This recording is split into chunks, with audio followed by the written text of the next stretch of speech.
Chat. Oh, chat. What happened? What happened, chat? It was doing so good.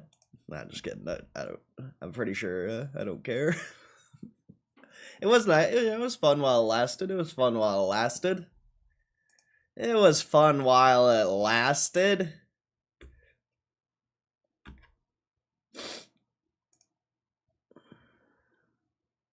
The volume yesterday was decent though, huh? 24 million, not bad. We'll see if we bounce or not. I wouldn't be surprised if it continues to sell off, but is whatever. The Elvis curse.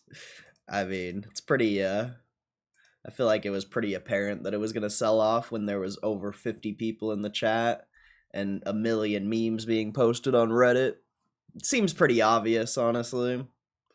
I'm still not taking profits ever again on it, though. I don't give a shit.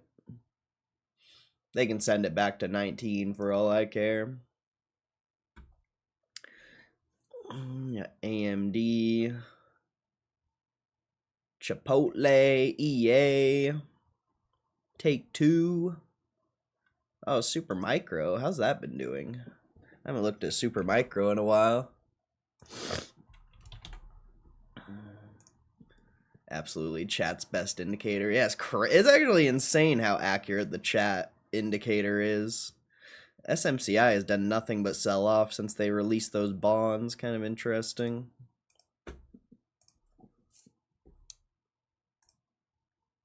I don't know what we're gonna do today. I'm probably just gonna play Rocket League today, honestly. I don't think there's like any news. I don't think there's anything to talk about. It's probably gonna be kind of a boring stream today. Unless we get like something.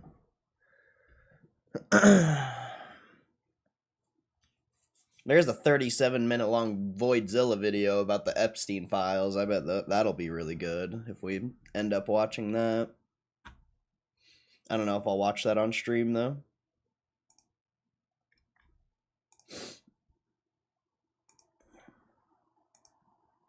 Voidzilla goes pretty in-depth on those types of things.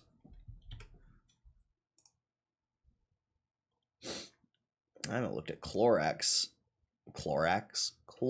stock in a while. Wow, it's back at 26.15 lows. Interesting. I wouldn't be surprised if Clorox is undervalued. Let's look at that. You know, I probably wouldn't buy it, but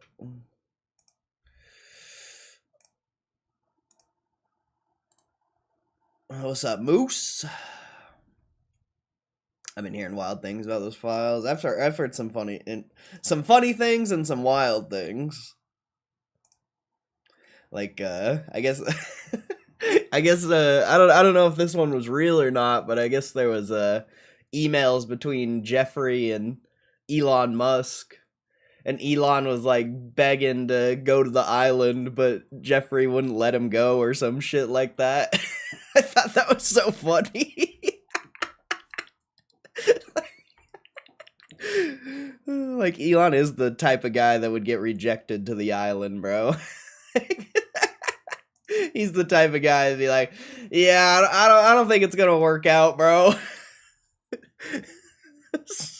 I don't think 14-year-old girls want to play Diablo. Just saying. What's up, Hugh G? How come heads ain't rolling? Because nobody cares. I think, you know, the reason why people care so much about the Epstein files is they just don't want to be lied to. They just want the truth. Like, nobody like, of course, you know, people care, you know, everyone hates pedos. But, like, in reality, people just want the truth. I think that's, like, the major thing about the files is, you know, of course the files are fucked and billionaires are fucked in the head and ridiculous, but, like, in reality, people just want the truth. They don't want to be lied to. Like, if Donald Trump's a pedo, you know, just fucking come out and say it, bro. But, I don't know. I don't know. It's fucking weird. It's a weird thing. I mean, that's just like what I get from like what I see on like Twitter and stuff. Like people obviously hate pedos, but it's more just like being lied to. That's the issue. Cause like, what the fuck are what is anyone gonna do? Are they gonna send billionaires to jail? Probably not. And even if they did, like these billionaires don't go to the same jails me and you would go to. They're going to some fucking, I don't know. It's not the same. They're going wherever Diddy went. They're going where the baby oil is unlimited.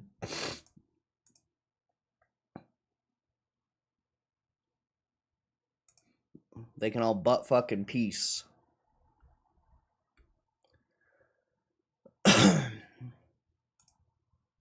Yeah, I think AMD. Hopefully Matthew comes in for AMD, bro. Matthew should be fucking balling on AMD, bro. I haven't seen Matthew in here in so long. He's got to come in for the AMD stream. Hopefully we'll see Matthew. Elon was too weird for JE. That's really something. That's wild, isn't it? That's actually wild. Michael Saylor was getting made fun of in the Epstein Files too. They described him as a creep with no personality, like a zombie. What the hell? That's fucking funny, bro. I mean, I don't mind Michael Saylor. I think Michael Saylor's like a chill guy. I didn't know he was in the files though. That's pretty funny. Potentially Michael Saylor's also, the biggest promoter of a what's it called? Pyramid scheme, sort of, with Bitcoin. Gave up on GME for AMD. Bro, you've been here long enough to know that we stream about other stocks all the time, so I'm gonna ban you since you're retarded. Actually, I'm gonna ban you forever this time, and this time I'm not gonna unban you, alright? Sound good? Alright. You can make a new account if you want to come talk in my chat, but are you like retarded or something? Are you actually retarded? Like, if you think you're like clever, you're not, bro. I'm up like over 40 grand, so like, even if it goes back to 20, I don't give a fuck, bro. Like, you're an actual idiot. That's crazy. You've been here long enough to know that, yeah, you're stupid.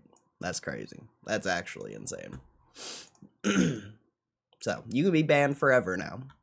And I'm not unbanning you this time. All you can do is a beacon of humility within your own community, Moose. Any world where people want to hoard wealth or power will corrupt, will spawn and breed. Odd times we in.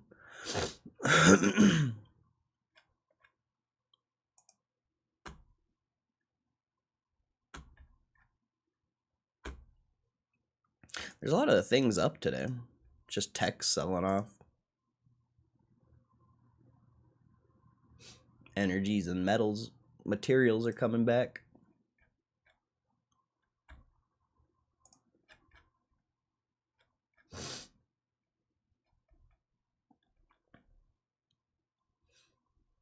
Elvis better be careful. The ban hammer will come out, bro. I'll ban Elvis forever. Like, I don't care.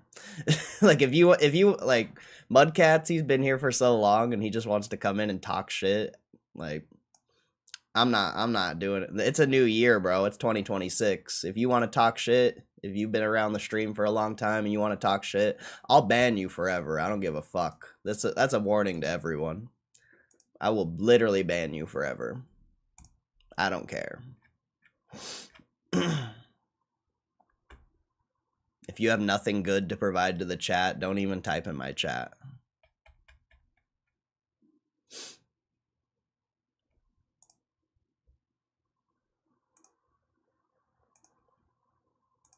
It's not my fault you invested in crypto and you're upset about it. All right? It's not my fault you bought AI stocks and you're upset about it. You don't need to come and talk shit in my chat where we enjoy our investments and don't give a fuck when it's down. All right? But it's a new year. If you're not going to bring positivity or value into my stream, you can be banned. Like, I don't care, bro. I literally don't care. Like, what is not banning you have to benefit me or anyone in the chat? It doesn't. Banning you is the correct idea. Nobody wants you here if you're gonna be a negative Nancy and shit talking.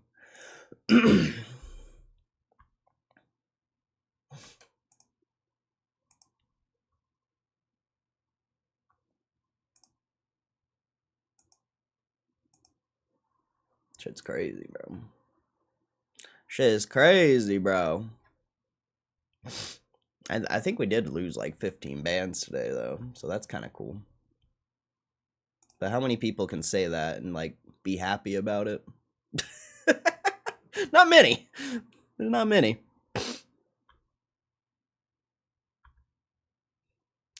Not really any insiders. Ooh, Bank of America added 91% to their position, 185,000, and they bought a few calls. Kind of a smaller position, but still, that's massive. And if that says source date September, but you know, if this is correct, estimated average price 25.26. What the hell just happened? There we go. Oh wow, there's a lot. Well, not a lot, but you should start getting some whales and stuff on here.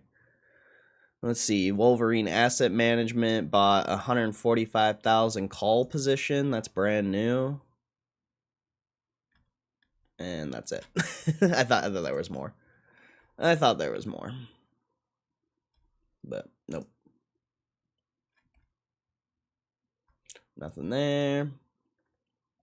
Bitcoin's still at 75. That's not really great. Crypto is absolutely shitting, son. Absolutely shitting. That's crazy. Bro, Solana's about to break 100. Break below 100. God damn. Isn't that funny? Isn't that funny, bro? How I just talk shit on crypto like all year last year. And everyone was like talking shit on GameStop. Aw, man. Doesn't it suck? Doesn't it suck when a real investor is correct? Oh, man. It must suck. It must suck arguing with a real investor for that long, and then, you know, as time plays out, you realize the real investor actually knew what they were talking about. Isn't that crazy, bro? I feel like that's pretty crazy. I remember arguing about Bitcoin and crypto so much with people. It's okay, though, you know? Maybe it'll come back one day. Maybe you'll get lucky. Sorry, I'm in a shit-talking mood today. Especially when it comes to crypto. I remember watching Crypto Bros bragging about selling their GME at 30s when Ryan Cohen had his lackluster Bitcoin announcement. Buying him into MSTR at 370. Big oof looking at MSTR price now. Yeah, facts. Facts. Big facts there.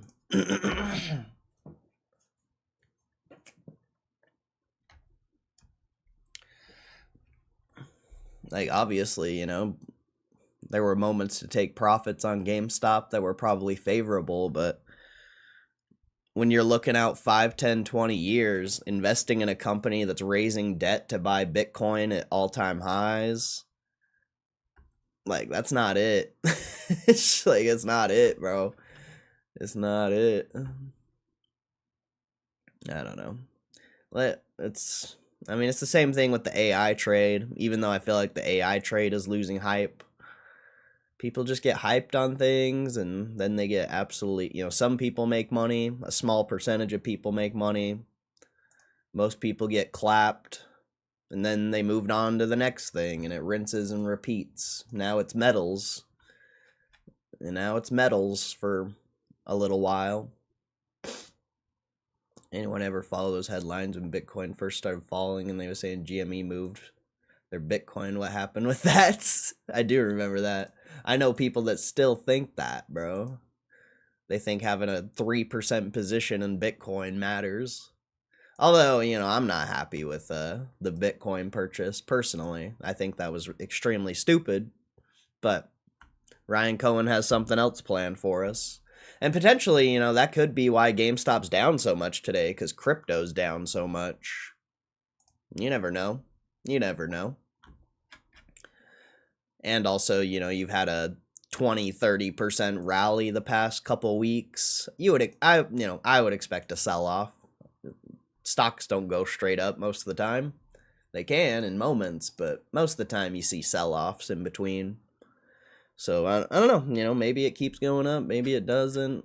At this point, I don't know if it matters. I think it's better if it stays at a lower price so you can accumulate more money and buy more at a nice price, but we'll see what happens.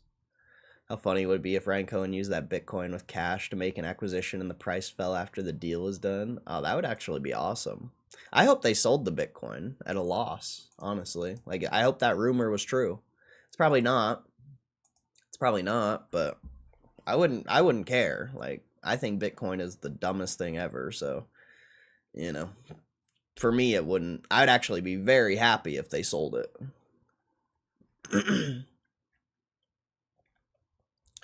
I need to go grab a water real quick. I forgot to grab waters before I started the stream. Ugh.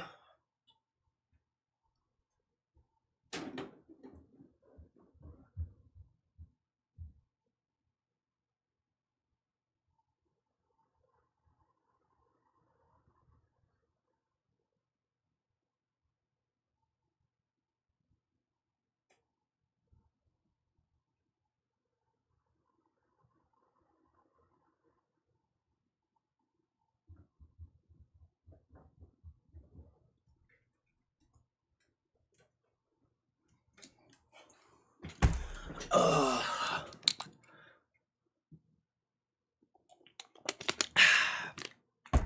A nice normal stream today. Just the OGs. It's always funny. It's always funny. You get all that hype for GameStop when it's going up, and then literally the day it sells off, the hype's all gone. There's still a lot of memes on Reddit, though. I just feel like somebody bots my chat whenever GameStop's up. That's like seems to be the common theme. Someone bots it, makes it look like I have more viewers, so potentially more people will click on it. And then the stock sells off. Maybe it's real people who are just trading the stock. That's possible. But it's just too consistent how often you get like 50 people in here and then the stock sells off like 5-10% the next day. It's just happened too many times, bro. Too many times. What's up, Kristen? I'm a pissy bitch today. Nice. Nice. That sounds awesome. I like that. I zoom out a bit and it looks like it's still trending up from the view. Oh yeah, I'm sure. I mean, you've had a massive rally. This is a volatile stock, so I wouldn't be surprised if it bounced back up. I wouldn't be surprised if it kept selling off. It's, it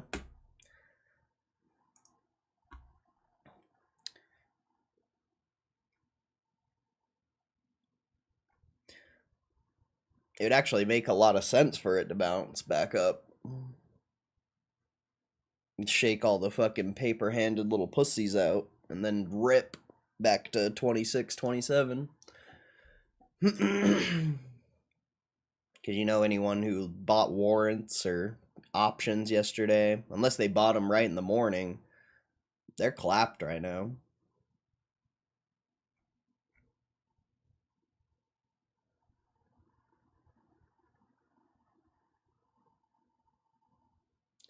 Burry told GameStoppers to meme their hearts out to support Ryan's move.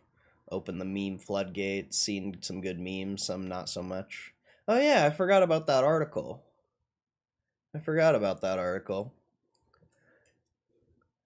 My theory is I think dude in suits is be watching because you're the opposite of what they are and probably tune in disbelief when their GME short is melt money, watching you on the other side of the trade. I mean, that'd be funny. Could you imagine? They're like, "Yeah, I'm gonna get this motherfucker," and then they sell the stock up 5%, and I'm just laughing about it. Like, how would that feel? How would that feel, bro? That'd be crazy. He's like, "I'm gonna get this piece of shit," and I'm just laughing. I'm like, that's funny. Like, how do I get more money to buy more? He's like, "What? I'll sell it more."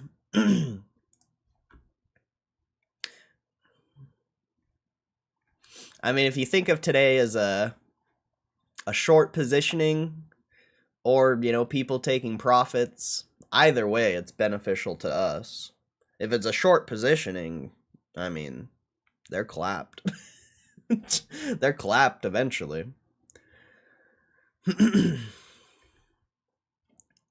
Musk's XAI SpaceX combo is the biggest merger of all time, valued at 1.25 trillion. Whoa.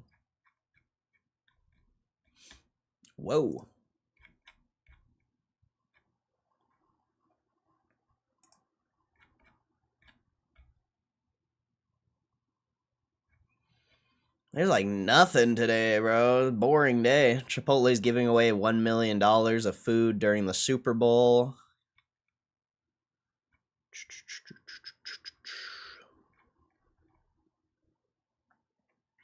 Frank's Red Hot? What the fuck? What? Frank's Red Hot hits McDonald's Canada? That's odd. McDonald's is not good. Every time I eat McDonald's, I get so sick. Not like I don't like throw up, but my stomach, it feels like I have like no joke, like I eat like a super spicy food, but it's not even spicy. It's almost like I don't know, man. It just does something weird to my stomach.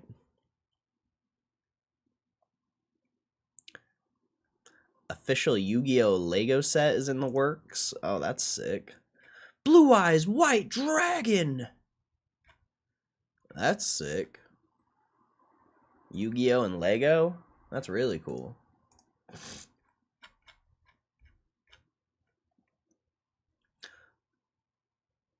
Costco Nikes are selling for thousands after secret release. What is this? Costco themed Nike SB Dunks are being sold for thousands of dollars after they quietly dropped in a select number of Costco stores. Damn. That would have been a fire pickup, bro. That would have been a fire pickup. Man. Some Costco Nikes. Wow, Nintendo Switch officially dethrones the DS as Nintendo's best-selling console. That's fucking actually insane. Wow. Nintendo Switch has sold 155.37 million units. Nintendo DS sold 154.02 million units. Wow. That's fucking insane, bro. That's actually insane.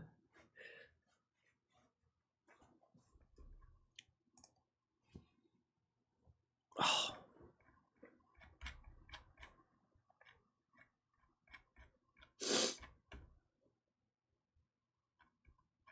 Streamer's PC starts smoking while playing Marvel Rivals.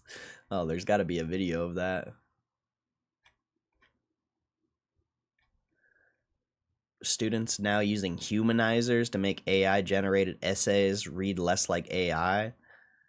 I mean, from my knowledge, you can just ask the AI to make it, or like rewrite the essay to make it seem like a human wrote it. Like, it all depends on your prompt, I thought. But I don't know. I don't want to read that. Modder turns Red Dead Redemption 2 into Pokemon? What? No shots. First capture test. Holy shit! Professor Unk has our...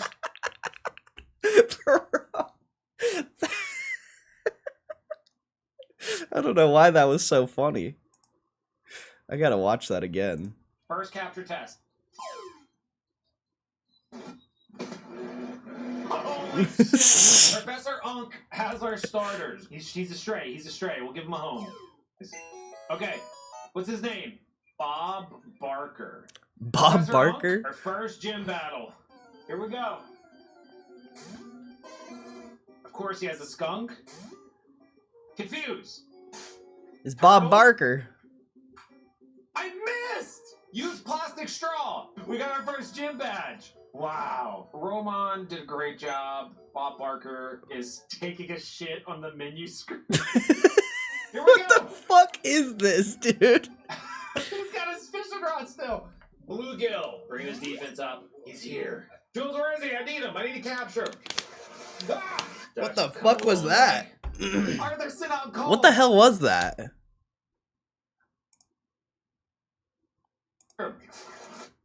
Oh, it's a fucking... Okay, it's an alligator.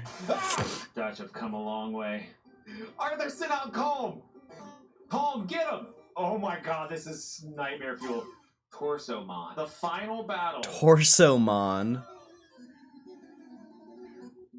Noodle, come on. Micah's final form. What the fuck was that?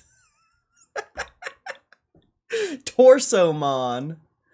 Bro, that was wildin'. That was a wild video. What's up, Ruben? How you doing?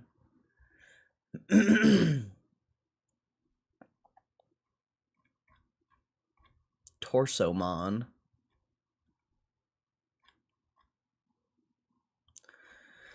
We're gonna run out of news, bro. There's nothing to... I mean, I did start the stream kind of early, but... I kind of want to... I don't know. I'm in like a Rocket League mood right now.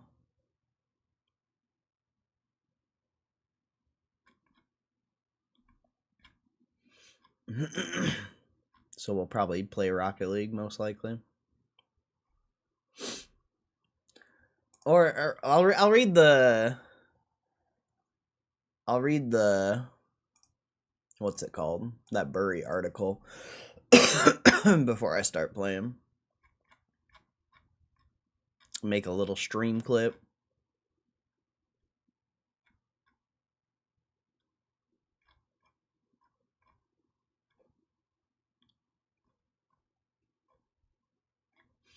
Yeah, the news is trash today.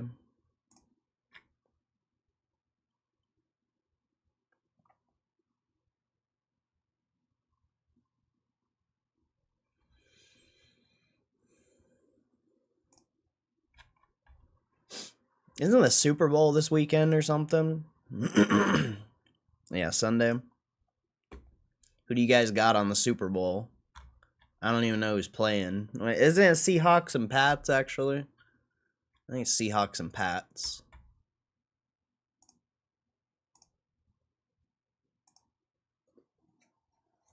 Alright.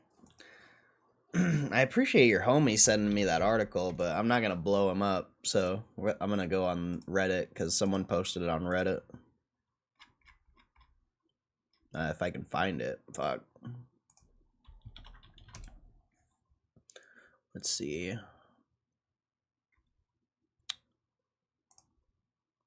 gotta go new.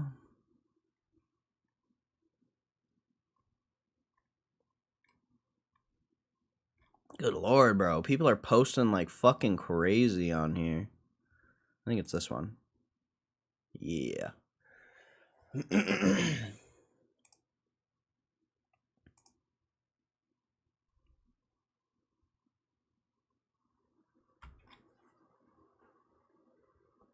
I don't know who's playing either. Wait, Bad Bunny is gonna be the halftime show? Are you dead ass? That's actually insane. That's actually insane if that's real. Why would Bad Bunny be the halftime show? Like, does anyone even care who that is? Like, does anyone even really know who that is besides, like, younger people. I've never even listened to Bad Bunny. I don't even know, like, that's crazy. Your girl likes Bad Bunny? That's wild, bro. I don't know what a Bad Bunny is. He's like oh, it's a guy? What? Is a guy? Why would a guy call himself Bad Bunny? What the fuck? I thought it was a girl, bro. I thought it was like the Cash Me Outside girl or some shit. Like dead ass. I dead ass thought this was the Cash Me Outside girl, bro. I didn't know it was a guy. Holy fuck, that's hilarious. Oh yeah, I don't.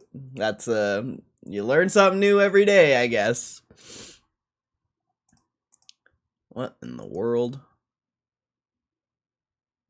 Why does he have a list of like 30 companies that they could buy?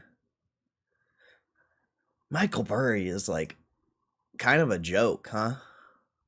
Maybe I don't want to read this. Michael Burry's kind of a joke.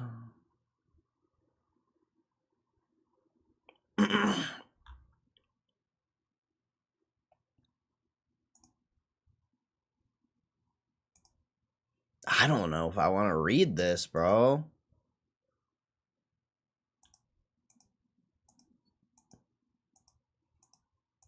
He put way too much analysis into nothing.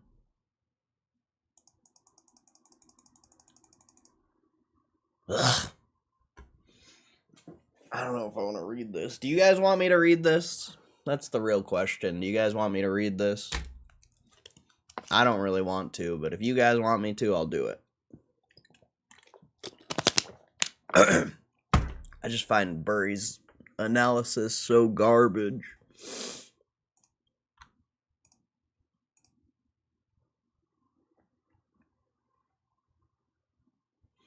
Yes, read it. All right, I got you, bro. Since you were nice.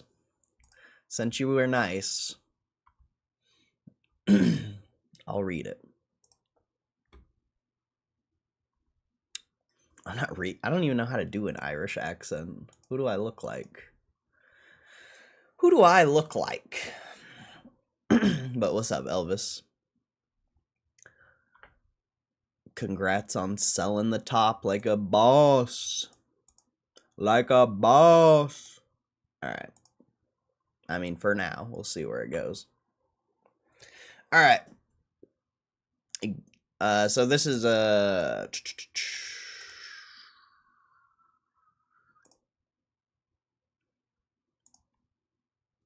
So this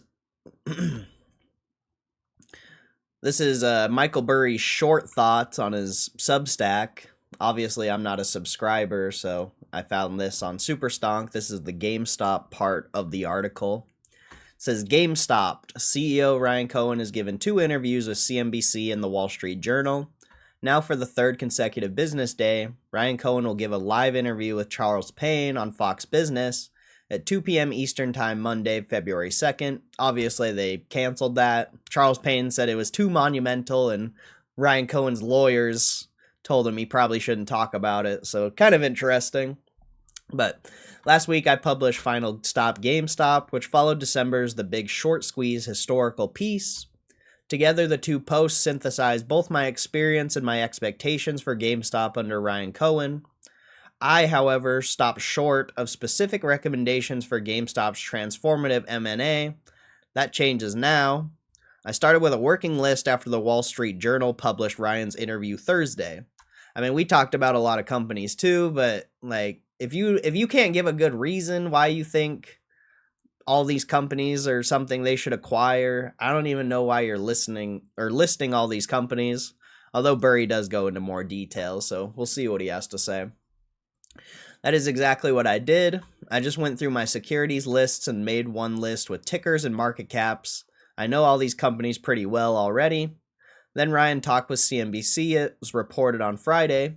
It's going to be really big, very, very, very big. Cohen said the size of the acquisition. It's transformational, not just for GameStop, but ultimately within the capital markets. This is something that really has never been done before within the history of the capital markets. Cohen declined to name the company's targets, saying only he's seeking a publicly traded consumer company that's undervalued, high quality, durable, scalable with growth prospects, and has sleepy management team behind the wheel.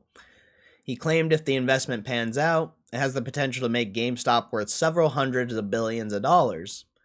If it works, it's genius. If it doesn't work, then it'll be totally, totally foolish, Cohen, the co-founder and former CEO of Chewy, acknowledged.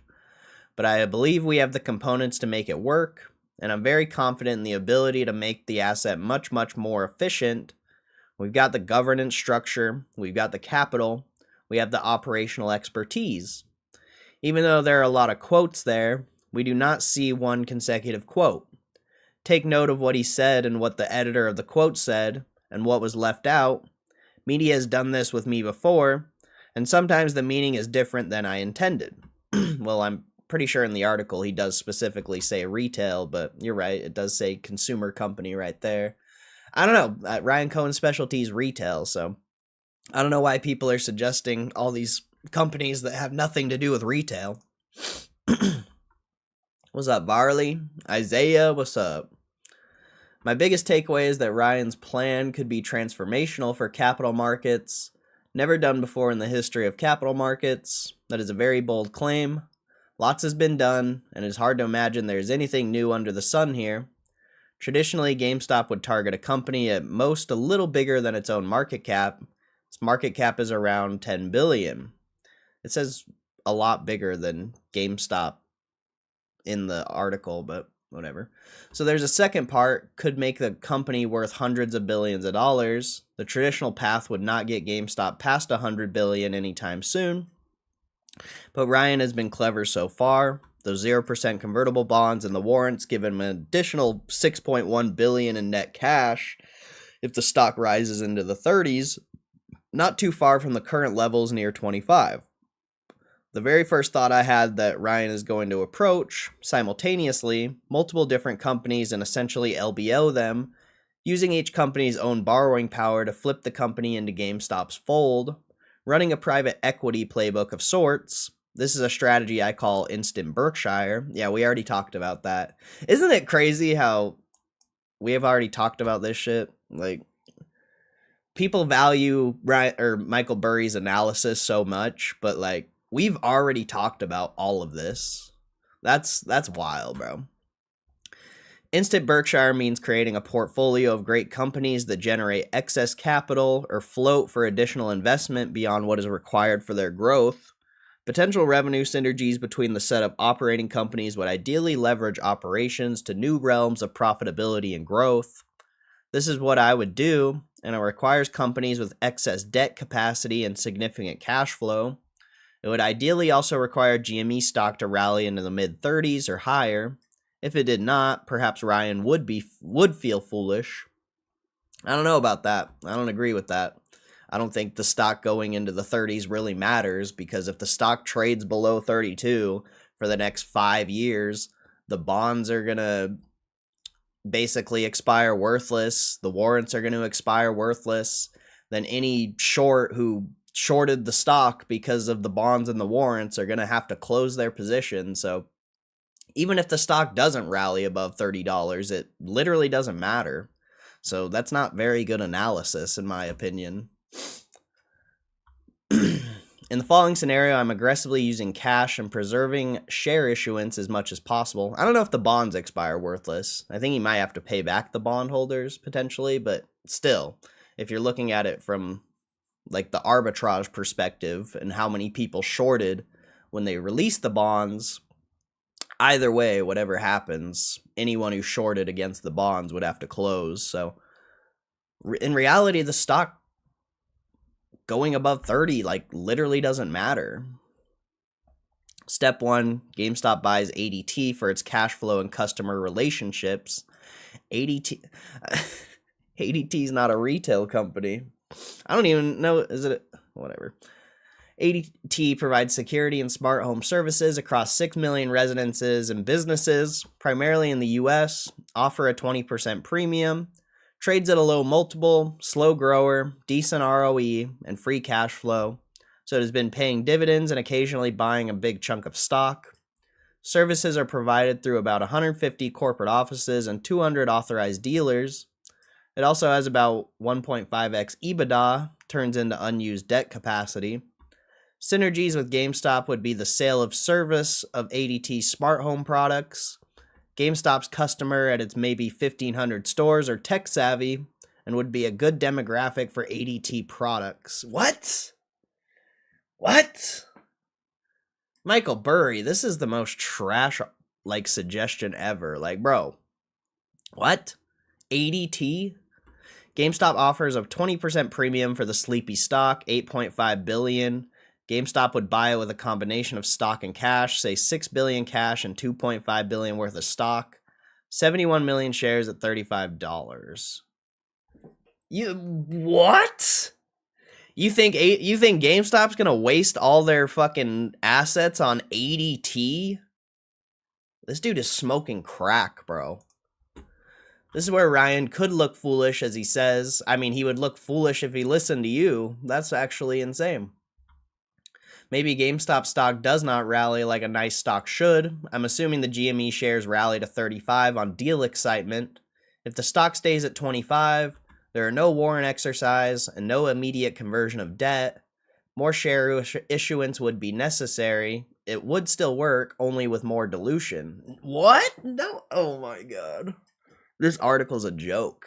Actually. This article's actually a joke, bro. GameStop would then raise $5 billion cash through a term loan from ADT by leveraging it up to 4.6x EBITDA. This is the dividend recapitalization strategy private equity firms put on rinse and repeat during the 2010s. That $5 billion from the debt raised would be sent back to GameStop. See, I don't get why he says more issuance would be necessary if the stock stays at 25. Like, that doesn't make any sense, because if the people who shorted against the bonds and the warrants have to close, the stock would rally to like $30, $40, $50, and then they would be able to do an at the money at higher prices, 3 or 4x above net asset value again. So I just don't get that perspective. Like, it's actually extremely beneficial if the stock stays below $30. That's wild. I mean, you're going to raise the same amount of money no matter what, and you're going to dilute the stock no matter what in any scenario. So I just don't get that. I just don't get that, bro. I just don't get his perspective there. I don't know. Someone in the chat enlighten me, but I don't understand that perspective. Doesn't make sense.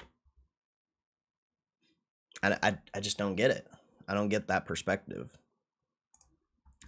GameStop at this point has, by design, more cash than at the start. It has $9.7 billion cash, including $1.9 billion from the warrant exercise, and it now controls ADT's $2.8 billion annual EBITDA.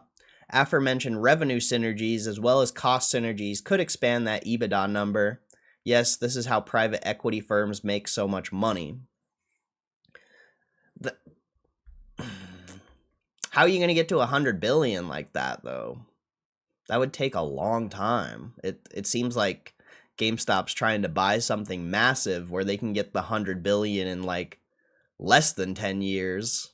That doesn't seem like you could get to 100 billion very quick with the ADT strategy. So I disagree with Burry there. I really disagree there.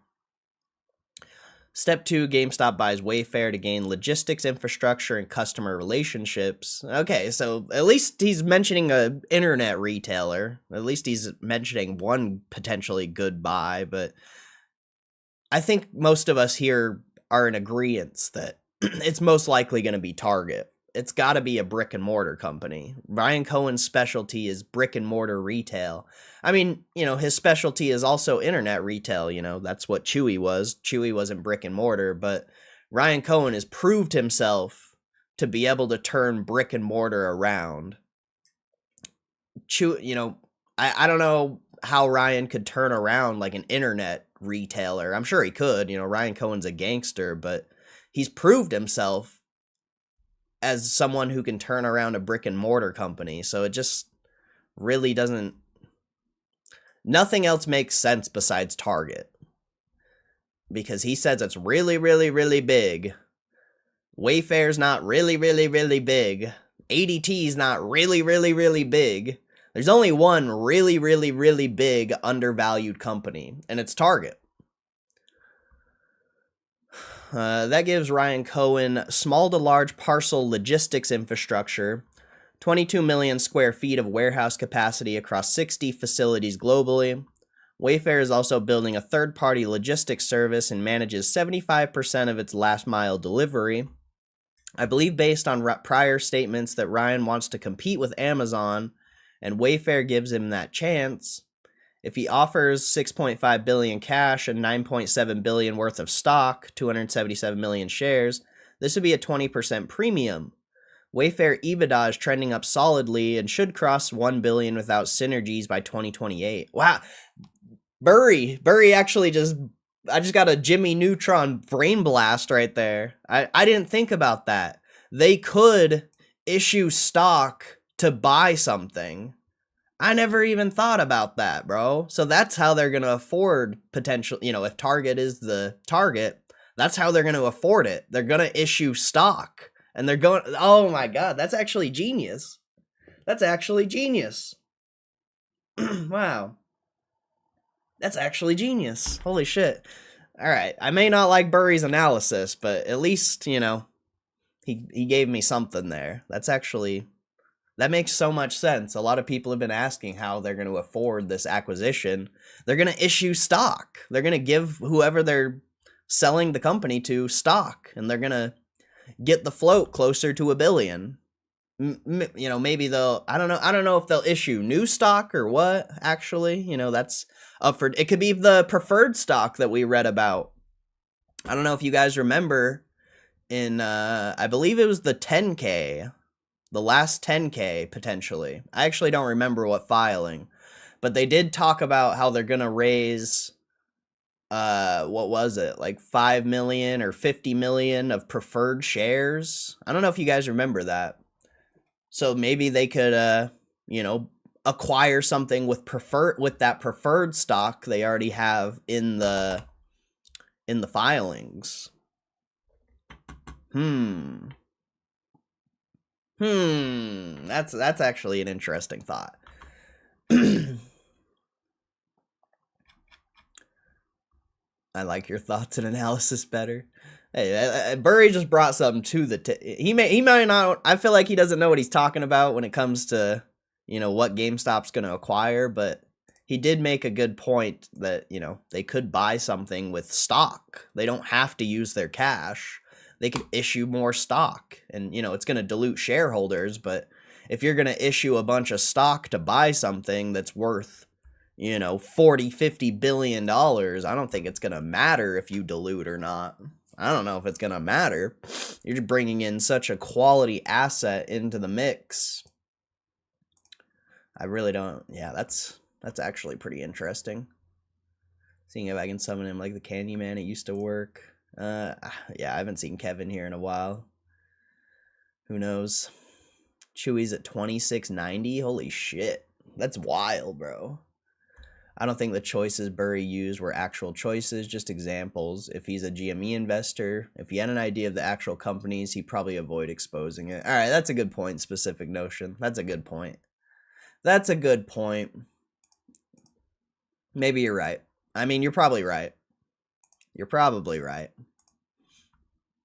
I do appreciate that he's going into, like, analysis of why he thinks what he thinks. But yeah, this part right here, if he offers 6.5 billion cash and 9.7 billion worth of stock, 277 million shares, this would be a 20% premium. If you're we're already at 592 shares diluted. So you could issue like 3 or 400 million shares to get to that billion mark, and that would be somewhere around $15 billion worth of stock, depending on what the price of the stock's at. So maybe even 20 billion. You could do a lot with that. I don't know if that's what they would do or what, but that's actually like that's just such a good point right there. Synergies between Wayfair and ADT would involve cross-pollination of customers. Explicitly, Wayfair's furniture customers could be customers of ADT, and ADT's customers could become customers of Wayfair. ADT home automation products could be sold through Wayfair. After buying Wayfair, GameStop would have $3.2 billion cash and nearly $3.7 billion EBITDA. See, also another issue is I feel like they're only going to buy one company. I don't think they're trying to buy multiple companies. From the language of the interview, it seems like they're only trying to buy one. Let's see. After buying Wayfair, GameStop would have $3.2 billion cash and nearly $3.7 billion EBITDA. Step 3, GameStop buys Assured Guarantee, gaining a strong capital base. Ago trades at 0.56 book value and has an $11 billion insurance float. Ago dominates a boring municipal bond insurance market and is a cash cow. Does not get much sleepier. It has been pouring $400 to $500 million a year into buybacks, but could send that to GameStop instead for capital reallocation. This is the Berkshire model. Yeah, but $400 or $500 million a year is not enough. You need something that's making $5-10 billion a year. You need something absolutely massive. GameStop acquires Ago for $5.1 billion, about a 25% premium, just 0.7x book value. This discount to book value accretes to GameStop as a boost to earnings for $2.5 billion cash and $2.6 billion worth of stock, 74 million shares. GameStop gains $11 billion of investable float and a sizable accounting gain. This is a neat trick, as shares are issued at a premium to book value to buy shares at a discount to book value, increasing equity value per share. This seems like a trick Ryan would like. I disagree. I disagree. I feel like Ryan wants to turn around one of the biggest retail companies in the world. We'll see, though. We'll see. Instant Berkshire. Pro forma for these acquisitions, Instant Berkshire is very different from GameStop today. There would be some revenue synergies and maybe cost synergies, but the most important synergies will be centralized capital allocation to the highest ROI businesses inside or outside of Instant Berkshire. The primary value driver would be the purchase gain by buying Ago but below its book value. Book value per share would be around $26. Why would you buy something that has $17 billion of debt, though? That's the only thing I'm getting from this is GameStop could buy something by issuing shares, or offering shares for the purchase rather than using their cash. That's like the main point I'm getting out of this. And if Specific Notion is correct, maybe Burry doesn't actually think these are businesses that they would buy, but he's just giving examples. From the language, it seems like Burry's kind of confident that GameStop would buy these things, but I don't know. Maybe it's just the way I'm perceiving it. But to me, they're not good suggestions. I just don't feel like they're good suggestions. Wayfair's okay, at least Wayfair is an internet retailer, like that kind of makes sense, but ADT and AGO don't really make sense at all. This outcome produces $700 million balance sheet cash and total debt of $18.2 billion, entirely acquired. The value of the shares, why would you want to acquire $18.2 billion debt? That doesn't make any sense. The value of shares will depend on what the market thinks of such an audacious remake and what the future holds with Ryan controlling Wayfair, ADT, and over 11 billion in float. This would be unprecedented, but there is more. The Big Bang Theory. Let's wrap it up. First, secure definitive merger agreements with all three targets. This would be a challenge to GameStop's bankers. 3 merger war rooms going simultaneously and secretively. High execution risk, but oh, if it could be done. Second, secure board approvals from all parties, including GameStop. GameStop's board must authorize 600 million new shares and spending 8.5 billion of the cash. Yeah, but you can only issue a billion. In the filings, GameStop has only authorized a billion shares to be issued. I think it's a billion shares total in the float. So from 400 million or whatever, 600 million shares, you've already issued technically 200, almost 200 million from the warrants and the bonds. So I don't think you can issue 600 million. You can only issue like 400 million max. So I don't know. Third, merger Monday. Announce all 3 mergers at once. GameStop will simultaneously file a unified proxy statement with the SEC, increasing authorized shares to 1.5 billion for some cushion.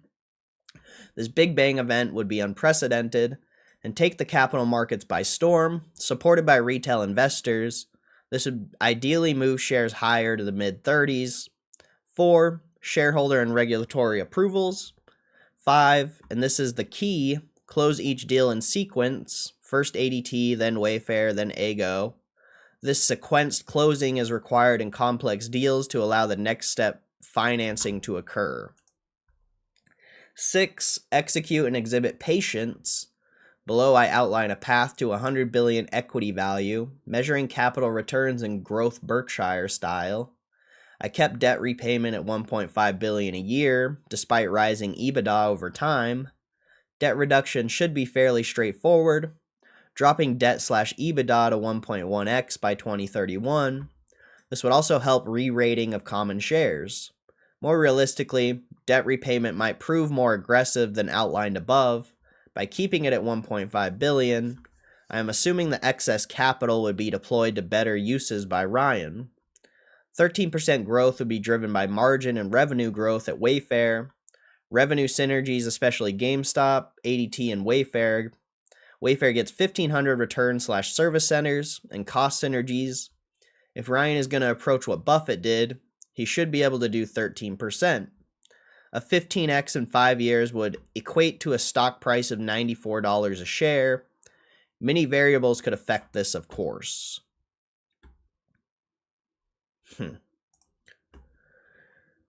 Investing Ego's float more aggressively into equities or equity-like instruments may produce better long-term returns and add to growth. Float management at a 7% annual return the very first year would add 300 million annual income on the 11 billion float base. Warren Buffett targeted 20% annual returns on float by investing it in equities. Portfolio realignment to more extreme equity concentration likely could be done, but likely only over time, maybe 18 to 36 months, and with regulatory cooperation. There's no reason to stop after the initial Big Bang. If finances allow it and an attractive target presents itself, well, anything is possible. Acquired insurance expertise could lead to additional insurance/float acquisitions that are synergistic with existing businesses. Capital market innovation.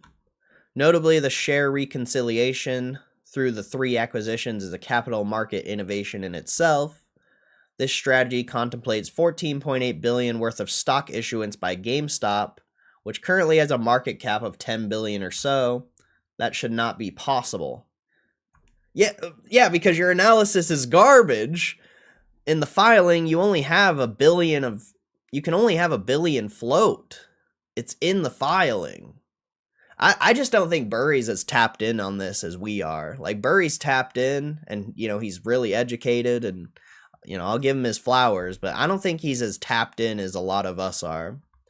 Because they can't issue 14.8 billion worth of stock. Like, I don't even think that's possible. Well, 400 million times, we'll just say 30. That's 12 billion. So I guess he's kind of close. But from my knowledge, we can't dilute more than like 400 million shares at this point. Because you're already at 592 diluted value. The only way you could issue more than that, you could issue like 450-ish if the warrants and the bonds don't convert. But that's it. Like, as far as I'm concerned, you can't, it's in the filing. You can't go past 1 billion share float. That's what we as well, I wasn't a shareholder when it got approved, but that's what a lot of you guys voted for, was the 1 billion share float. So I just don't know if Burries is tapped in. I don't know if he's tapped in. What's up, William? How you doing, bro? Sorry, I'll get to your guys' chats after I'm done reading here. Trying to make a stream clip. What's up, Raven? How you doing, bro? What makes it possible is the Big Bang announcement effect itself, timing differences in closing the deals, and the existing debt and warrant structure that Ryan already put in place.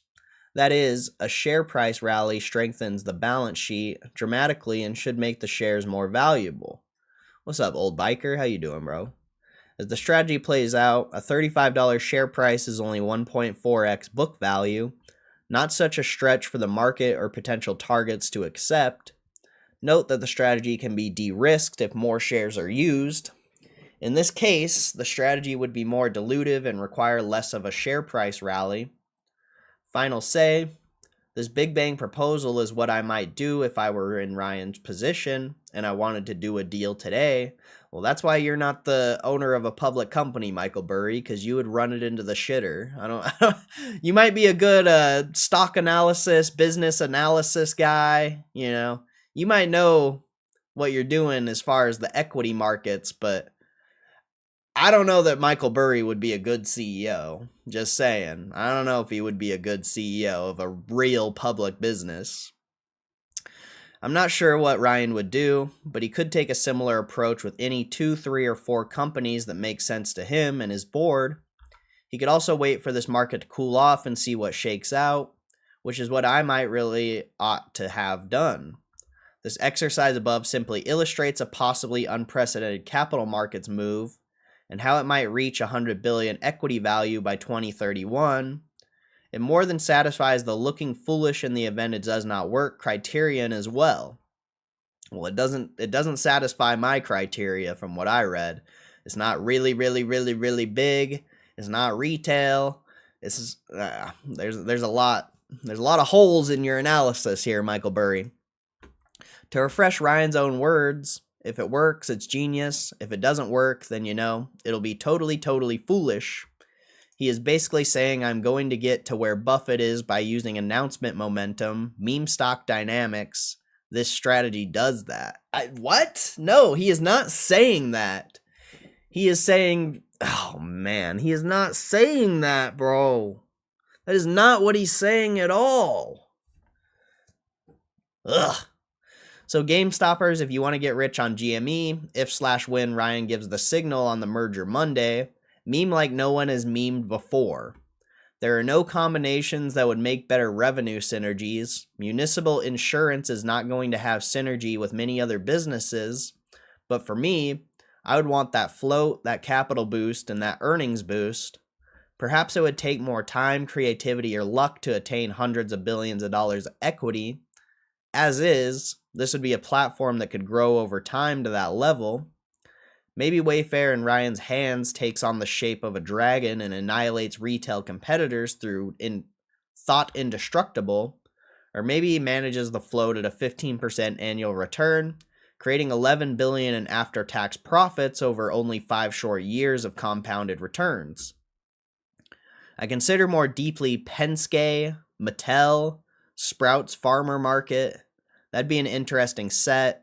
I consider White Mountains maybe instead of Assured Guarantee, but White Mountains sold its most interesting and synergistic piece, Bamboo, to CVS recently for 1.7 billion.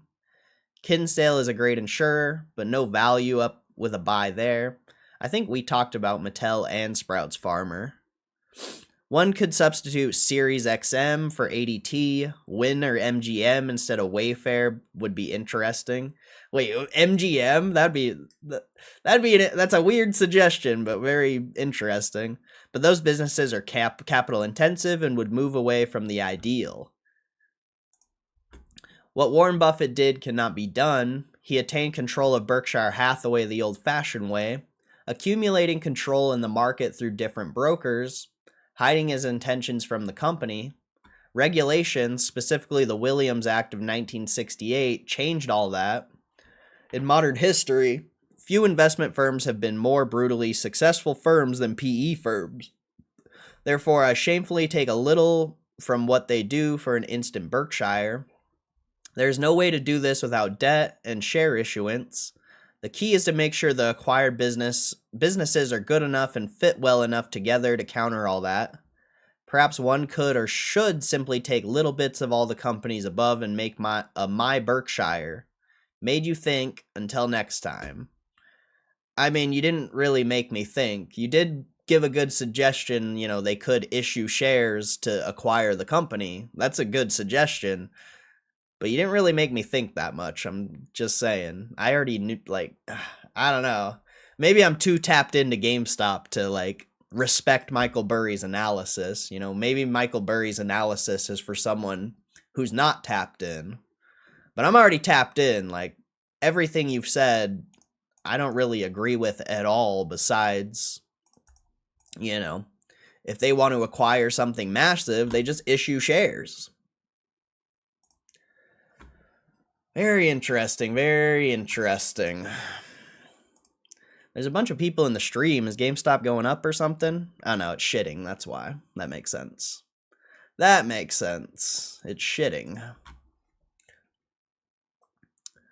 Let's see. Is it struggling? Wayfair? I have no clue. I don't know Wayfair. Maybe wants to take it in steps, just meet at the first hurdle and incentive package, then move on from there. I don't think so. I don't think when you're saying really, really, really, really big, you're trying to only make a $2 billion in a year. I feel like, I don't know. Maybe our definitions of really, really, really, really big are really, really, really, really different. But, yeah, I don't. I feel like he's trying to do something crazy. And to me, none of those businesses are crazy. Walmart hit $1 trillion market cap today. Walmart, $1 trillion market cap today. I wonder what he's going to buy. You think he's going to buy Wayfair, ADT, any of the fucking things Burry suggested? Or do you think he's going to buy Walmart's competitor that's not even close to that? I don't know. Just looked at Target's new CEO. Apparently, he is the reason I quit my Target warehouse job years ago. He initiated billion-dollar changes to save money that hurt the company in the end. So Target probably only going to do worse with him in charge. Maybe. You never know. You never know.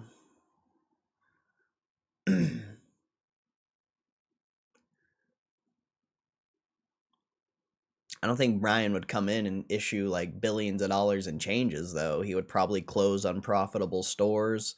He would do the GameStop model. He would do the GameStop model, but with a competitor of Walmart and make it more efficient. And then eventually it could grow into the behemoth that it deserves to grow into. But maybe not. I don't know. There's just nothing. There's no other business that makes sense. There's literally no other business that makes sense. You're talking about several hundred billions of dollars in the next few years, 10, 20 years. it has to be an Amazon Walmart competitor. Like, it has to be. It can't be, unless he's going to buy a bunch of businesses, I guess, and turn them all around at once. But doesn't that seem complicated? Wouldn't it make more sense to pick the ultimate Amazon Walmart competitor and focus on only that? Like, that just makes sense. Nothing else makes sense when you're talking about several hundred billions of dollars. There's no other business. There's nothing else that makes sense. So I don't know. I don't know.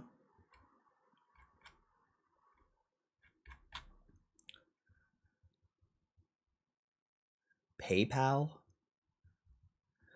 I'm not even bothering speculating what company it is. We're going to find out soon enough, just letting Ryan Cohen cook. Yeah, fair enough. I mean, it's going to be Target. I don't feel like it's even a speculation. I feel like it's extremely obvious. But whatever. I don't know. We'll see. We'll see.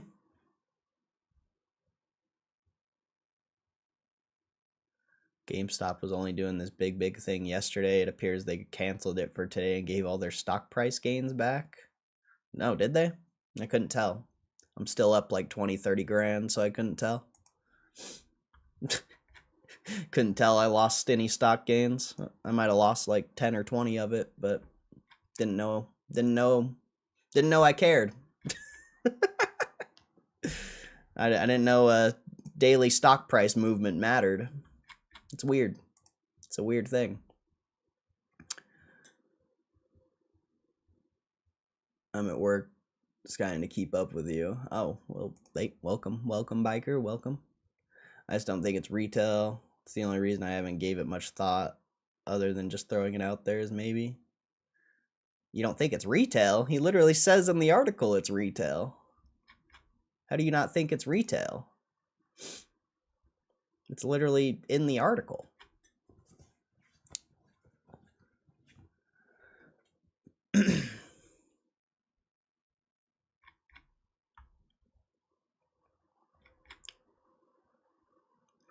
What's up, Jared?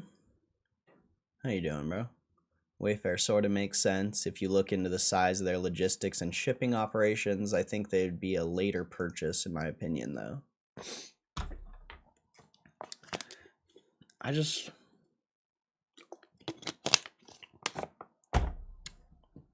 Can we go back to the CNBC article?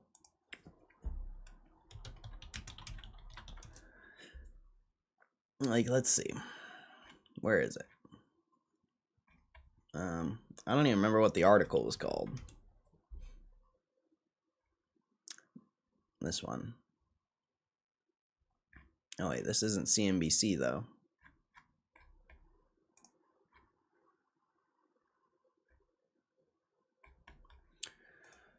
Oh, man.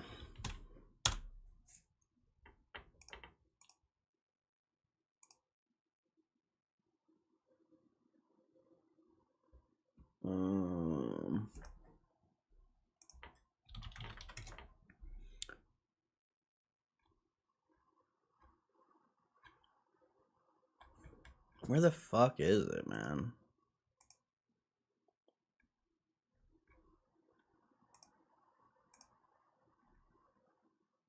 Is it this one? I think it might be this one. I think I was thinking of the Wall Street Journal's title.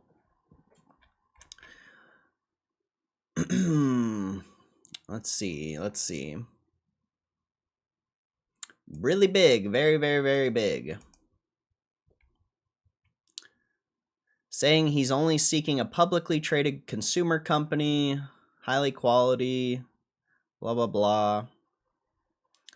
If it works, it's genius, blah, blah, blah. But I believe we have the components to make it work, and I'm very confident in the ability to make the asset much more efficient. They already have it, bro. They already have it. It's not even like... I think they already have the deal in place. If not, have already acquired it and just haven't made it public. I don't know if they can do that or not, but this sentence here makes me feel like they already have it done. Well, not, it's not done, but like they have the deal.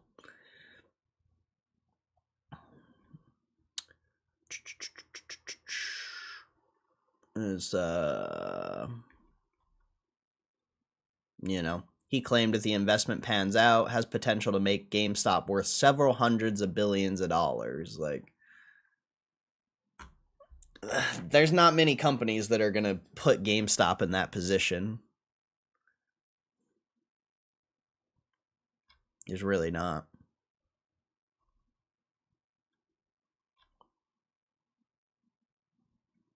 There's a lot of keywords in here that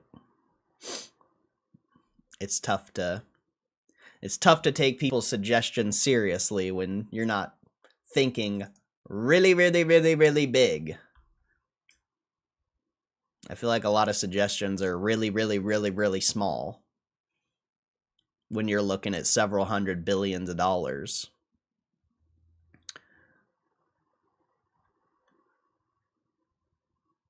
And where's the other thing?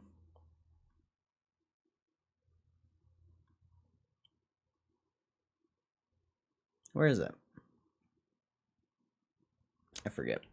I'll control F5 it. Oops.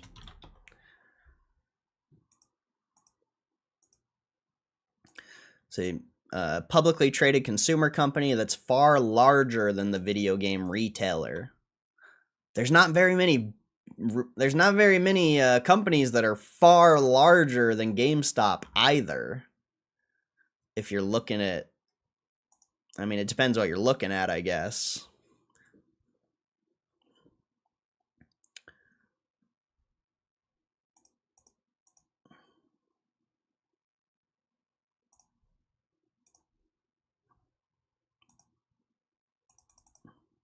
I thought there was a sentence in here that said retail and consumer. Maybe it's the Wall Street Journal one. I think it's the Wall Street Journal one.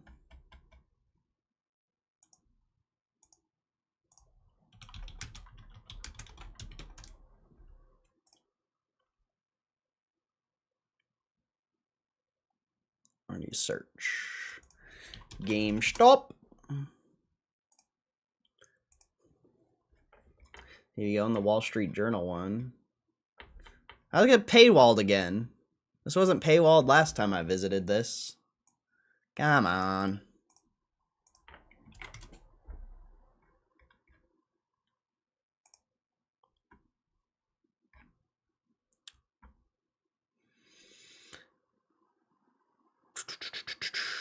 GameStop CEO Ryan Cohen told Wall Street Journal in an interview he's aiming to turn the 11 billion company into a 100 billion plus juggernaut. The larger company would do much more than just sell video games. Like, it just seems so obvious, bro. He's eyeing a major acquisition of a publicly traded company, likely in the consumer or retail industry. So he's looking for something. This larger company would do much more than just sell video games and collectibles. He's buying a company that's going to sell product. Well, I guess would do much more than just sell video games. So I guess it could be really anything. But this sentence here makes me feel like he's trying to expand the product base.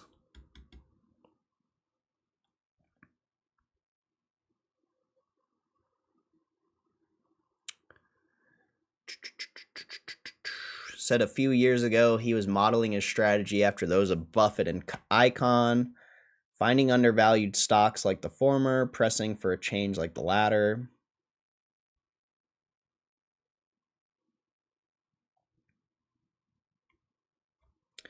Let's see. Cohen told the Journal that he hasn't spoken to Burr. Okay. Cohen bristles at the term meme stock, telling the Journal it's a label for people when they don't want to do the work on a stock. You either create value over time or you don't.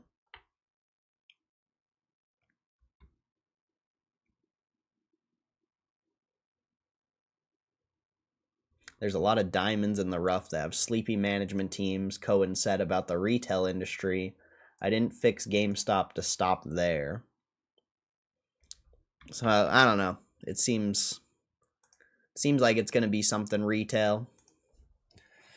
I'm just gonna continue to say Target until someone gives a better suggestion. I mean, I guess Wayfair could be interesting, but Wayfair's small, bro. I don't even think Wayfair's a big company. When Ryan Cohen's saying far larger than GameStop, Wayfair is not far larger than GameStop. It's just not. You know, eBay is potentially far larger than GameStop. That's fair. But if it's not eBay, there's only one other company it could be.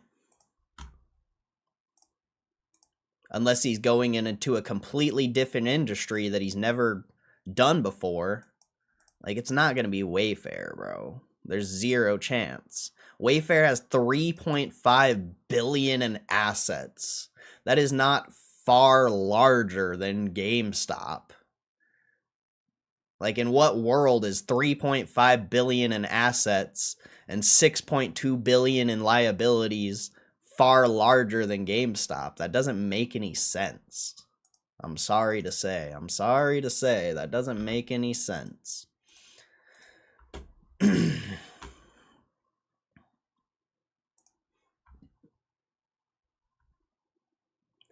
BOFM? What's that? I don't even know what that is.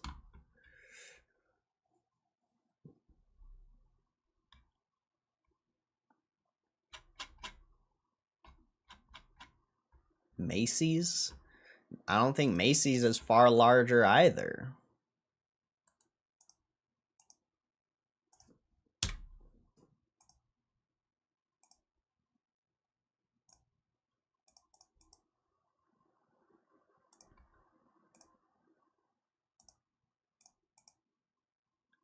I mean, 16.4 billion, 4 billion in liabilities.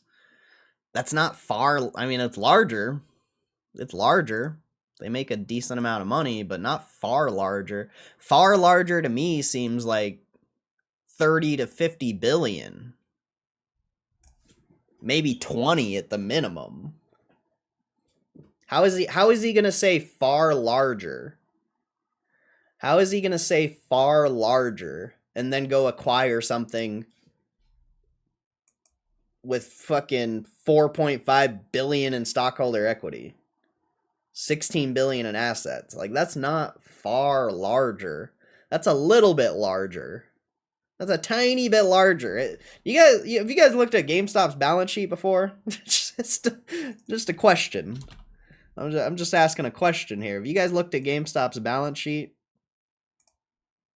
I mean, we won't look at that one. We got to look at the most recent one. We can't look at a 10K. 10.5 billion in assets.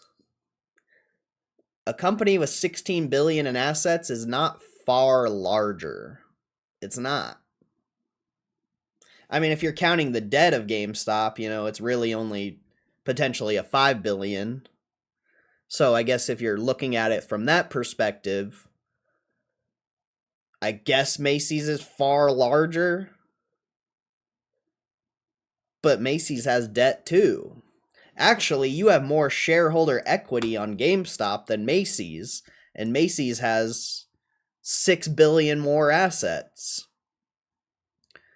So to me, that just doesn't seem far larger.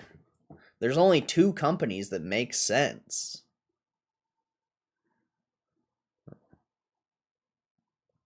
I know Ryan Cohen got his eyes on Berkshire. It'll be crazy news when it comes out.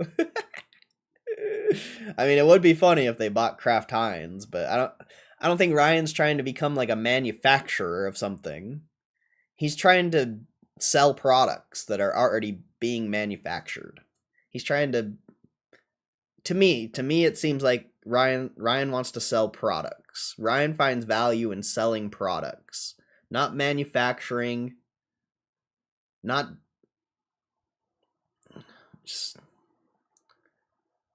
just that's Ryan Cohen's background, even as a kid. I forget what business him and his dad had, but they were just selling products, I'm pretty sure. I don't think they were like manufacturing anything. I can't remember. I know there's an article out there. It's been a while since we've read about Ryan Cohen's past, so I don't really remember, but glassware importer. Yeah, that's what I thought. But see, they're not manufacturing the glass. They're just getting the glass and selling it. It's like that's Ryan Cohen's background. His background is just selling shit.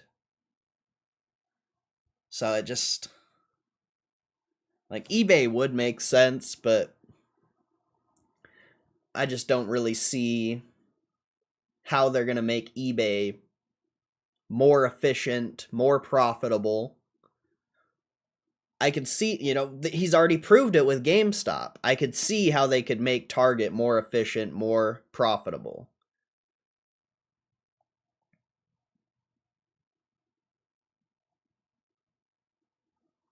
But maybe I'm wrong. Maybe I'm wrong. Maybe I'm wrong. I don't think I am. I think I'm pretty spot on, but I could be wrong. He said he was going to do an interview and didn't. Maybe he's just trolling to get media hype. No. Ryan Cohen wouldn't do that. Ryan Cohen has not said a fucking word for over 5 years.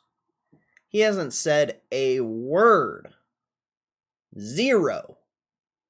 There's been a couple interviews, couple things, but he has not came out and said, I am very confident this acquisition will turn us into a several $100 billion company. He has never said anything like that ever. For 5+ years. He is not trolling.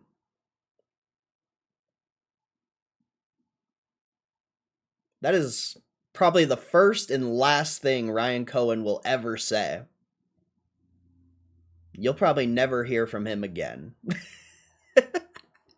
Until it's done. You'll probably hear about the acquisition once it's finalized or whatever. Maybe.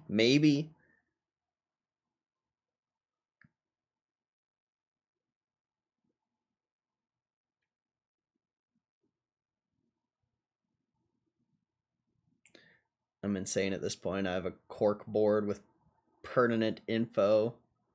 I've printed. I've become the Charlie Day meme. He's targeting Amazon market share again like Chewy did. Maybe he sees another opening. Yeah, but Chewy's baby. You can't just have like a little piece of competition of Amazon when you're talking several hundred billions. Chewy is tiny. Even today, like it's not going to be like it's got to be a full competitor. It can't just be a small thing. Like even Chewy is not pulling in that money in today's Chewy's only 3 billion in assets. Maybe he's going to buy Chewy back, probably not. Chewy's tiny. It makes I don't know, man. Target's the only thing that truly makes sense. There's no other business. There's nothing else that makes sense, literally. There's nothing else that makes sense.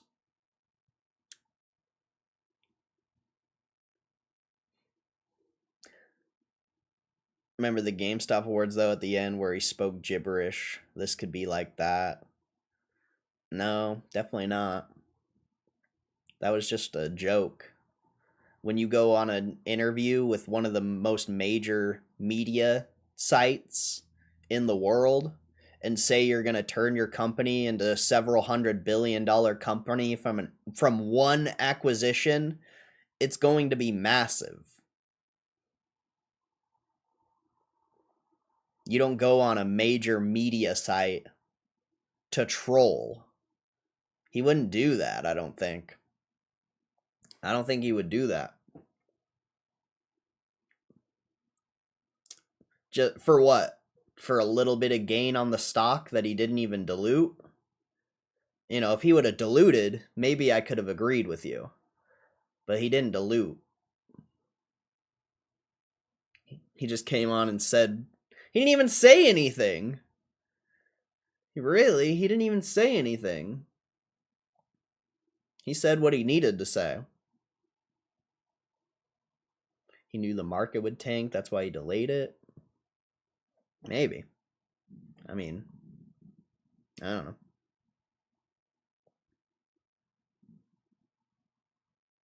Is the market tanking? Couldn't tell. Pretty sure the market's at all-time highs, so our definition of tanking must be a little bit different. Must be a little bit different. When the market sells off 1 or 2% from all-time highs, I mean, it could be the start of something, but the market is not even close to quote-unquote tanking yet. Crypto is tanking, but the stock market and crypto are not the same thing. Crypto's dog shit that has no value. Stock market is businesses that actually produce things and actually have value. Look at crypto. You can't compare crypto and the stock market. They're not even relevant, I'm sorry to say. Crypto and the stock market are not the same.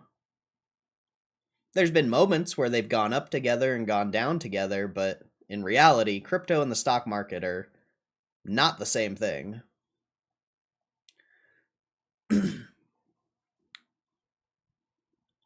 How are those crypto treasury companies doing? Probably trash. I don't even remember all of them. But I guess we can just look at the main one that's down,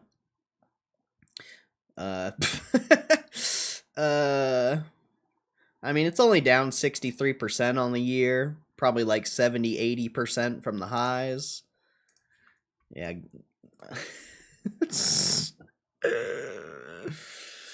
Yep. Crypto. Crypto.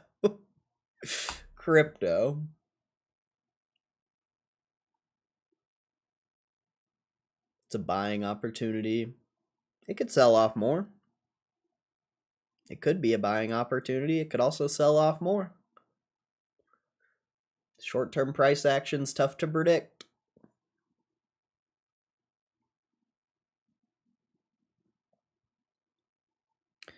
That's why it's good to be an investment you actually believe in it.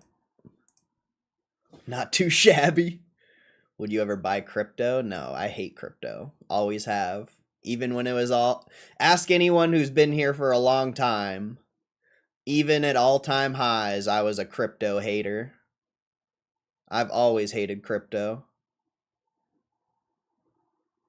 I've always thought it was a dumb investment. Don't have to predict if you just buy and hold. Exactly. You got to do that chart thing now with crypto where it goes just up. The reverse crypto chart. Nah, we can't do that with crypto. It's only funny with GameStop. I mean, we could do it with GameStop. I mean, GameStop's down a lot today. I mean, it actually wouldn't work with GameStop. It would work with MicroStrategy. It would definitely work with MicroStrategy. Oh, what's up, kitty? What's up, kitty? See, you guys thought MicroStrategy was down. You guys thought MicroStrategy was down, bro. You guys counted it out. You guys thought it was over. You guys thought it was Dunskies. I don't even remember how to do this. How do you do it? I actually don't even remember how to do it.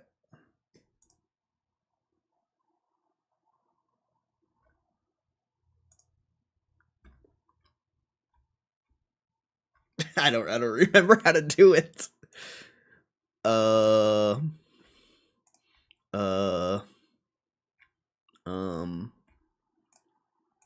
don't even remember how to do it, bro. Oh, here we go. Ah, look how bullish that is, bro. It's so bullish. Look how bullish it is, bro. Ah, doesn't that just look great? Don't you want to invest in that? Don't you just want to invest in that, bro? Doesn't that just look such a good company to invest in? How bullish it is? Ah, yeah. Looks good, looks good. Is it really down though? I still need to bag up here. I did a 4x on that gibberish momentum. Dilute me, Ryan Cohen. I want cheaper shares, please. It's ripping upside down. Yeah, it's Stranger Things. It's Stranger Things, bro. It's Stranger Things.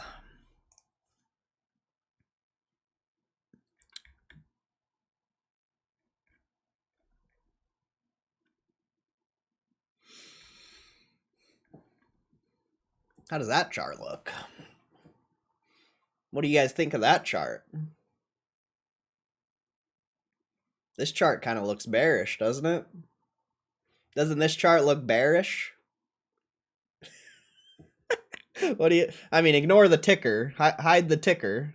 I can't. I can't hide the ticker.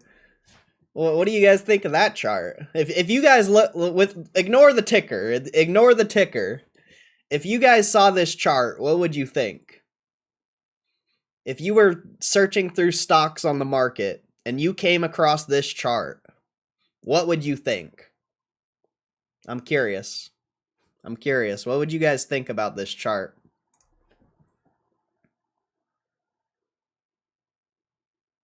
I think it's a great trade at 100, maybe. Been doing nothing but making new highs all day. Bullish. I can't wait to buy GME at 100. Short it. Jeff Jolly, what's up, Jeff Jolly? How you doing, bro? Buy the dip? Ooh, interesting. Bart Simpson? What? What? What's up, Vuru? Haven't seen that name in here before, I don't think. Barcoding? I know, but what would you do with this chart? Would you short it? Would you buy it? Like, what are your thoughts? You know, ignore the ticker. Ignore everything you know. And what would you think if you saw this chart? Oh, here, I'll zoom it out a little more. There you go. What would you think if you saw this fucking thing? What would you think? Bearish? Bullish?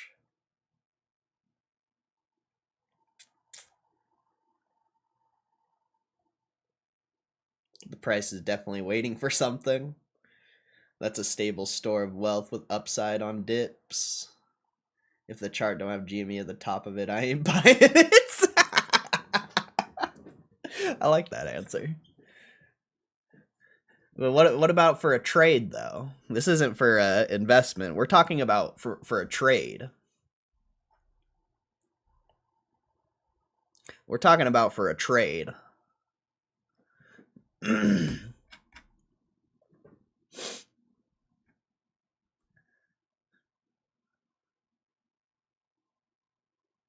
I'd prop the barn door up with it. What? I don't even know what that means. I don't know what that means, but that was funny, Jeff Jolly. Gonna grab some grub. Alright, Moose, much love, bro. All the squiggles are just noise. It's true. It's true. Oh no, my inverted chart. There we go. There we go. It's a close one. That was a close one. That was a close one. I didn't know there was a chart outside of GME, to be honest. That's funny. Taco Tuesday. Just woke up, going back to sleep. All right, Best Mechanic. Enjoy your rest, bro. Enjoy your rest. It's reliable, and I'll always keep opening the door. All right. So, well, since you guys aren't going to give me any suggestions, I'm going to give you mine. Well, I would say this is bullish. But you know, it's funny. This is an inverted chart. So it's bearish, actually. if I was a trader and I was looking at this inverted chart, I would think this was bullish because you're creating higher lows. You know, you had your first lower low here, higher low, higher low, higher low. I mean, you went a little bit below this higher low, but still another higher low, higher low, higher low, higher low, higher low, higher low, higher high. This chart's bullish. Besides this, you know, besides this little barcoding right here, this chart's bullish. So if you're a trader and you're looking at the real chart, this looks bearish. From a chart analyst perspective, this is bearish. Lower high, lower high, lower high, lower high, lower high, lower high, lower high, lower high, lower low right here. Back at 1052, lower low. I mean, not really, you know. Not really because of this. Not really because of that. That's not really a lower low there. But if you're a trader and you're looking at this and you're just ignoring this little part before the squeeze, which probably most people do, most people probably ignore that, this is a bearish chart. This is a bearish chart. No matter how you look at it, it's bearish, bro. But it's not. It's not bearish. It's only bearish because the chart portrays it as bearish. The chart is meaningless. The chart means nothing. The chart means nothing, bro. But if you're a trader who's not analyzing the business, not knowing why it sold off here, not knowing why it sold off here, not knowing why it sold off here, not knowing why it sold off here, you would think this is a bearish chart, and you would short this thing. You would short it. I'm just saying. You know, I'm not bearish, but from a chart analysis perspective, this chart's kind of bearish. But the only reason it's sold off, you know, early January, March, well, early January because of the market, but March, June, October, there were reasons why it sold off there. Bonds, you know, bonds, warrants. If you would have never issued the bonds, the warrants, this stock would probably be sitting at like 40, 50 bucks potentially. Potentially, you know, maybe not, but it's it just goes to show that what a trader sees is completely different from what someone who's actually tapped into this business sees. Because if I was a trader and I didn't know anything about GameStop, I would look at this chart, especially here, you know, forget like 21 to 24. You could just look at this, you know, May 24 to now. Like, that's in a lot of ways kind of bearish, in some ways bullish, kind of, you know, probably more neutral. Probably more neutral, but oh, screw you. But I don't know. That's all I'm trying to make the point of, is traders view this stock as bearish, but a real investor, you know, someone who's actually tapped into the story, I don't think, I would say the chart's more neutral, personally. But if I was like, if I was a trader, just an not an uneducated trader, but an uninformed trader, you would probably short that.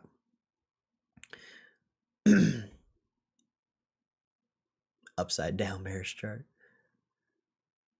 I would never short GME. It's the most dangerous stock to short. Yeah, but this isn't about your opinion. This is about the opinion of market participants. I think that's where a lot of people get mixed up when it comes to trading. Your opinion about trading, my opinion about trading, doesn't matter. You need to be able to view the market through your average participant's eyes. Your average participant isn't tapped into GameStop's business. They don't know like anything. You need to be able to like put yourself in the shoes of other people. It's showing bottoming signs though. Yeah, but if from a short perspective, if you break the bottom, that's going to be a massive sell-off. If a stock breaks support that it's been holding for over a year, there's going to be a massive sell-off. Like, it's obvious. Any trader who knows simple support and resistance knows when that support or resistance breaks, there is a massive move behind that event. And if you're a short looking at GameStop and GameStop keeps bouncing off of 20, your bet is that it's going to break 20 and everyone is going to panic sell back to like 15, 12 or 15 to 12. Like, that's the bet. And it's pretty obvious, I feel like, but some people can't put themselves in the shoes of other people. That's what I've been doing most of my stock market trading career, I guess, if you want to call it that. They made a Netflix documentary and a movie about it. Stock traders don't watch fucking Dumb Money. Stock traders look in charts all day and draw lines on charts. Like, you're giving the average stock market participant way too much credit.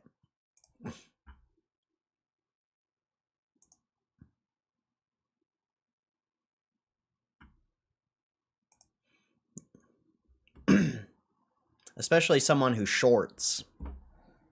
You're giving them a little too much credit, I feel like. They are not, like, people who trade don't give a fuck. They have stop losses.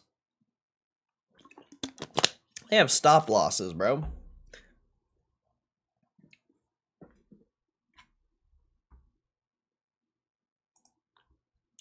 So easy to short a company with someone else's money. Yeah, exactly. You don't even need money to short.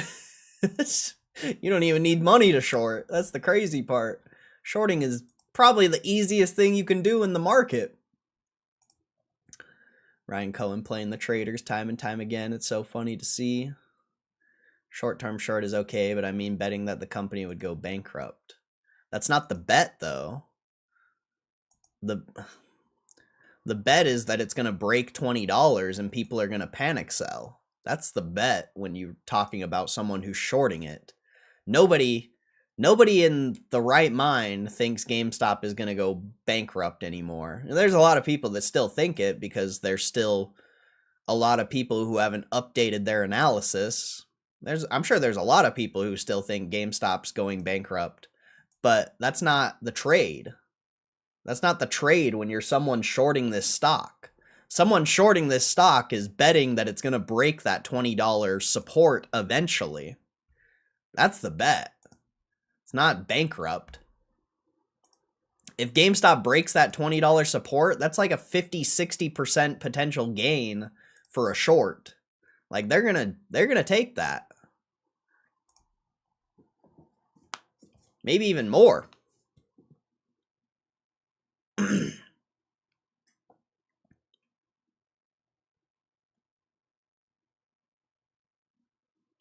Ryan Cohen be like, I'm hard at work creating long-term value for shareholders and absolutely wrecks option traders.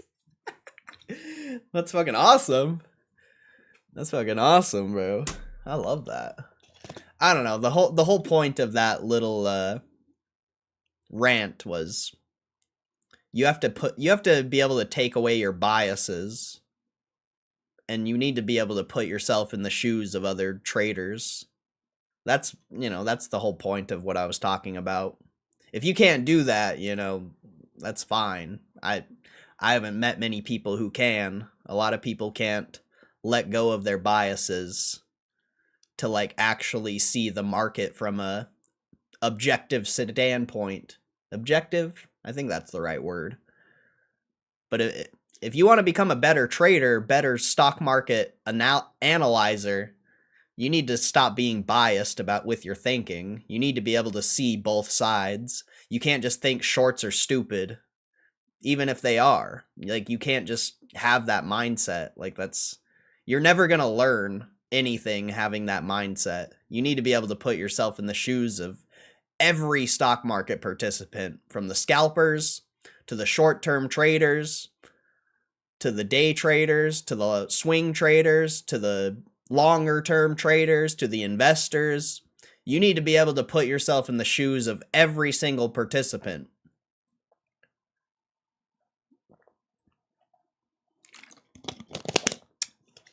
I mean, if you don't want to be a better stock market analysis person, that's fine. I don't blame you, because in a lot of ways it's a waste of time, but you can't be biased in the market when you're trying to analyze it. That's what people are getting wrong about GameStop. A lot of people are biased and they hate the stock, hate the company, hate Ryan Cohen because they diluted their trade or whatever. But if those people, drop their bias and actually like could open their fucking brain, expand their mind a little bit, and see the market for what it is instead of putting the market in this little bubble. I don't know. I just feel like people would have a lot easier of a time analyzing and not being so emotional towards the market.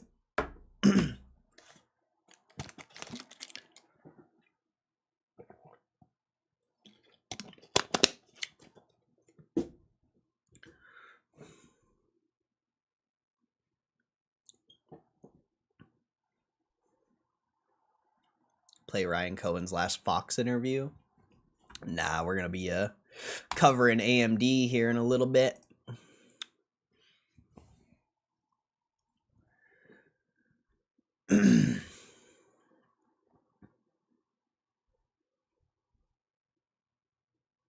Definitely a bloody day out there in the market.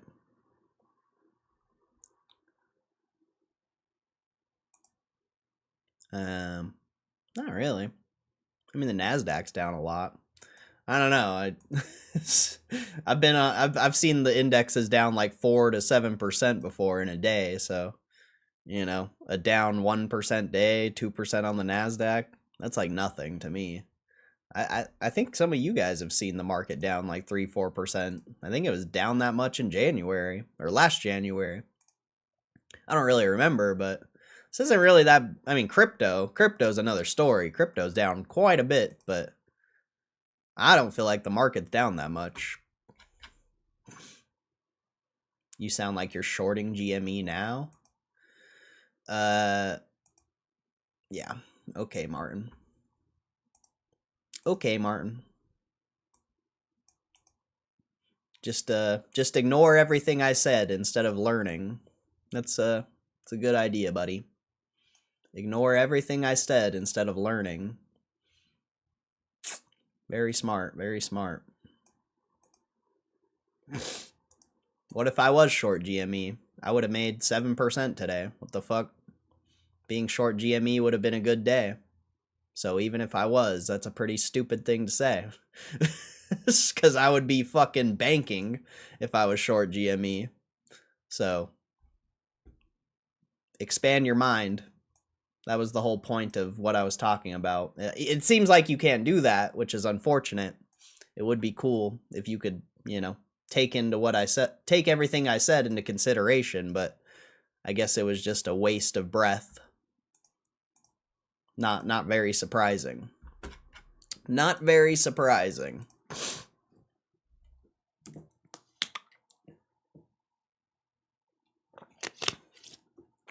Last April, didn't we have like 2 or 3 back-to-back red 2.5% days on the S&P? I think so.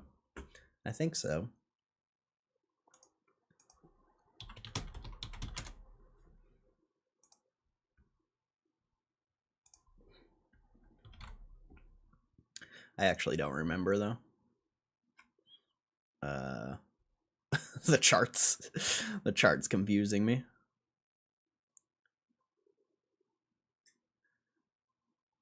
I need to reset this. It's confusing. It's too green. It's too green. There we go. Yeah, the beginning of April. You had these two pretty big down days. Doesn't say the percent. Yeah, this was like a down 5% day, April 3rd. Another down 5% day, April 4th.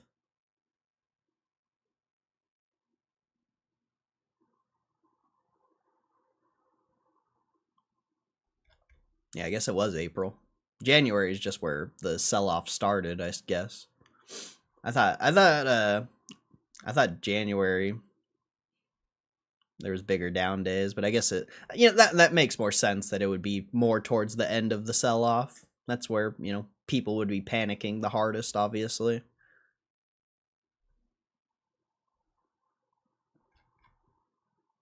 That makes sense.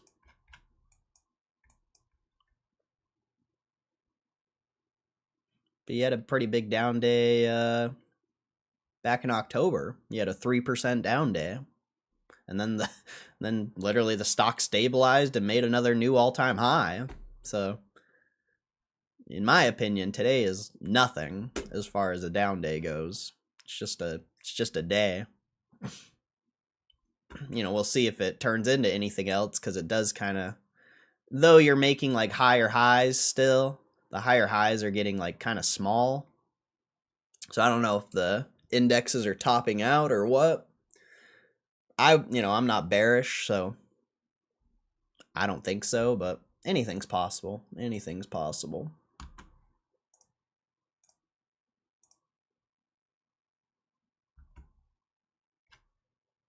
And Trump calling the bottom with a Truth Social post. Yeah, that was probably the most gangster thing Trump's ever done, honestly. Like, that might have been the most gangster thing Trump's ever done. I just look at it as a gift to buy more shares. Amen, amen. That's not the point I was trying to make, though. I was just trying to make you guys see the market through the eyes of a trader rather than your own like biased perspective. But that's tough. It's tough for some people. Some people can't let go of their biases and the way they view things and put themselves in the shoes of other people. So like I wouldn't really expect anyone to be able to get what I'm saying. But yeah. For the one or two people who actually understand, or maybe there's a few people who actually understand what I was saying. If you didn't already know, you may have learned something. I don't know. If you're going to continue to be biased and not see the market for what it is, I'll just say good luck on your trading adventure. I hope you're just investing, because if you're a trader and you can't see both sides of the trade, good luck. Good luck. Good luck.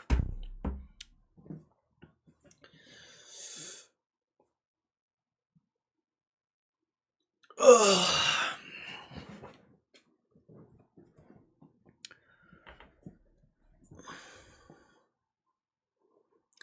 I'm really curious on what happens on the ARB traders from the notes if it goes into the 30s.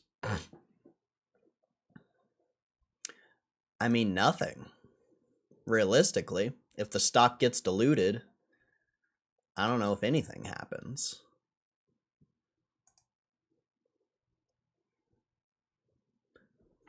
I feel like it's more interesting if it stays below 30. Because then you don't get the dilution. And anyone who shorted for the dilution is forced to close. Whereas if the dilution actually happens, I don't know if they'll be forced. The stock will probably be ranging like $30 to $40 potentially. Whereas if it doesn't get diluted, it could go to like 40, 50, 60 potentially.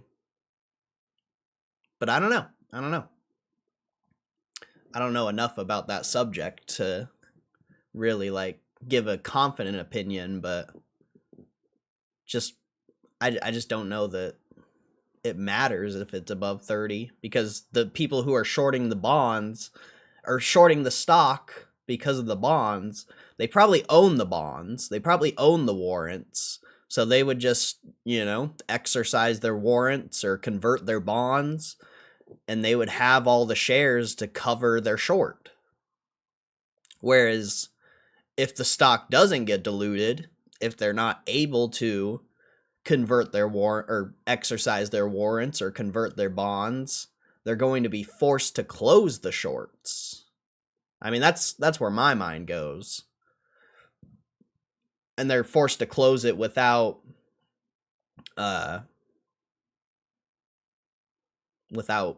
shares, if that makes sense. Elvis, I'm going to give you a last warning, bro, just because I love you. But if you're not going to bring any value in my chat, I'm just going to ban you forever. This is your last warning, bro. Dead ass. Dead ass, last warning. I will ban you forever. Don't think I won't. I know I've said it a lot in the past, but it's a new year. And if you're not bringing any value, you haven't brought value to my chat since 2021. All you do is talk shit. So this is your last warning, bro. I will ban you forever. Say I won't. Say I won't.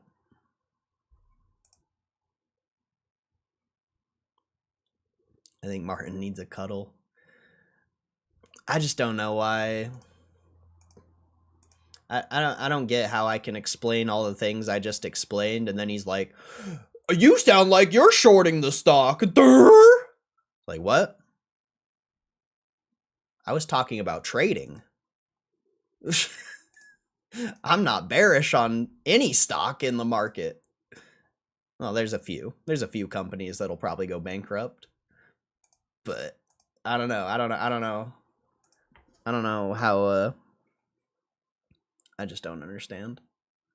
I don't know how you can be talking about trading when I'm probably the most bullish person on GameStop out of anyone here. Literally. I don't know how everything I just said you could be like, he sounds like he's shorting GameStop. Like, what? Did you like listen to anything I said? That's crazy. That's crazy.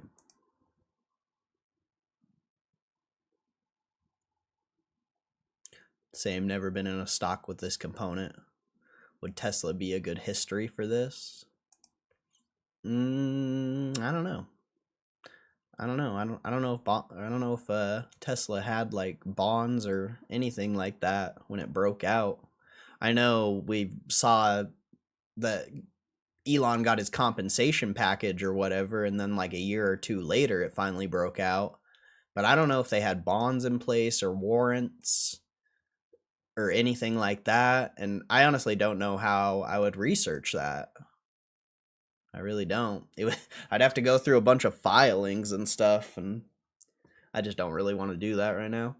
Also, people are going to be coming in here for AMD here in a little bit, so, well, maybe. I don't know if people are streaming AMD or not. Let's see.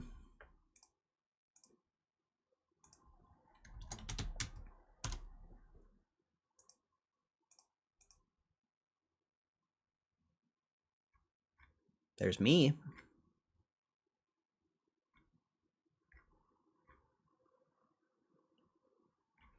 Whoa, there's some Chinese fucking...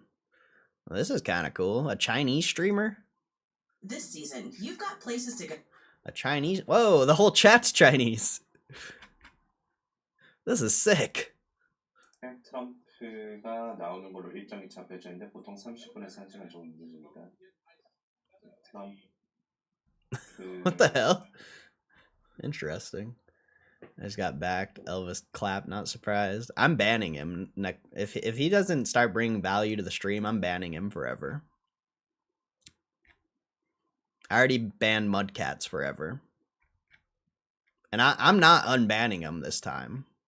Like I've been nice and I've unbanned a lot of people that I've banned. But I'm banning people forever now.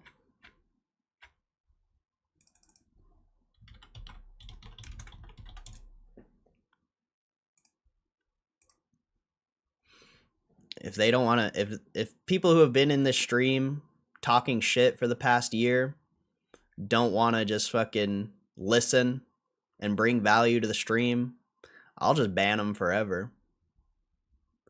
That was probably who was making the alt accounts. I don't know. What the fuck? Hopefully I don't get banned for that thumbnail I just saw. Jesus Christ, bro. That's actually insane.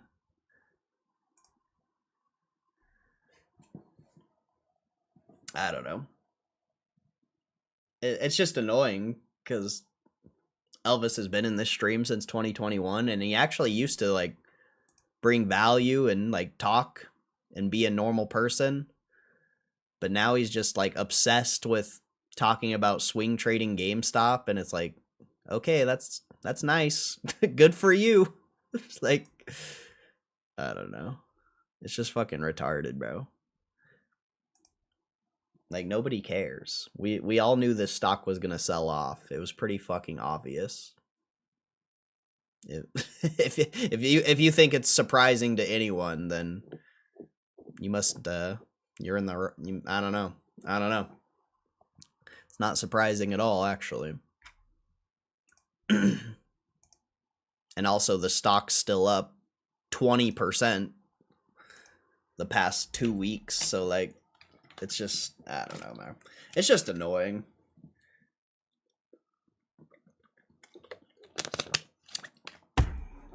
But if they want to be banned, then whatever. Whatever. See what I care. Like, do you think I'm going to be upset that I ban someone who brings no value to the stream? Oh yeah, I'm going to be so upset. I'm going to be so upset about that. Right. Oh no, whatever will I do?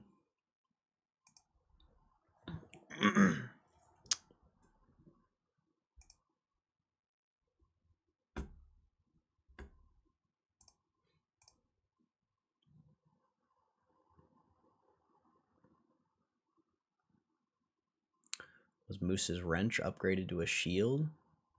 Wait, a shield? What do you mean? What are you talking about?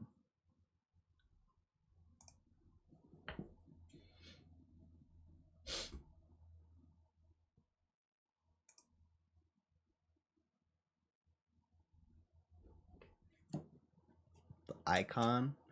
That's Ryan Cohen's face. Maybe you can't see it that well on the phone, if you're on your phone. That's Ryan Cohen's face. Wait, it looks like a shield. Wait, what? It's a wrench on my screen. Is it a shield on mobile or what?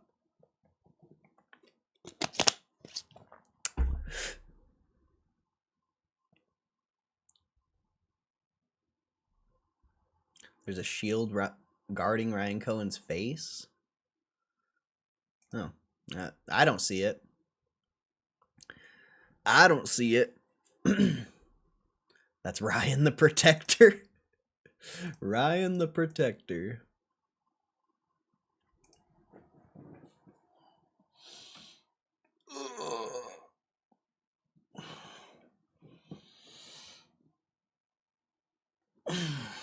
Moose is like the nicest mod ever.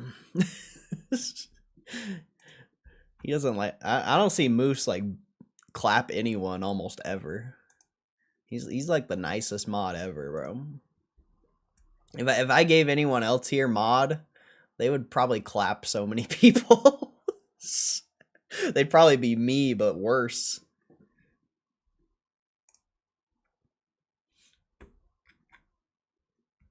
My clapping days have really calmed down.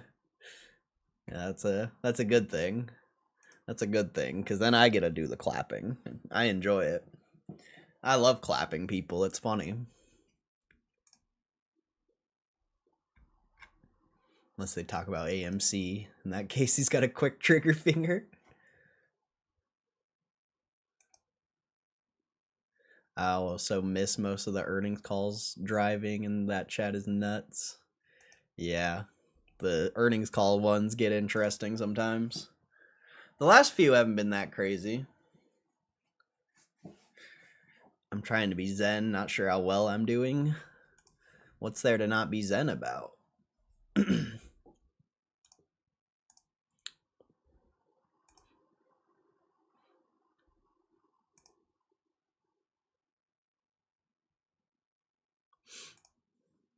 What's there to not be zen about?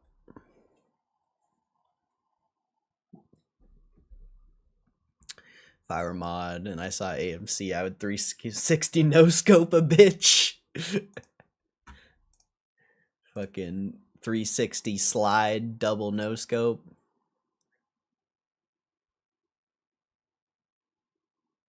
Just be zen. These daddies got you. Oh, I mean, if you're not being zen because of this price action, I mean, I don't know how.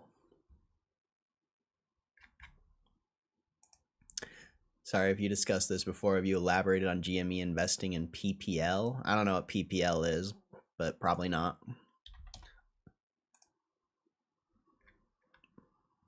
Regulated do you know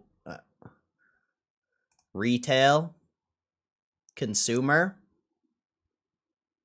utilities is not retail or consumer. PayPal, that's a financial company. It's not retail or consumer. Credit services, financial services. So no, I didn't talk about that because that's not what retail or consumer. I'm not going to talk about companies that they're not going to acquire. Retail or consumer.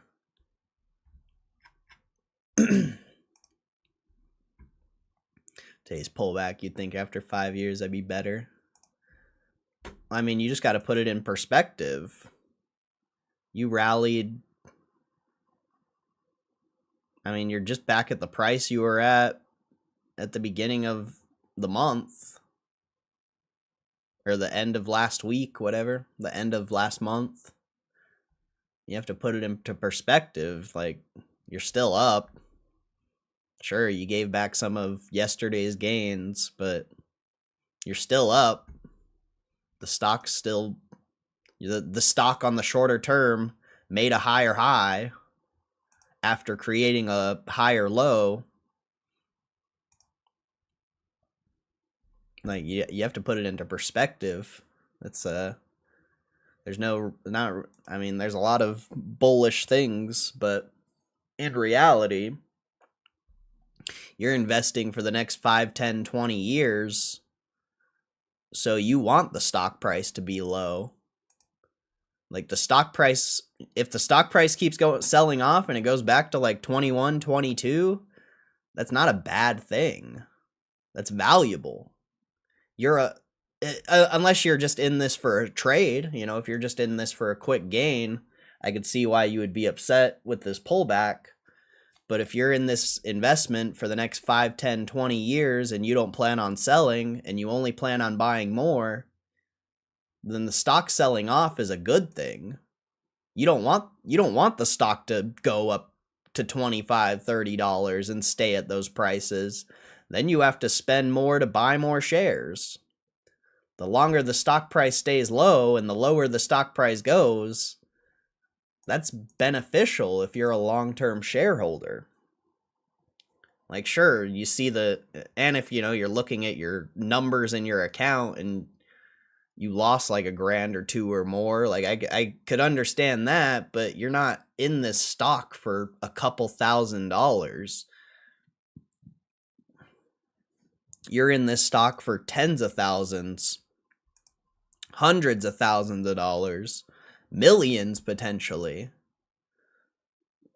So, you know, you just have to put it into perspective. If all you're focused on is the gains and, you know, you're trying to get rich quick, or maybe not even get rich quick, but you're trying to make like a few $100,000 or few tens of thousands of dollars like really fast, sure, I could see why you would be upset. But if you're in this stock for the same reason I am, as a long-term investment that could become something extraordinary and change your whole family's fucking wealth dynamic in the next 10, 20 years and the whole trajectory of your whole family, I mean, you wouldn't really be upset about a little down day. I think it's all perspective, honestly. It's all about perspective. You know, I lost like 10, 20 grand, or not 10, 20, like 10, 15 grand on this sell-off. Sure, it sucks, but like, I'm not in this trade for 10, 15 grand. 10, 15, you know, I could probably do something with 10, 15 grand, but that's not enough for me. And maybe that sounds like really selfish to some people. Maybe that sounds idiotic, but I'm looking for millions. I'm not even going to sell when I'm up hundreds of thousands. So it's all about perspective, really. There's going to be a day on this stock in the next 5 years, if it keeps going up, you know, if it works out, where the stock's going to be up a fuck ton. I'm going to be up like 200-300 grand. And then there's going to be a massive down day where I lose like 100-200 grand. Like, you just have to put it into perspective, man. Like, this is, if you can't handle these little sell-offs at these low prices, how are you going to handle higher prices, more volatile price action? If you can't handle losing a couple grand of money on a screen, how are you going to manage losing 10 or 20 or 30 or 40 or 50 or $100,000 when this stock is trading at $50 to $100 and it sells off like $10-20 in a day? Like, how are you gonna survive? How are you gonna survive?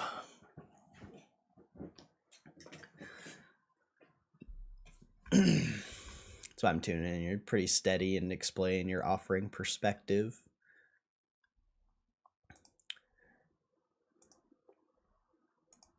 I don't know. I'm just in this stock for one reason and one reason only. If I was in this stock for swing trades to make a few $10,000, you know, it would be a totally different thing. I would have a totally different perspective, totally different like view on sell-offs like this. It'd be totally different. But since I'm in this stock for the long term, it just like doesn't even make sense to put any weight on shorter term price action. It really doesn't.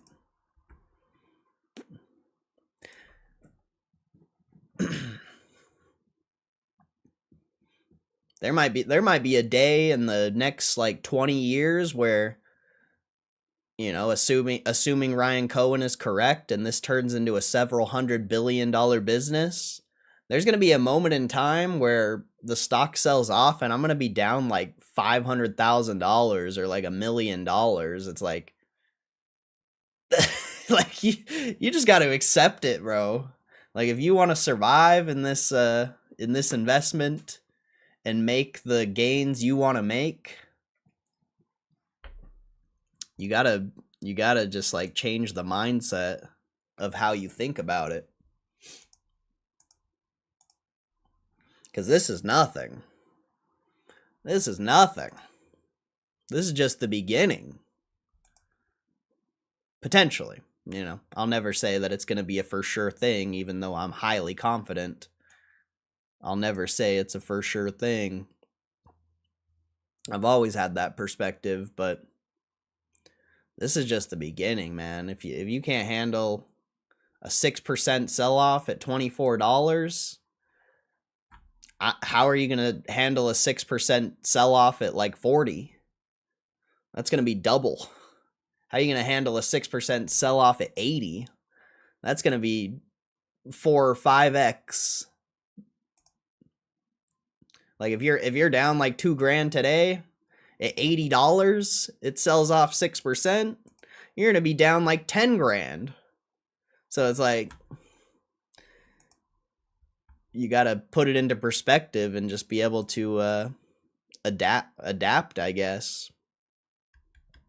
Especially if you want to stay in this stock for the long term and you want to try to be a real investor in this stock. Like I said, if you were a trader, you know, it's totally different. Totally different. Losing 6% on a trade is crazy. So, totally different.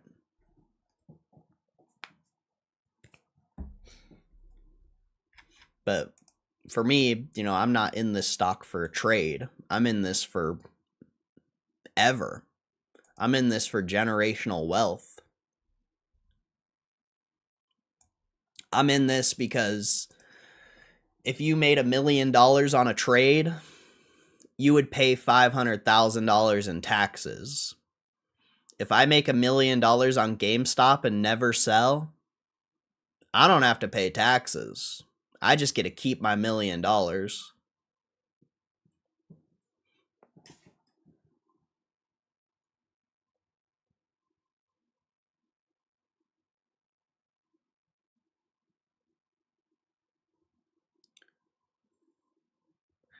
Who else used Panic every day? Was it Zuzu?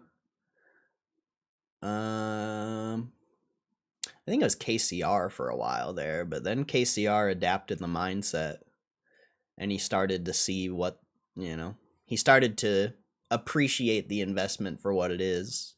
From what I think it was KCR.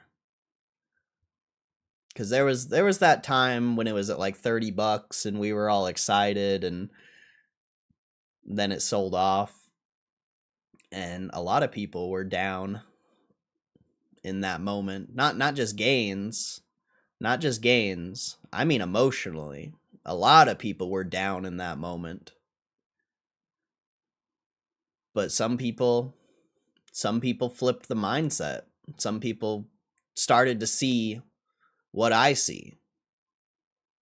And if you can see what I see, do you see what I see? Do you do what I do? I think you're going to have a lot better time, not only in the market, but just in life in general. Like the stock market shouldn't dictate how you feel on a daily basis. You know? Like I've said this before, but I wake up every single day and I expect this. I expect the stock to be down every single day when I wake up. There's never a day I wake up and I go look at this stock and I'm like, I wonder how much it's up today. Every single time I go to look at this price, the first thing I think is, how much is it down today? Like, I'm not even joking. That is literally what goes through my mind every time.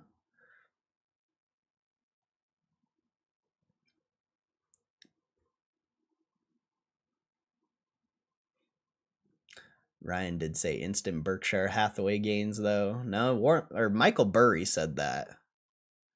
Ryan Cohen did not say that. Ryan Cohen said they're trying to do what Warren Buffett did in a shorter amount of time. Ryan Cohen never said instant Berkshire. That came from Burry.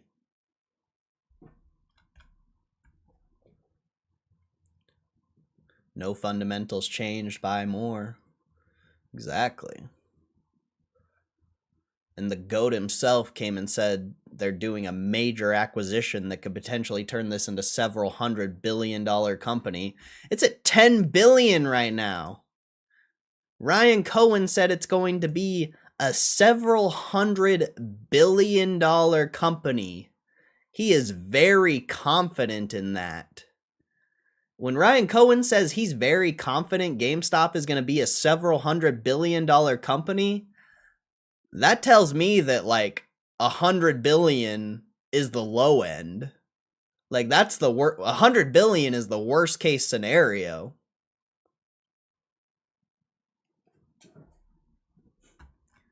I'm just here for the memes and Pokemon card polls. I don't think we're gonna do any more power pack polls. Honestly, I don't think, I know every single dollar I make going forward, whether GameStop's at 30, 40, 50, I'm buying shares. I'm not buying Pokemon. I'm not buying anything. I'm not buying anything but GameStop shares.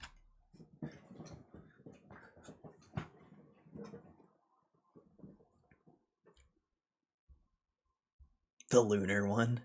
I would love to pull a lunar pack, though. I think that would be fun, but it's probably not going to happen. I'm here for the worldwide chat. It's worldwide Corey. It's a worldwide Corey. KCR, yeah, that flipped, though. Yeah, he even bought on the dip. He even bought on the dip, bro. But some people didn't make it. Some people didn't make it, bro. More people didn't make it. More people didn't make it than who made it. There's so many people that I've seen in this chat come and go. You know, part of it was because of me. I was kind of an asshole, and still am. Still am.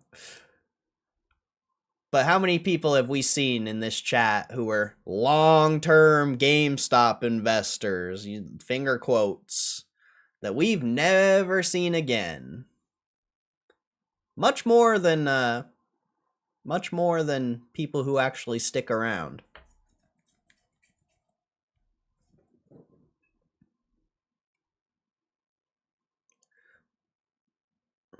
I loved it. The company stacked.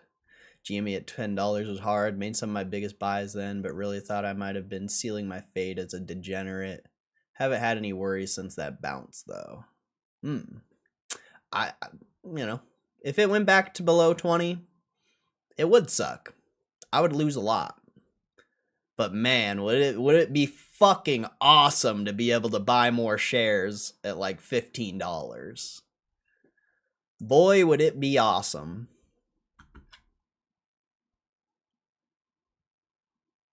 We'll have to go pull a Varley, bro. Would have to go pull a Varley, get a fucking loan. Dead ass. Dead ass.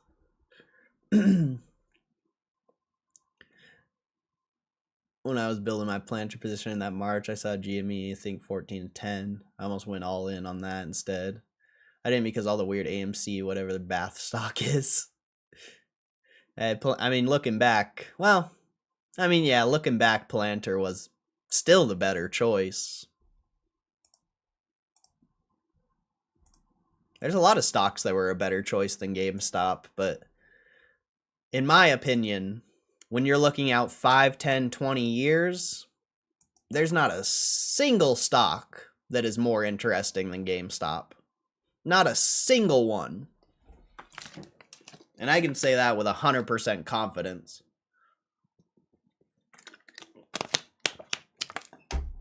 Does it mean it's going to work out? No, I don't know. Could. It also couldn't. Who knows? But if you're looking out a long enough time frame, there's only one company that's has anything remotely interesting about it. I mean, there's a few, but they're not as interesting as GameStop. And even the stocks that would be like interesting to invest in, they're already up so fucking much. It's just like, it seems way riskier. Aren't they $1,000? Nah, the lunar packs are $2,500, bro. The bounce and all the cash raising that followed became pretty clear that something was cooking for a true transformation. Yeah, I mean, you were in the stock when the company was complete dog shit. But if we go back to, I mean, if you were keeping up with everything, where is it? There was that earnings call right before the squeeze. I don't know how to find it. But there was that earnings call right before the squeeze, and they said they were 100% certain they were going to make profit or something like that. I don't remember the exact wordage. But if you were keeping up, I mean, you would have read that and been like, whoa.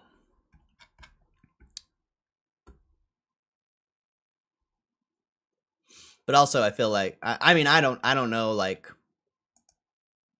how, and I'm not trying to be rude about this, but I don't know how, like, educated you were on the market and, like, how you perceived the market.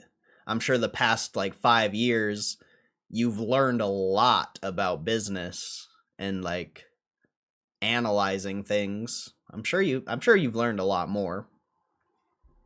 So, you know, maybe at that time you read that and didn't even take it into consideration. But if you came back now and reread that like I did, you'd be like, whoa.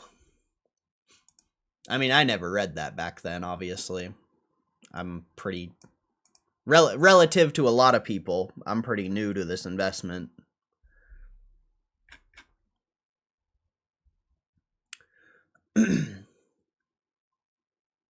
We hit sub 10 a while back. I bought as much as I could. Bank account got drained. If we went sub 20, I'd close up my Pokemon side hustling business. I still did good on Planter, but sold too early to rot here with y'all. Now I'm a lifer. I mean, yeah, but looking out 10 years, I don't think Planter is going to be worth as much as it is. I really don't.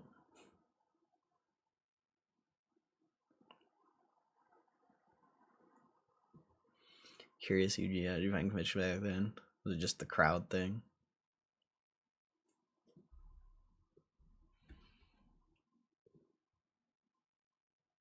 I wonder if I can find that.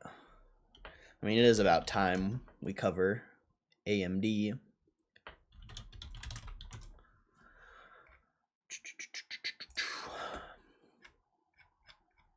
I want to say it was Q4 2019. Oh, apparently not. Maybe it was Q4 2020. Why are these locked? They weren't locked last time. 2021.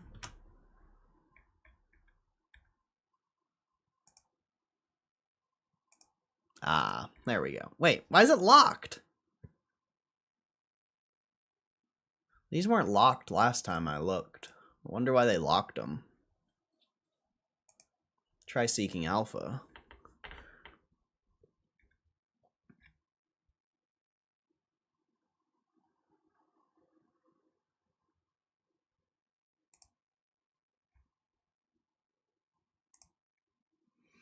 Let's see. Thank you. So this was Q4 2021. Thank you, Ape Against the Machine. Thank you. Thank you. I want to begin by thanking all our team members for their dedication and hard work over the past fiscal year. It was an important period of foundation building, significant investment, and cultural change at GameStop.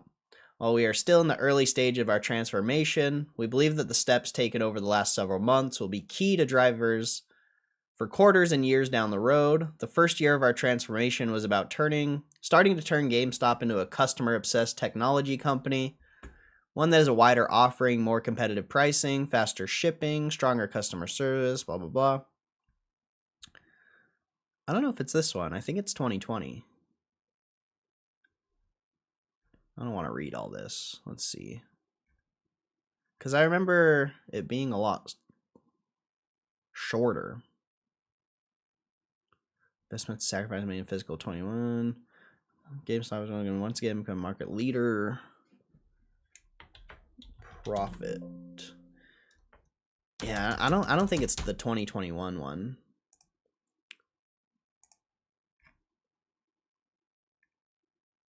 I think it's 2020 because I thought it was before the squeeze. Ah.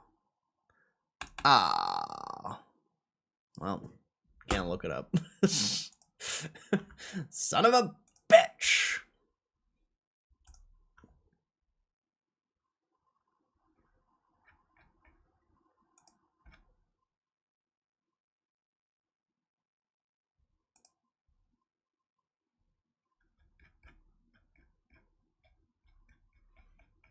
Damn it. Whatever. Alright, I guess we can't look that up then.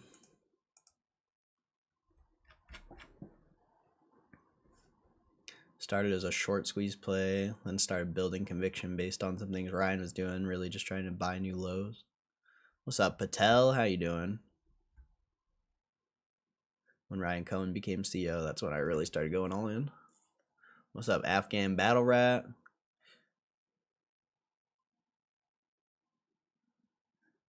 Investing in a vision, put my faith in Ryan Cohen being that guy, and a stock with a huge cult following was a definite plus. It sounds similar to a lot of people. Sounds similar to a lot of people. The memes on Super Stonk have been fire. They have been posting a lot. There's been a lot of memes. When I researched Ryan Cohen, I really fell for the guy. My favorite is the meme about Dave. Have you seen it? So I knew he sees things different. Dave, what? I haven't seen that one.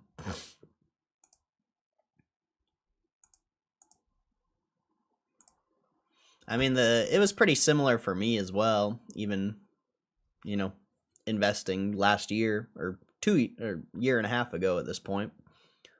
It was just like the squeeze play. It was a trade. But honestly, like if I'm truly being honest, I bought a lot of shares during 2024, and I was down like 25 grand in a day one time. And then it popped back up to like 40 or 60 or whatever. But yeah, it was never an investment for me in the beginning. It was just trade. It was slightly an investment because I remember the first part of the squeeze I didn't sell. So I was like, whoa, maybe this thing's gonna actually go crazy. And then Ryan did the at the money and I kind of just ignored it. But yeah, it was just a squeeze play for me as well. And then I mean, we've been streaming almost, well, I didn't start streaming immediately when I first got into it. But once I actually started to believe in the investment, that's kind of when I started streaming, because I was like, you know, maybe this could be like a real investment and this could be something extraordinary. And if I start talking about it and it actually works out, you know, maybe I could help people. Who knows? You know, whether the streams helped anyone or not so far, that's highly up for debate. But yeah, it took a while for it to become like an investment idea for me. And then, you know, as time went on, it definitely got more risky in a lot of ways because of how much money I was putting up and still continue to put up. But every single day, well, I shouldn't say every single day, but every few months, I just get more and more confident. And whether that's a good thing or not, you know, that's highly up for debate. Damn, MB? MB? I haven't seen MB in here in a while, bro. Hope you're doing good. But yeah, I don't even know if Ryan Cohen was like part of my thesis in the beginning. I think I just saw that GameStop was losing hundreds of billions or hundreds of millions, and then they became profitable. I think that's really where it started. And then I learned about Ryan Cohen later. I don't really remember though. I'd have to go rewatch like some older streams. It's been a while. It's been a while.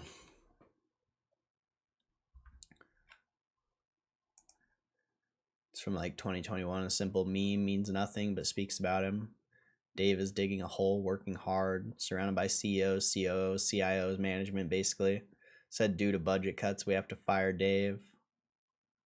I've never seen that one. I've never seen that one.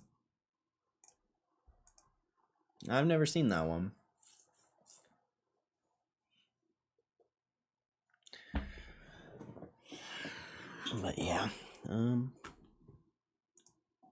I guess it's AMD time.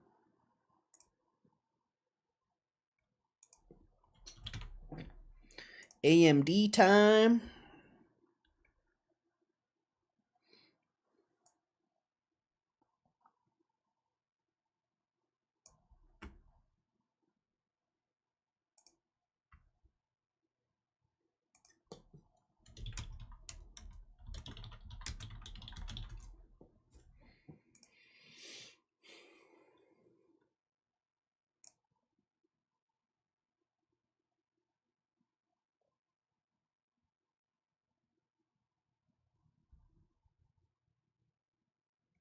Do they not have an earnings call? Oh, their earnings call doesn't start till 3? Ugh. It's gonna be a while.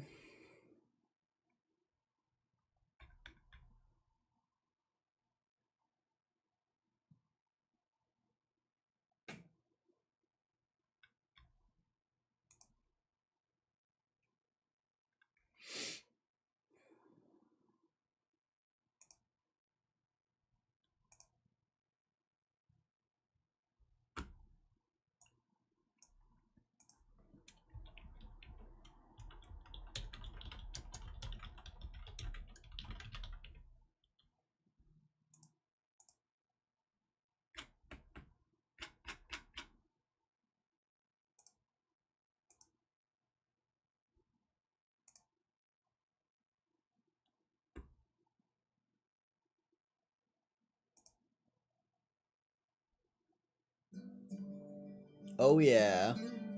Classic earnings call music.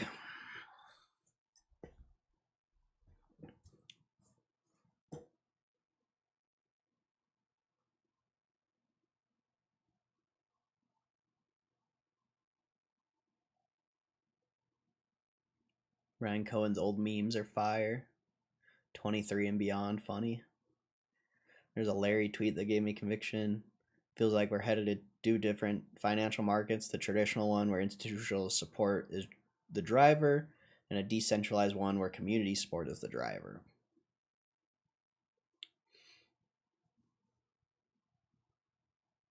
I can kind of agree with that, but it's the mix of everything that's the huge driver. Whew.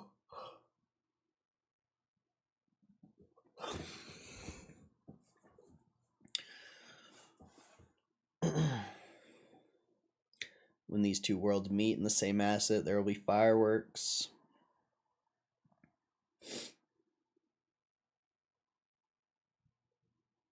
I see. I've seen that tweet, I'm pretty sure.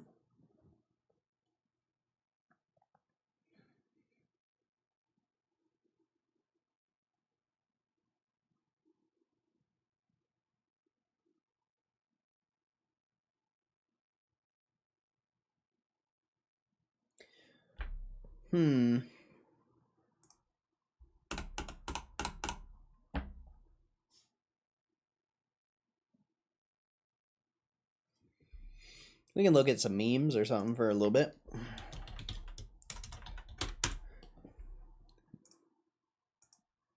I saw a funny one. Hugh G posted a funny meme, bro. I forgot what it was. The one after the article got released. That shit was funny, bro. It's like I've got something big, very, very big to tell you.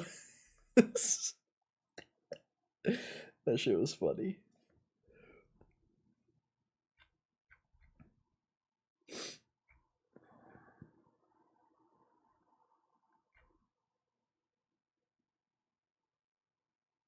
I've had some shit ones just doing my part.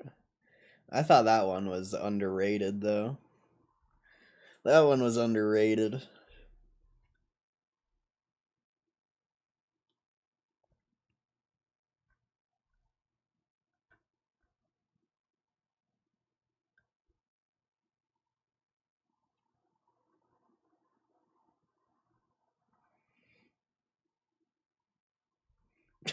Meme your heart out.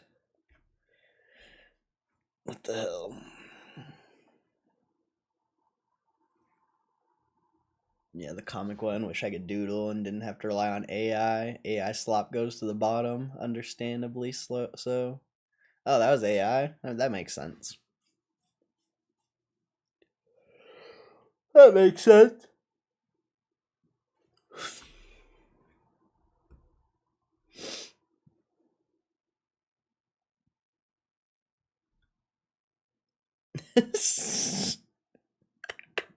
It's okay, Ryan. Merge and acquire when you feel like it.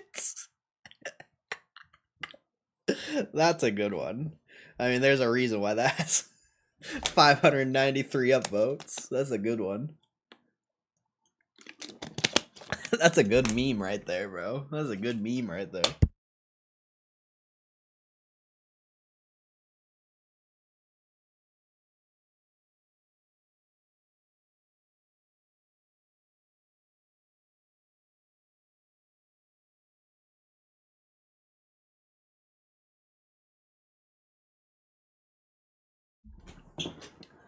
Matt Romano. What's up, Matt Romano? Has anyone seen the Simpsons cartoon when GME's worth $1 trillion? Yeah, I've seen that. I've seen that. GameStop's Pokemon prices? Nah, I don't look at it. It's probably the same price as the scalpers, though.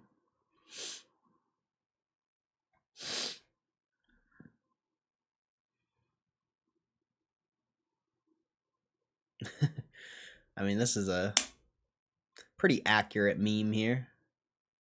I've seen this one before, though.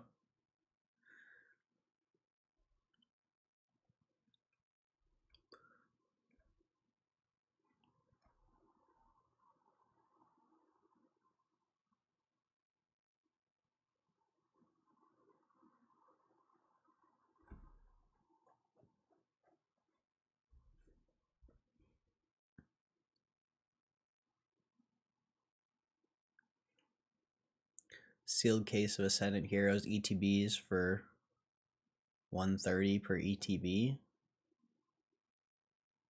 Oh, sealed case. I bet that's how much they are on eBay. So I don't...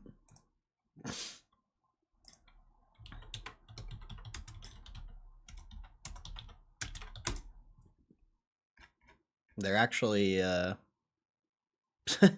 bro, they're selling... That's a Pokemon Center one. 115. 100... I mean, they're selling for that much on eBay, so... It's not really surprising. I'm sure you get a discount for if you have pro membership. So they're selling for the same price they're selling on eBay.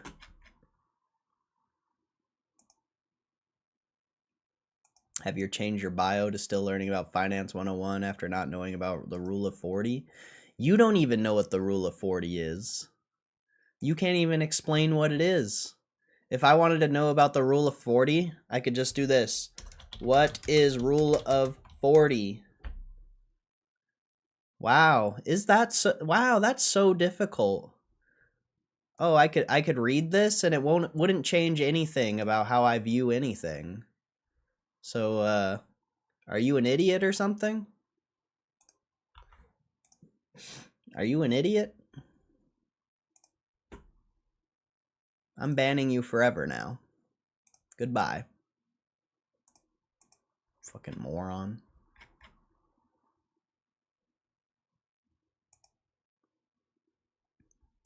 GameStop sells cases. I mean, I'm sure it's still the same price for cases. I don't. Yeah. They're selling the same price as on eBay, so I don't really. I just don't get how that's like a problem, or I don't. I just don't get it.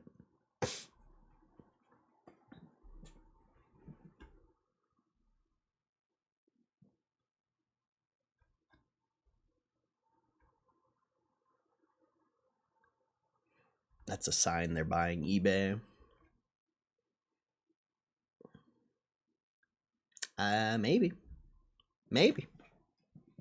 But I still don't see the issue.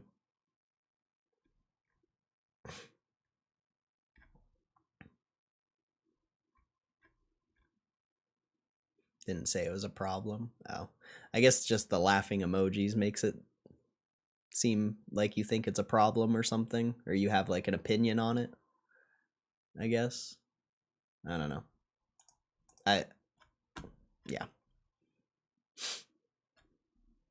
But no, I've never looked because I'm not buying Pokemon.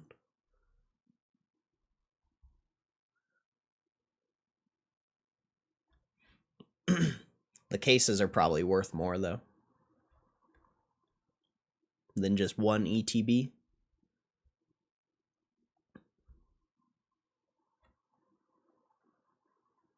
I'd imagine a sealed case would be more expensive than 10 sealed ETBs.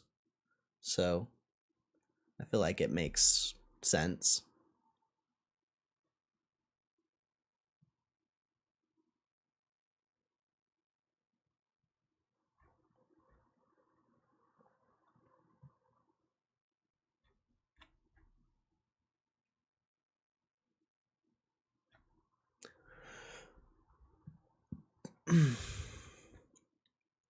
They got some nice slabs on their site. I haven't looked in a while. I just don't. Like I said, from here on out, every dollar's going to GameStop shares, so I haven't looked at Pokemon. I didn't even know that Ascended Heroes was coming out until a few days ago, I'm pretty sure.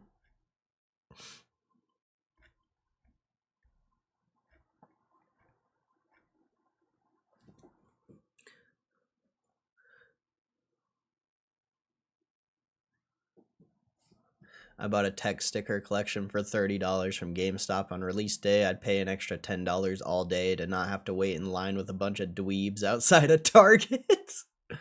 Good point. Good point. See, imagine they acquire Target and they get all that Pokemon inventory. Oh man. Oh man. You guys never even thought about that, huh? Because I didn't. I didn't until just now. Imagine they buy Target and they get all Target's Pokemon inventory and they can jack up the price and fuck the scalpers over. Oh man, tell me it's not gonna be Target, bro. Tell me it's not gonna be Target. That's actually genius. That's actually genius, bro. Woo! But yeah, good point. Good point. You're also, you're paying a premium to not have to wait in line and still potentially not even get the product. And they jack the Target Pokemon inventory up by 40%. Yeah, bro. Dead ass. Dead ass. They should. They should. 100%. They should.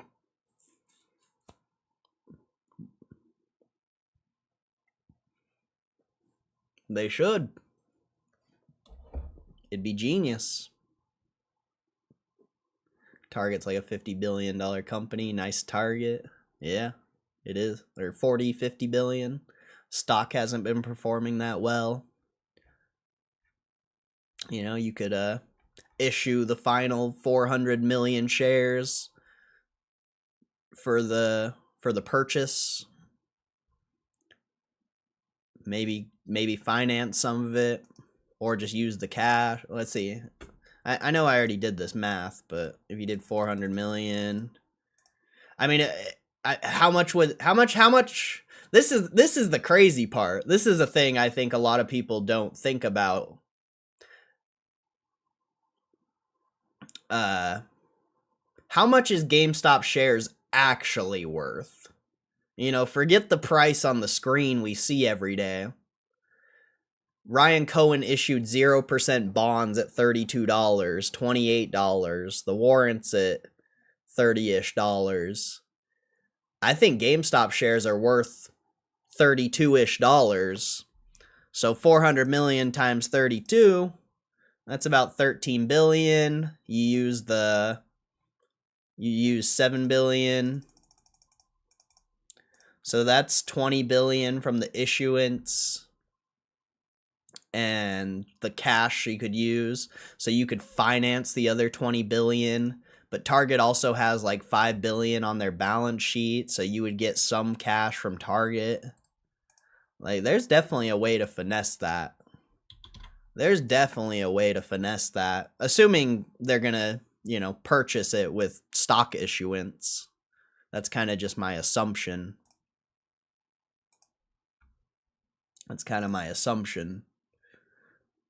But let's see. Yeah, Target has $4.7 billion in cash, so you could finance some of the deal. Target's cash could cover it. You wouldn't use all the cash from GameStop, so you would still have like a couple billion of cash on GameStop, so you'd have like 7 billion cash total. So realistically, you'd probably only need to finance like 10, 15 billion of it, potentially. And you could make that in a year, assuming Ryan Cohen knows what he's doing. Maybe 2. Oh man, that's interesting. That's interesting. 50% price jack up and it still all sells. Definitely not a problem. Then you just jack up the price more. Eventually, you know, the scalpers aren't going to be able to you know, people aren't going to buy an ETB for $200, $300. That's the only way scalpers will make money. Maybe people will, you know, it's possible, but eventually there's got to be a point where it's not worth opening a box and people are going to stop paying the scalper price. AMD shares and calls riding on this earnings. Nice. Today or in 2 years. I mean, I don't know, whenever they announce the acquisition. People will forever pay for that when the sets drop. It's FOMO. Maybe. If you're if a card in the set is only worth a few $100s and you're paying a few $100s for the box, the gamble might not be worth it.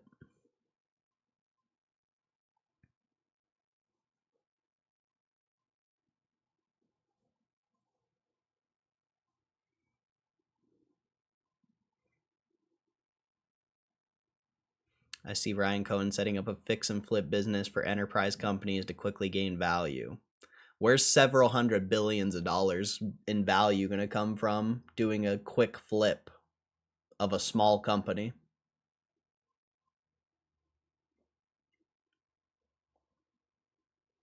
If Ryan Cohen is saying they're going to make GameStop into a several $100 billion company, it needs to be a company that actually backs that.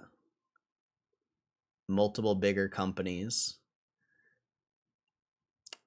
I don't agree. I just don't agree. That's a lot of work. It's going to be way harder to turn around multiple companies that are tiny versus just focusing on one fucking massive company. So I don't really agree. I don't think Ryan Cohen's trying to spread himself thin. I think he knows what he wants and he's going to go after it, and it's going to be something massive. I don't think it's multiple companies. I don't think he wants to spread himself thin like that.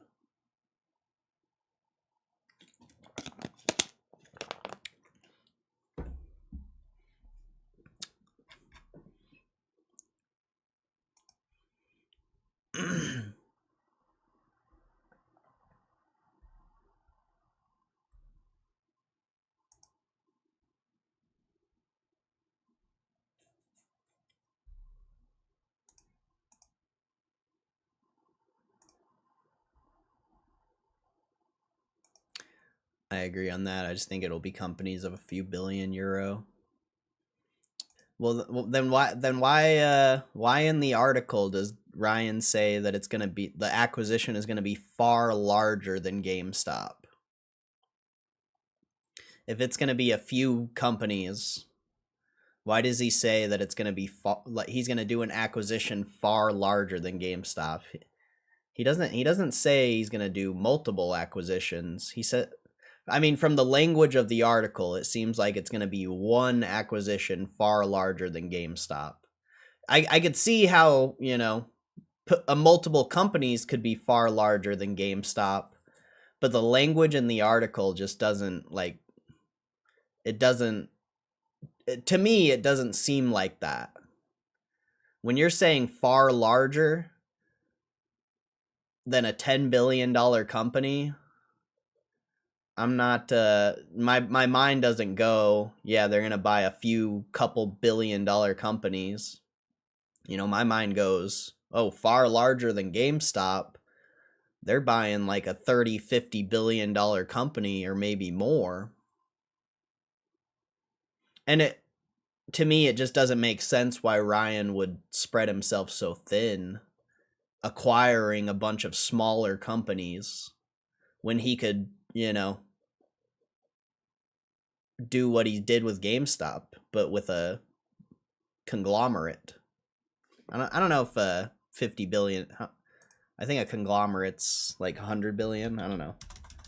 Definition of conglomerate.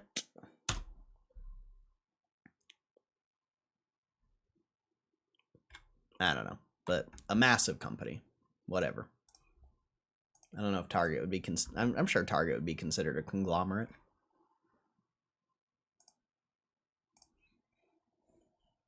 I just don't see how you could get several hundred billions of dollars of value from a bunch of couple $billion companies. It just doesn't seem realistic.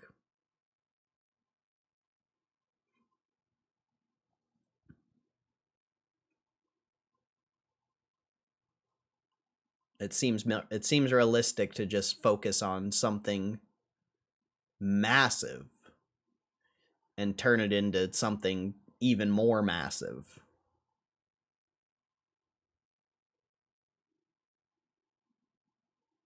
He literally says the opposite, and he said he wants to move on to the next after this one, like it's going to be one then the next. Yeah, exactly. There's that part of that article too.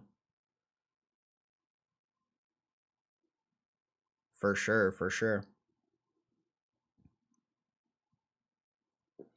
One at a time. Yeah, I think so. I definitely think so. I mean, we'll find out eventually. But it just doesn't... I just don't get how he could come out and say that GameStop's going to be worth several $100 billion and then go acquire some, like, small company that's barely pulling in a few $100 million a year. Like, if you're talking several $100 billion, You need a company that can pull 5, 10, 15, 20 billion dollars a year in net income.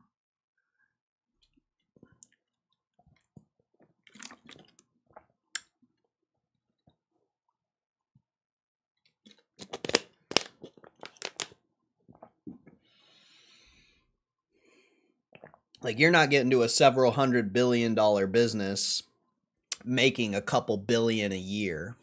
That would take forever. That would take forever.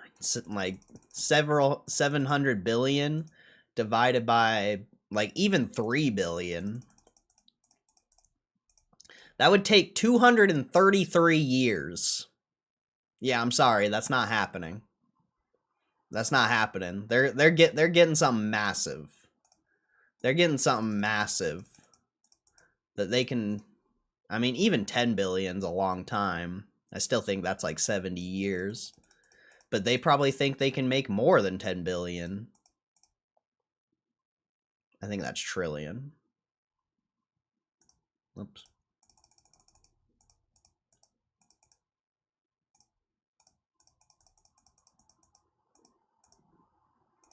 Yeah, 70 years if you're making 10 billion a year.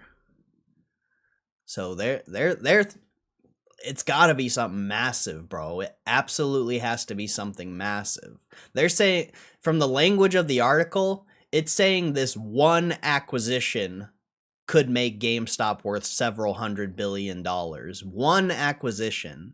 So it's got to be something they think they can start pulling in like 200 billion, or not 200, 20 billion or more profit a year. 35. Potentially more. 35 years if they're making 20 billion a year. Ryan Cohen would be 75 years old at that point.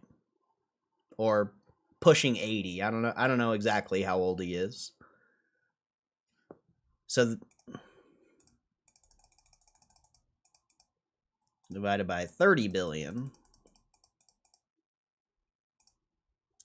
23 years if it's 30 billion a year.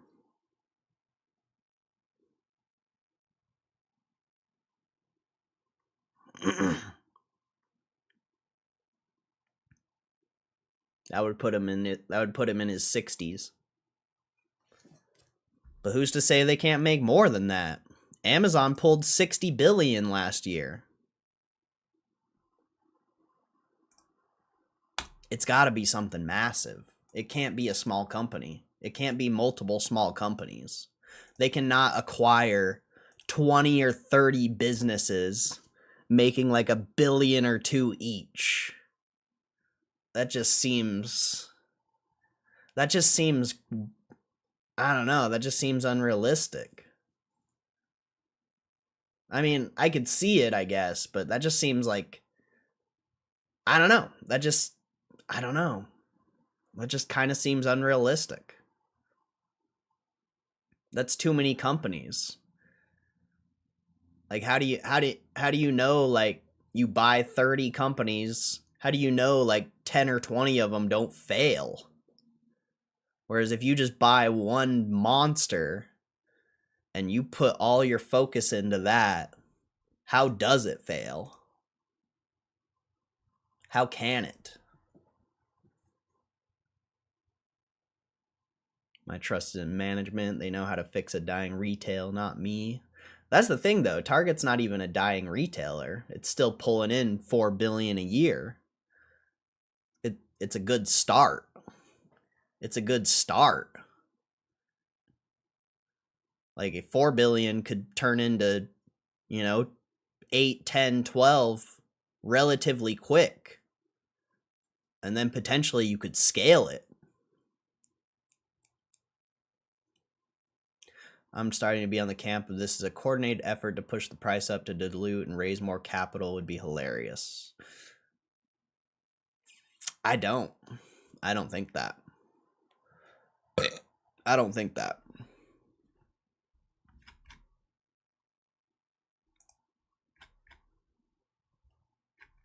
And you're never going to get to a several $100 billion doing that. If that's all they're trying to do is bring hype to raise more capital, this investment's dog shit. Sorry to say. It's trash. It'll still work out, you know, you'll still make a lot of gains. But if you're talking about the difference between turning it into a several $100 billion business or around $100 billion, that's just a terrible strategy. That's a terrible strategy. You know, I'll still be cool. I'll be fine with it. I'll still be fine with it, but I think that's a terrible strategy. And I think Ryan Cohen's much more gangster than that. Much more gangster. Will Ryan Cohen buy more Bitcoin on this dip? I hope not. I hope not. Bitcoin's in a bear market. Yep. Created your bearish trend literally a couple days ago. Year-long bearish trend on Bitcoin. And a lot of the altcoins had already formed bearish trends before that ever happened. Crypto in general is fucked right now. You need a massive rally. An absolute massive rally on crypto for that to come back. And not saying it needs to go up like 10, 20% in a day, but you need to start pushing, because as of now, it's only pushing lower prices. I meant they fixed GameStop. They know where they're go to next to me. Oh, they know where to go next, not me. I mean, I agree. You know, I'm not saying I know, but it's just the only business that makes sense. That's my whole point. It's the only one that makes sense. Does anyone think they'll add Bitcoin as it falls, or do you think they'll just hold what they have and never build it? I hope they sell their Bitcoin, but if they're going to continue to hold Bitcoin, you know, they should scale in more, even if it's only like $10-20 million or something. They should scale in more if they're going to continue to hold that. But I hope they sell that shit. I hope they sell it for a loss, and then the market views that as a negative thing. Be like, oh, GameStop sold their Bitcoin for a loss. What losers.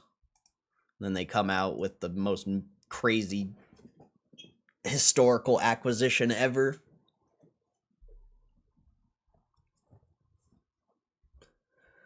As they want to acquire, I do not see them invest in Bitcoin right now. Yeah. I don't really see it either. But if they're going to continue to hold it, I don't see why they wouldn't buy a little bit here and there. It did again today. Yeah, didn't it hit 73 today? Or something? I mean, it's back at 75 now, but I'm pretty sure it hit 73. Yeah. Yep, it's only making lower prices. I mean, you know, you're still bullish on the overall chart, but if you're looking the past year, this is bearish as fuck.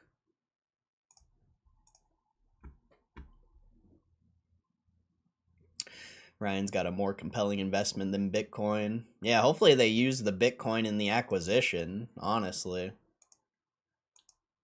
Hopefully they issue the rest of the shares, use the Bitcoin, use a majority of the cash, and they just get this fucking thing. They get a $40-50 billion business and maybe only have to finance like 5-10 billion of it. Like, that would be fucking clutch. Sure, you dilute the shares another 40%, but how's that gonna matter when you're bringing what? An extra, I mean, count minus all the debt potentially and the dilution, you're probably bringing in an extra 10, 20 billion in market value. So it would be a good move. It would be a good move.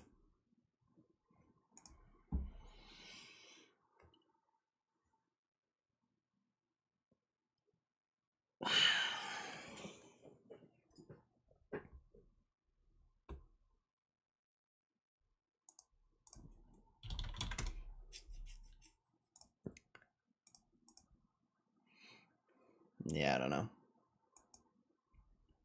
I don't know. To me, Target's the only company that makes sense. Literally. So it's hard to think that there's anything else.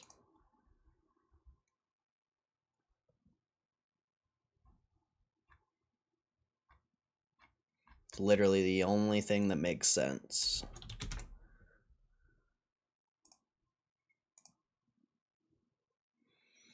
Believe me, it's Amazon. No, it's not Amazon. It's going to be a competitor of Amazon.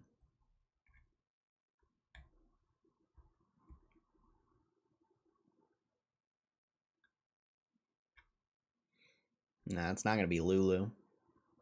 They're not becoming a manufacturer. That's not Ryan Cohen's expertise isn't in manufacturing clothing. It's in selling. So, he wants to sell the Lululemon. He doesn't want to be the guy who makes the Lululemon. He wants to be the store that has the Lululemon inside of it.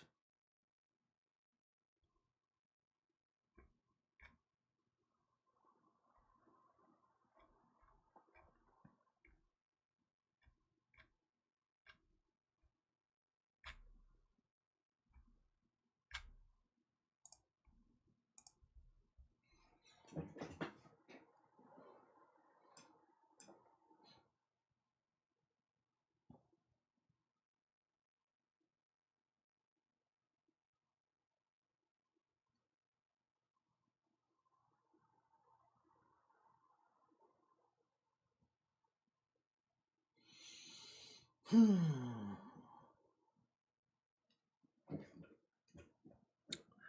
we still got a while until this earnings call starts.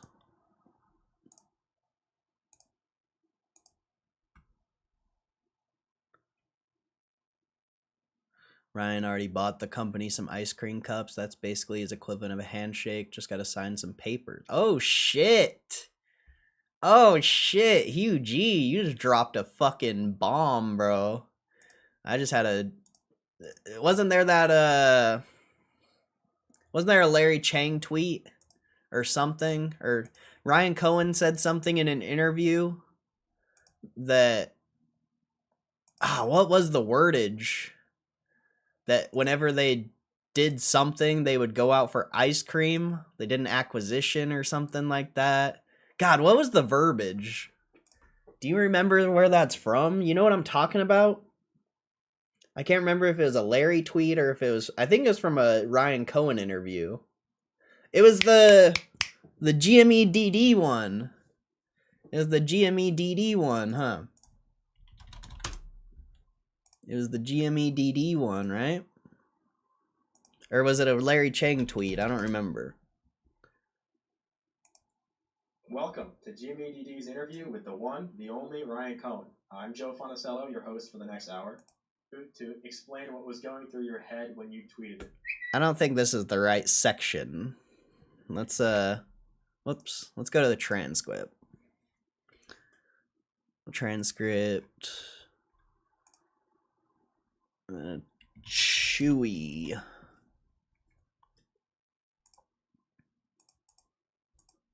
What the hell? Oh, there we go.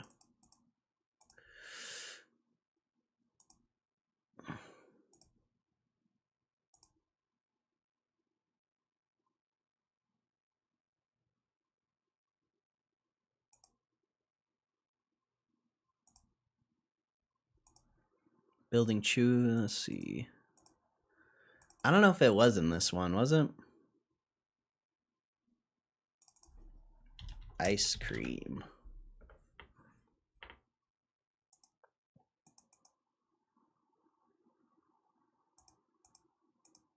Maybe it's not in this one. I can't remember. Should be right where you paused. I don't think it is. Oh wait, yeah, you're right. It's not Ryan that says it. It's this guy. To explain what was going through your Head when you tweeted it. So we're gonna start with your ice cream cone. You're right, because this kid's like, yeah. Tweet. On February 24th, 2021, you tweeted a McDonald's soft serve cone. This was your first tweet on the board of GameStop. Can I take a stab actually at the meaning of this? I just want to see if I got it right. Go for it. Volition Capital's website says Chewy's first board meeting included a trip to McDonald's for soft serve. This board meeting included a trip to McDonald's for soft. Capital's web. Volition's Capital's website says that. Volition Capital Chewy acquire.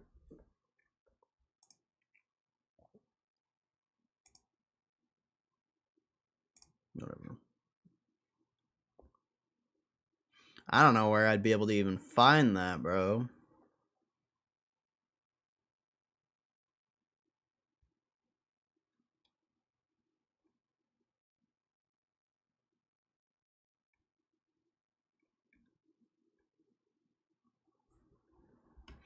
I've never read this before.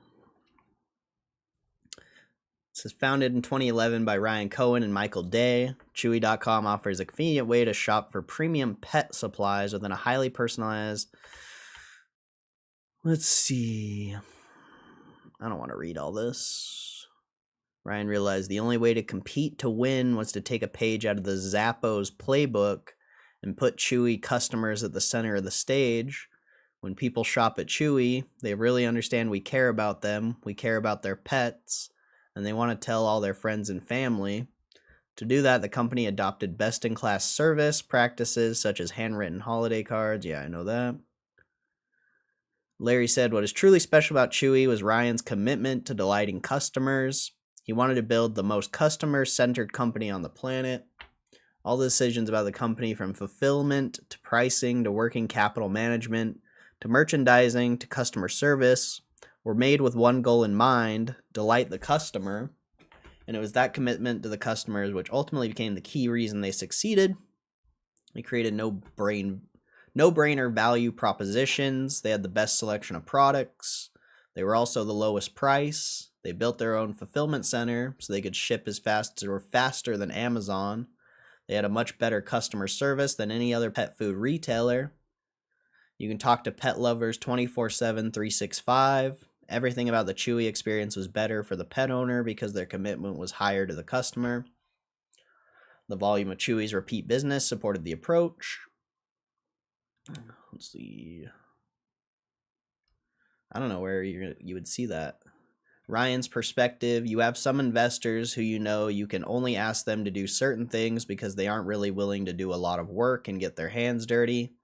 I could pick up the phone to call Larry almost 24/7. He was available on weekends. He became like a partner.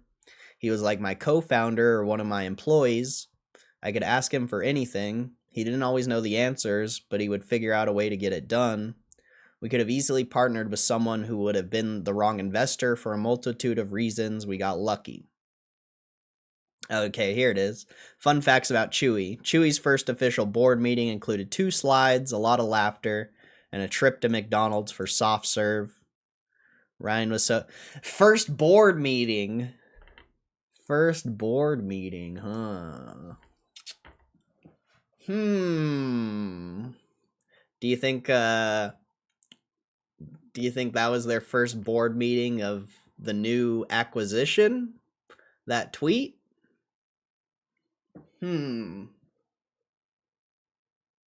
Ryan was so disciplined about using his time wisely that he only took 4 business trips during his entire time leading Chewy as CEO.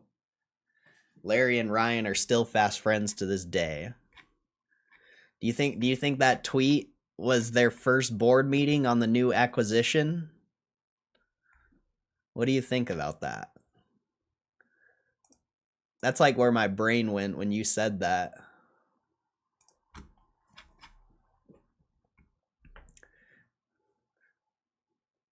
What if Ryan Cohen already dumped the Bitcoin on a high a bit back? Could that be possible? I don't think so, because it was on their last earnings report. So I don't think so. That dude's on a social media manager. Yeah, that is pretty wild, huh? Maybe one day I'll work for GameStop. Probably not, but probably not. The ice cream tweet was like 3 months ago, though. How do you know they didn't acquire whatever they're talking about 3 months ago and have just kept it on the hush hush? How could he be so confident that they're going to turn this into a several $100 billion company if it's not already in the works? You know?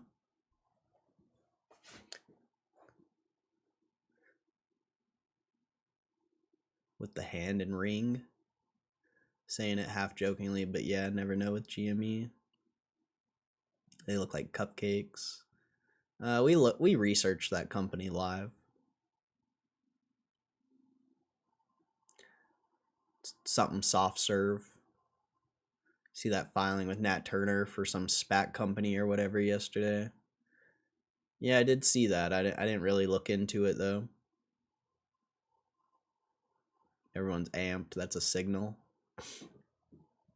I don't know how amped people are, though. I don't know how amped people actually are. Highly debatable. I think there's a lot of people that think they're going to make money on a little trade. But how many people are amped to invest for the next 10, 20 years? That's how long that's how long it's going to take. That's how long this is going to take.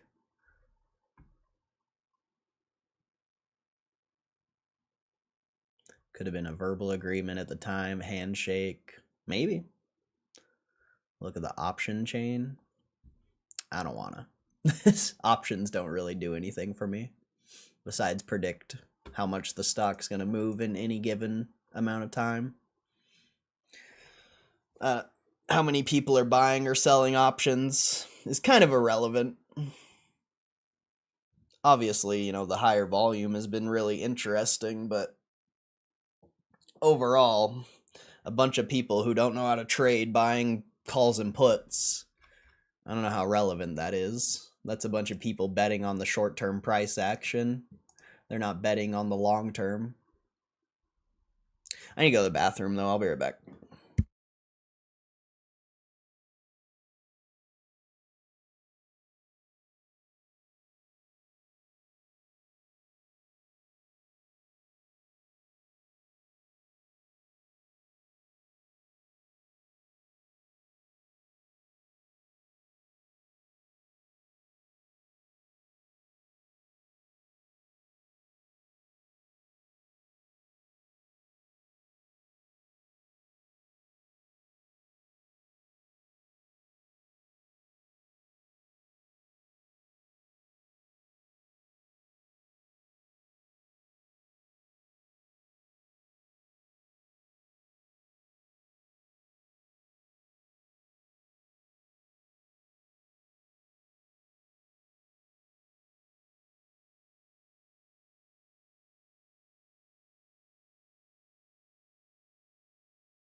I think what Hugh G said earlier about Pokemon is really interesting. Like, Target probably has the biggest allocation of Pokemon. Maybe Walmart has more. But I bet Target and Walmart are like the top businesses that get the most allocation of Pokemon. If they acquire like Target or something, I mean, that just means that Ryan Cohen, GameStop, whatever. I'm just gonna say Ryan Cohen at this point. That means Ryan Cohen and team control a huge majority of the Pokemon. Maybe not a huge majority, but a large percentage of the Pokemon would be controlled by Ryan and the team. But what's that SPAC called that Nat Turner's on? Is it public on the market? I didn't really... I mean, I guess I can look it up on Reddit probably.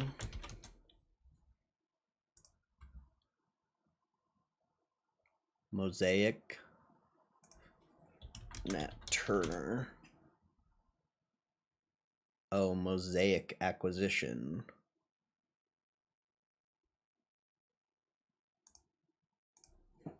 Mosaic. I don't think that's... What's it SPACing from?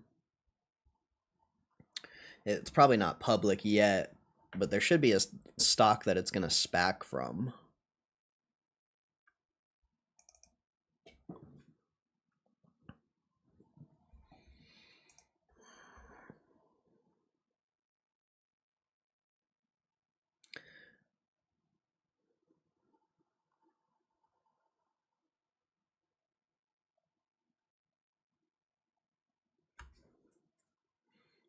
Facilitates 120 plus in private transactions exceeding 2 billion in aggregate capital raised.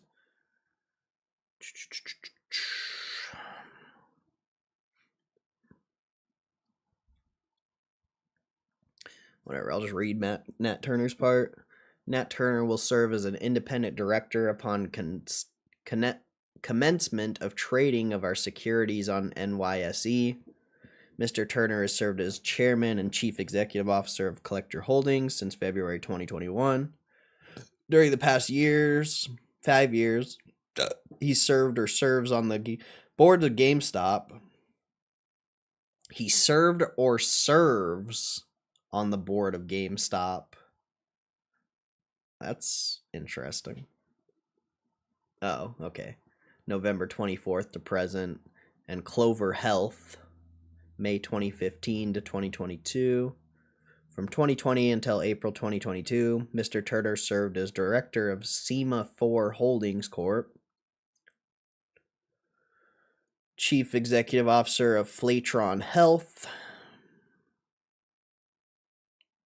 CEO of Invite Media, March 2007, till it's acquired by Google. Mr. Turner evolved a Bachelor in Science in Economics and Concentration. Okay, nothing really there.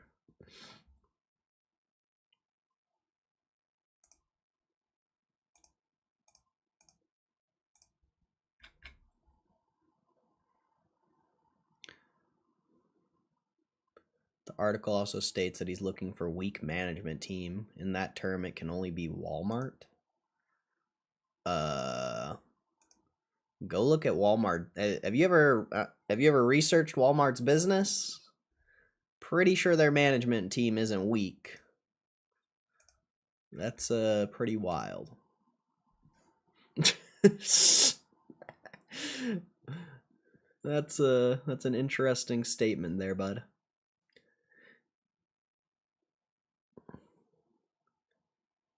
You could put a GameStop section in every Target. Ooh. Damn. Damn. Damn. Ruben's cooking, bro. Ruben is cooking. Holy shit. He's fucking cooking, bro. He's cooking, bro. Holy shit, Ruben. Ruben just cooked right there, bro. Ruben just fucking cooked, chat. Ruben just cooked, chat. Holy shit. Holy shit, Ruben. You just cooked, bro. You just absolutely cooked. That was fire. I need to go, I'm gonna grab a snack or something real quick. That's fucking crazy, Ruben. That's crazy, Ruben. Holy shit. Holy shit.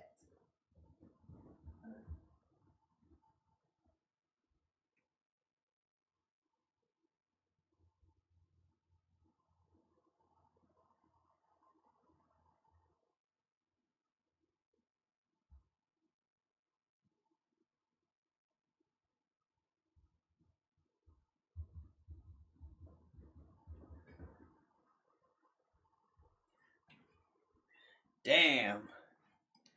Ruben just fucking cooked, bro. He just cooked. Love stars? Or, well, you're obviously an idiot, so not surprised by that. Not surprised by your comments there. I wouldn't expect anything less from a retard.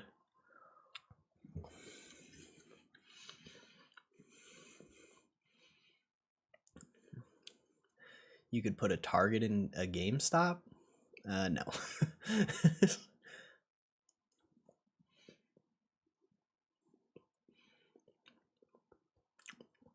Ruben just cooked, bro. I don't know if you guys are giving Ruben enough respect for that. I don't know if you guys are giving Ruben enough respect for that, bro. That's a crazy fucking speculation. That's a crazy speculation right there. For the EBITDA.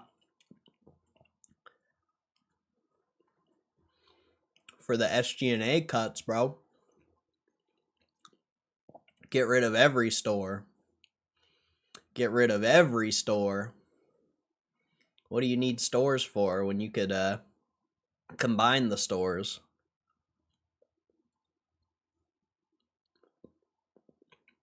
Never go to a Target, what they sell them? It's the same thing as Walmart. Target is literally Walmart.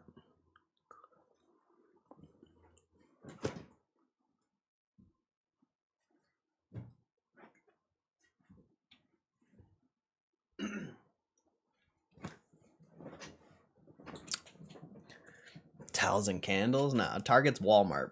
You've never been in a... Go to a Target, Muma. Go to a Target, bro.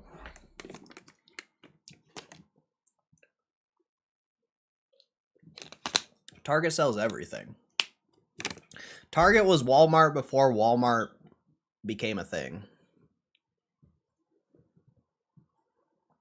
Target, where you pay a little bit more to not have to shop at Walmart.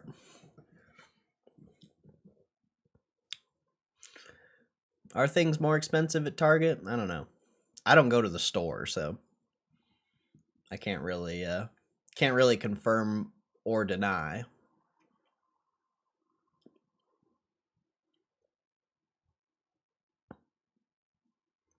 I just go to Costco, that's it. Fair enough, fair enough.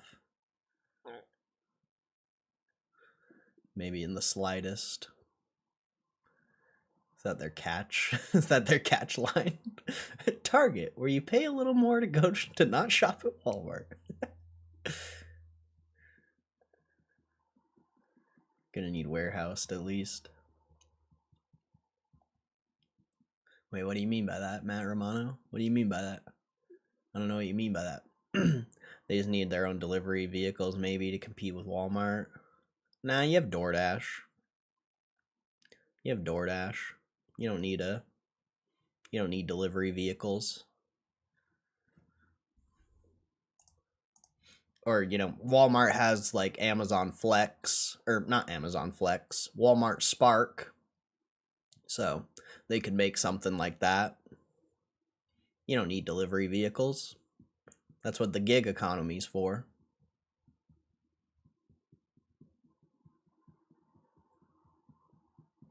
Just like Pepsi's slogan. Is Pepsi okay? What? What?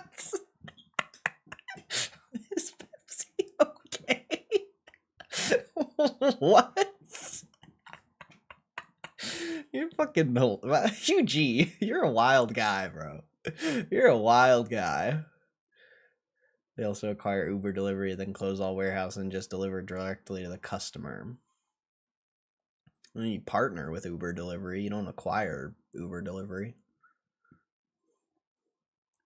Always crazy people doing wild stuff at Target here.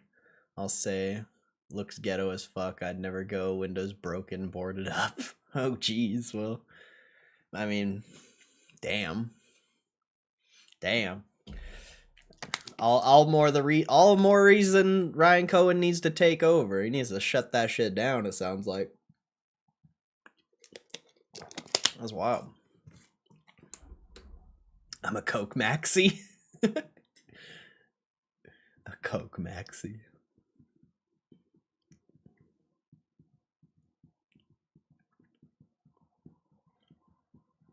Damn, the market's about to close. The market's about to close. I mean, GameStop's not down that much. Down 5%, but nothing crazy. Not no 10, 15 for now.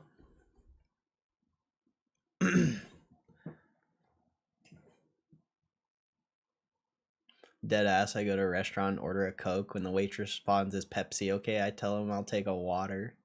Damn, really? Damn. That's wild, bro. That's a real Coke Maxi. That's a real Coke Maxi right there. That's crazy. That's hilarious. You know, dicks and vaginas are like Coke and Pepsi. I strongly prefer one, but my dad thinks they taste the same.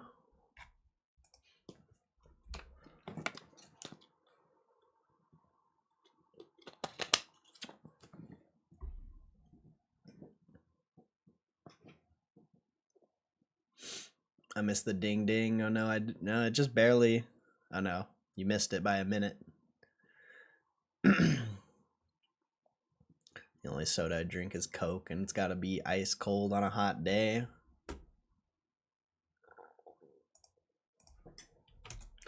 Hello, my name is Dr. Green Thumb. I'd like to tell you just where I'm from.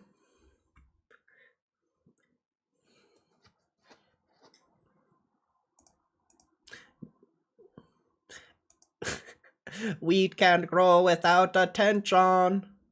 Hello, my name is Dr. Green Thumb.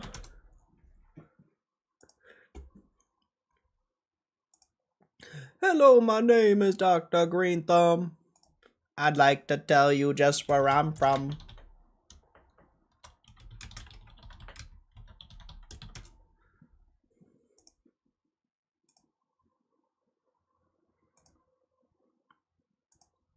I don't want to buy no weed from no cop. Get locked up and they close up my shop.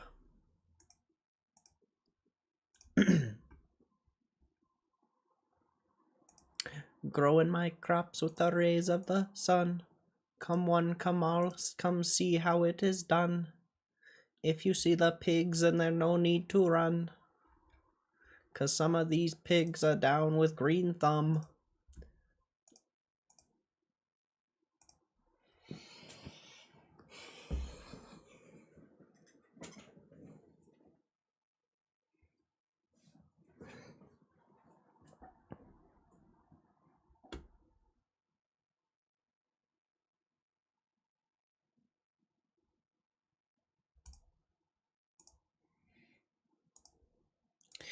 Alright, AMD, let's see what you got. Where's Matthew? I can't believe Matthew's not even here for his own stock's earnings. Unless he sold already, and he's rich. That's possible. But I can't believe Matthew's not here. That's crazy. That's crazy. I swear he hit the jackpot, bro. He must have. He hit the AMD jackpot, and then he hit a fucking casino jackpot. Now he's just living his best life out there in the snow, in the freezing temperatures. Like, I ain't ever gonna work again.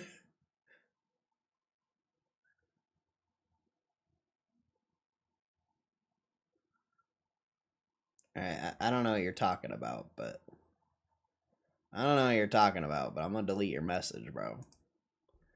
I have no clue what you're talking about, but you're in the wrong place to be talking about that shit. I like your name, though. I like your name.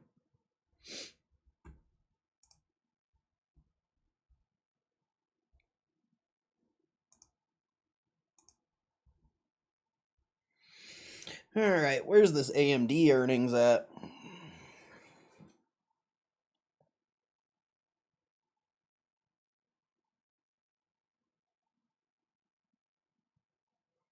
I forgot to do a poll again, chat. Should I do a poll? It's too late. There's not enough people here anyway. Target's considered more, quote, quality than Walmart. Interesting.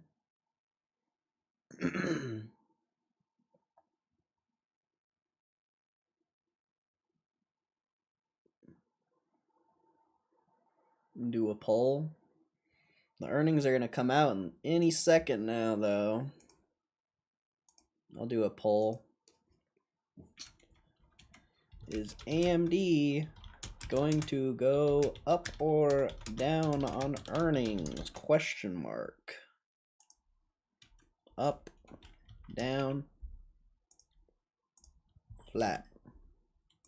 There you go. There's your poll. There's your poll. Even though the earnings are going to come out in a second.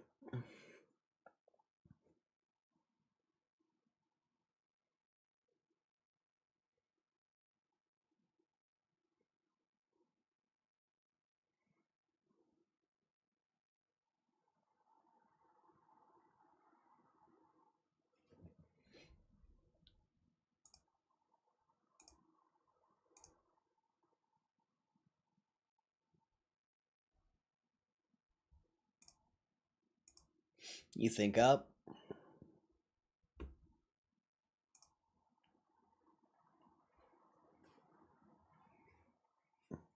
Hey, Aaron. What's up, Aaron? I voted down to hook it up for the AMD peeps. Gotta fade the poll. Good job, good job. AMD up on earnings.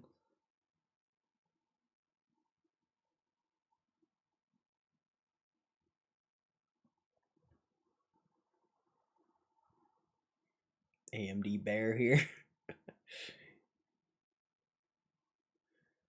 Interesting, interesting. Yeah, let us know your guys's let us know your guys's trade positions in the chat. Let us know if you got calls, shares, puts. Let us know.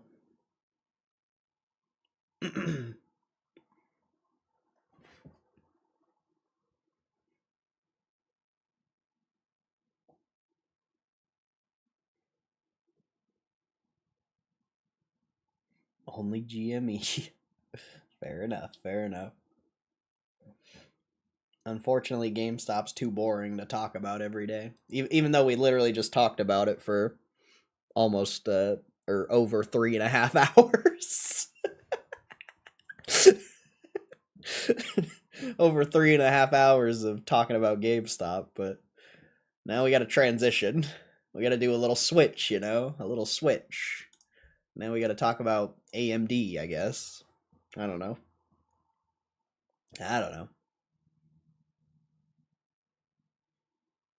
don't mind AMD.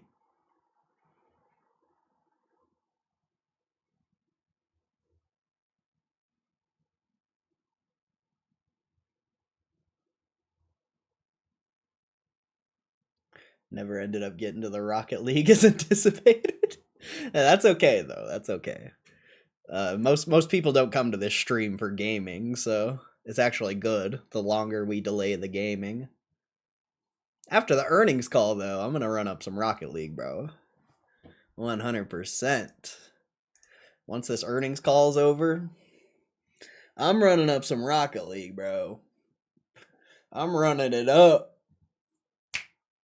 Yesterday was fun. I enjoyed playing Rocket League on stream. It's a good time. AMD GPUs are trash, and for the poors who can't pay for good technology. I've heard the AMD ones are actually like really good now. They were trash, but I think the newer generation of AMD stuff is like actually really good now.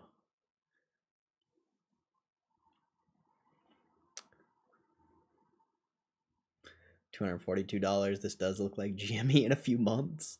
I don't know about a few months, but maybe a few years. Couple years.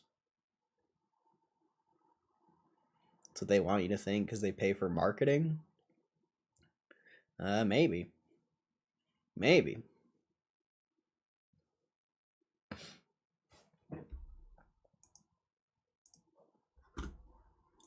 How's this not out yet?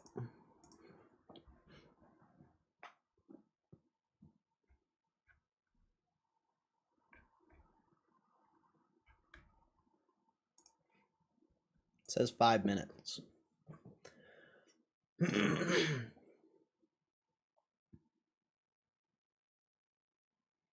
They're already celebrating.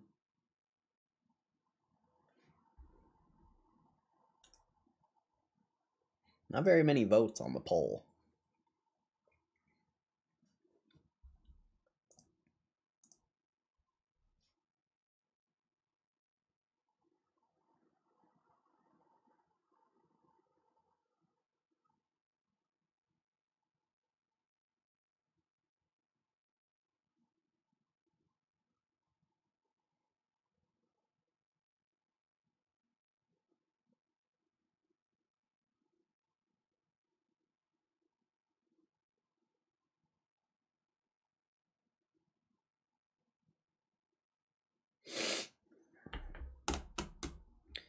Any day now, AMD.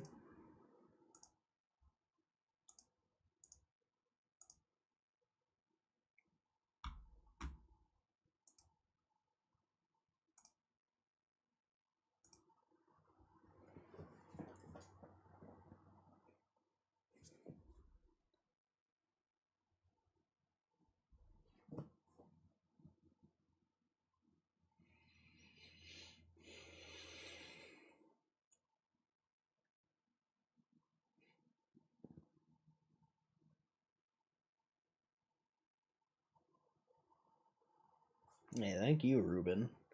That was a fire speculation earlier. Some good speculations in the chat today. I know it all revolves around Target, and it's gonna be funny when it's actually Target, and everything we've talked about becomes a reality. But we'll see. We'll see.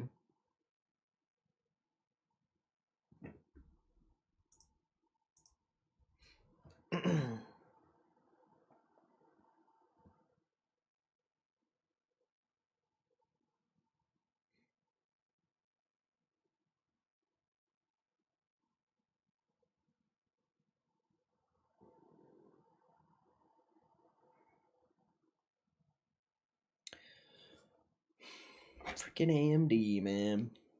Taking forever. Should be coming out any minute now. Surprised it's taking this long. Surprised it's taking this long.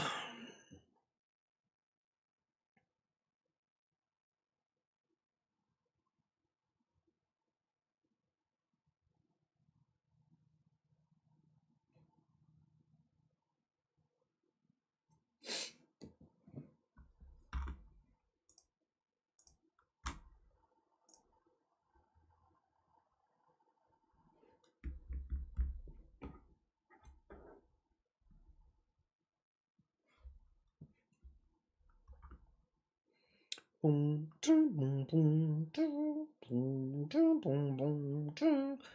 my name is Dr. Green Thumb. I'm gonna have that stupid song stuck in my head all day now.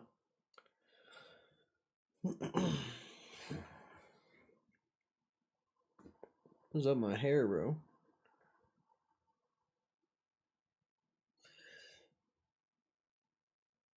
Chipotle down. Chipotle? Chipotle? Oh, wow. Damn. That's a big down move on Chipotle, bro. That's massive down move. That's a big down move on Chipotle. Holy. Holy. Jimmy After Hours not been this quiet for at least a week. Nothing happening there, too. Good, good. I mean, kind of a good thing, right? Kind of a good thing, you know, let all the option traders lose on their trades before you make the next move, you know?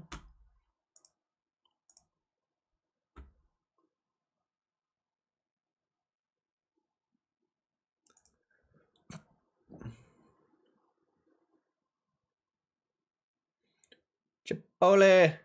Chipotle. Oh, AMD should be out. AMD's going up. Oh, it's moving. It's moving around, down, down, up, down. Let's see. I think it's out.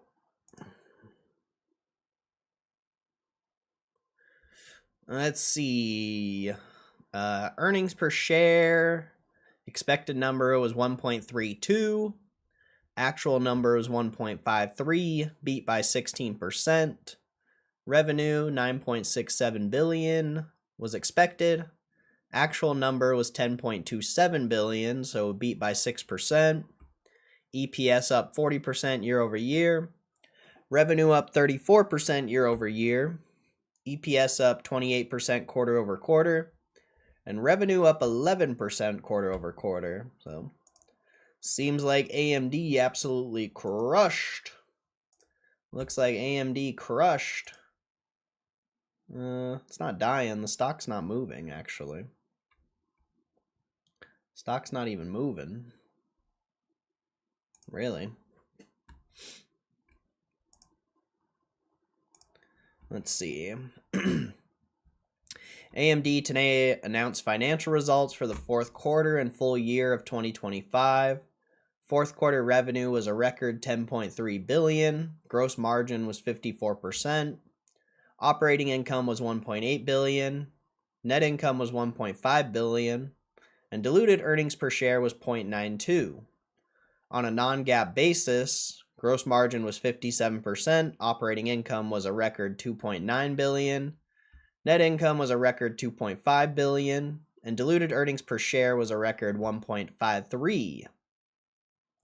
For the full year 2025, AMD reported record revenue of 34.6 billion, gross margin of 50%, operating income of 3.7 billion, net income of 4.3 billion, and diluted earnings per share of 2.65. On a non-GAAP basis, gross margin was 52%, operating income was a record 7.8 billion, net income was a record 6.8 billion, and diluted earnings per share was a record 4.17. 2025 was a defining year for AMD. Wouldn't you say? Wouldn't you say? AMD crushed this year as far as the stock price goes, and it seems like their business crushed too. With a record revenue and earnings driven by strong execution and broad-based demand for our high-performance and AI platforms, we're entering 2026 with strong momentum across our business, led by accelerating adoption of our high-performance EPYC and Ryzen CPUs, and the rapid scaling of our data center AI franchise.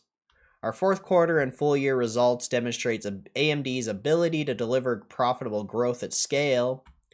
AMD executive, we achieved record non-GAAP operating income and free cash flow, while increasing our strategic investments to support long-term growth across our high-performance and adaptive computing product portfolio. Full year 2025 results included approximately $440 million in net inventory and related charges as a result of the US government's export control on AMD Instinct MI308 data center GPU products. In the fourth quarter, AMD benefited from approximate $360 million release of previously reserved AMD Instinct MI308 inventory and related charges. Fourth quarter AMD Instinct MI308 revenue to China was approximately $390 million, excluding the inventory reserve reversal. In AMD Instinct MI308 sales to China, fourth quarter non-GAAP gross margin would have been approximately 55%. Segment summary. Data center segment revenue in the quarter was a record $5.4 billion, up 39% year over year, driven by strong demand for AMD EPYC processors and continued ramp of AMD Instinct GPU shipments. For the full year 2025, data center segment revenue was a record $16.6 billion, up 32% year over year, reflecting growth across both EPYC CPUs and AMD Instinct GPUs. Client and gaming segment revenue in the quarter was $3.9 billion, up 37% year over year. Client business revenue in the quarter was a record $3.1 billion, up 34% year over year, driven primarily by a strong demand for leadership AMD Ryzen processors and continued market share gains. Gaming business revenue in the quarter was $843 million, up 50% year over year, primarily driven by higher semi-custom revenue and a strong demand for AMD Radeon GPUs. For the full year 2025, client and gaming segment revenue was a record $14.6 billion, up 51% year over year. Client business revenue was a record $10.6 billion, up 51% year over year, driven by continued revenue share gains and a richer product mix. Gaming business revenue was $3.9 billion, up 51% year over year, driven by improved semi-custom sales and strong demand for AMD Radeon GPUs. Embedded segment revenue in the quarter was $950 million, up 3% year over year, as demand strengthened across several end markets. For the full year 2025, embedded segment revenue was $3.5 billion, down 3% year over year, reflecting the impact of customer inventory level adjustments earlier in the year. Recent PR highlights. At CES 2026, AMD detailed how cross-industry collaborations and full-stack AI solutions are driving AI advances, including an early look at the AMD Helios Rack Scale platform, the blueprint for Yada-scale AI infrastructure. Announcing the AMD Instinct MI440X GPU for enterprise AI, new AMD Ryzen AI 400 and Pro 400 series platforms, Ryzen AI Max Plus SKUs, and the AMD Ryzen AI Halo developer platform. New AMD Ryzen AI embedded processor portfolio designed to power AI-driven applications across automotive, industrial automation, and physical AI. Strategic AMD partners announced AI and high-performance computing infrastructure and services powered by AMD EPYC CPUs and AMD Instinct GPUs. HPE announced it will be one of the first system providers to adopt the AMD Helios Rack Scale platform and deliver the Herder supercomputer powered by next-gen AMD Instinct MI430X GPUs and EPYC Venice CPUs. AMD, Cisco, and Humane announced plans to form a joint venture to deliver 1 gigawatt of AI infrastructure by 2030. AMD announced a strategic partnership with Tata Consultancy Services to co-develop and deploy enterprise AI solutions. Zyphra's Zaya 1 is the first large-scale mixture of experts model trained entirely on AMD Instinct MI300X GPUs. AMD Pensando networking, and AMD ROCm open software. AWS launched new instances powered by 5th gen AMD EPYC CPUs, delivering the highest x86 performance in the AWS cloud. AMD delivered new capabilities for the most demanding PC and gaming workloads. The new Ryzen 7 9850X 3D, the fastest gaming processor, powered by the Zen 5 architecture, and AMD 3D V-Cache technology. AMD FSR Redstone, a suite of new machine learning-based features, delivering more immersive visuals for AMD Radeon graphics cards, including AMD FSR upscaling, frame generation, ray regeneration, and radiance caching. AMD expanded its embedded processor portfolio, including new additions to the AMD Space Grade portfolio, the AMD Versal RF series, and the Versal AI Edge series Gen 2, adapted SoCs for extreme space environments, new AMD EPYC embedded 2005 series processors delivering enhanced performance, efficiency, and high-speed connectivity for networking, storage, and industrial applications.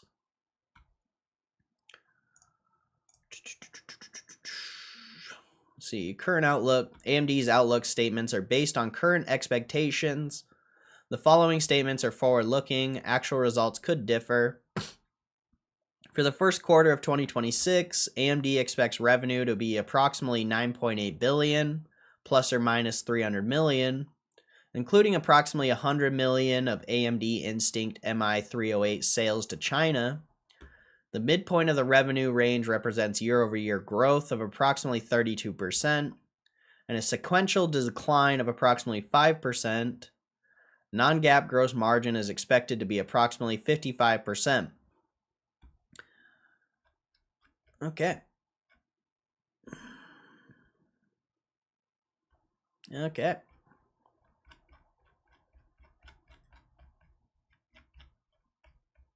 Fun stuff, fun stuff. Oh wow, AMD's down 3% right now.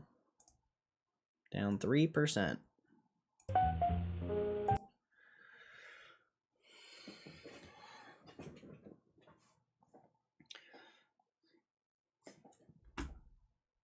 SMCI's down.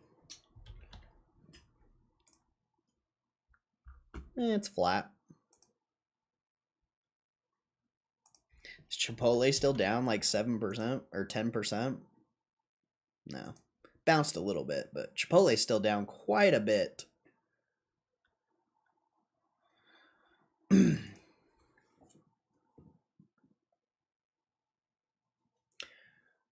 15th of 46th day of the year. Sleepy Joe was the 46th president. Ryan Cohen mentioned sleepy management. I think we got more tin on the 15th though, Ruben. Oh shit. Put your tinfoil hat on. That's wild, bro. I understood all gaming related plus 50%. GME's position good for gaming increase. It's going to drop it to February 13th, but that's Friday the 13th. Merger Monday on President's Day. Wait, is President's Day actually on a Monday? I don't know when President's Day is. Say February 15th? That's on a Sunday.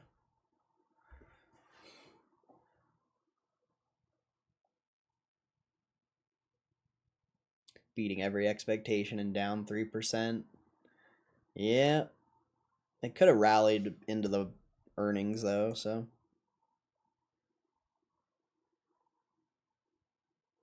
Yeah.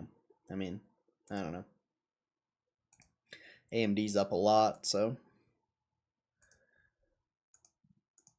Don't really matter much.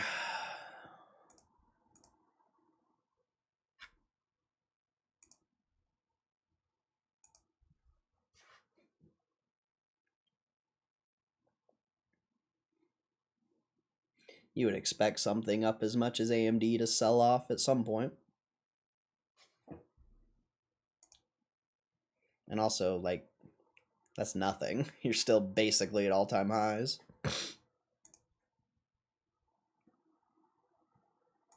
Percentage-wise, it's quite a bit, but if you're looking at the grand or the whole picture, it's not that much. And I'm sure the option market had this priced in, most likely. I don't know, because I didn't look in advance, but I mean, we could look. We got time. We still got like 30 minutes till this earnings call starts, I'm pretty sure. So we can see what the option market was pricing in, but I'd imagine it's probably pretty close to this.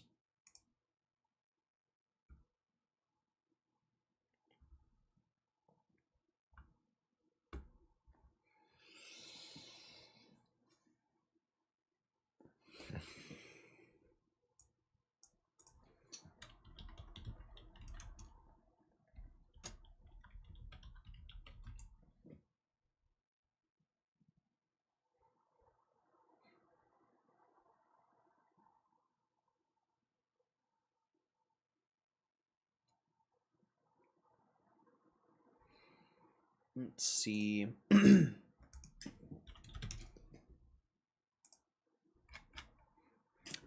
Yeah, well, oh wow, it didn't even move in expectation of what the market was thinking. I mean, the spreads are pretty wide here. But the market was expecting like a $20, $25 move. And the stock's only down like 13 bucks. So it didn't even move in expectation with the option market. That's like, like I said, percentage wise, that's quite a bit, 4 or 5%, but the option market was pricing in like a 8-10% move, so kind of nothing. Kind of nothing.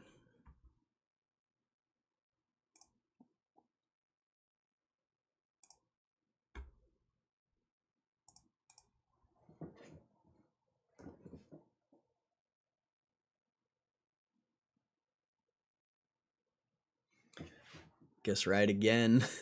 You should be playing these puts. Nah, just kidding. You wouldn't have made money on puts on that. Unless it keeps selling off. But yeah, like I said, the option market was pricing in like 20, 25 bucks. Anyone who bet puts isn't making money on this. Most likely. Unless, they're really smart with how they approach their sale, and there's a lot of factors. But usually if you don't surpass what the option market is pricing in, you don't really profit.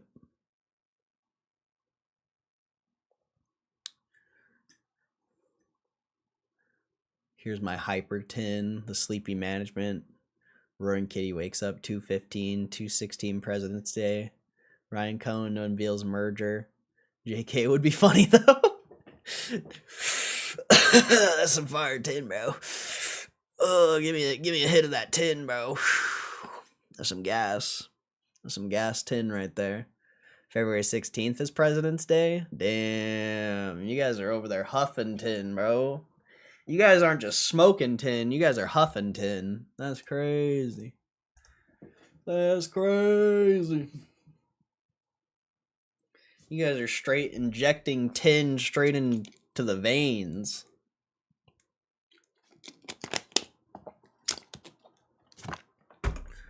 Tin straight to the veins, bro. The black tar tin comes out on red days. The black tar tin, this man says. The black tar tin. That's funny. Woo! Some black tar tin, huh?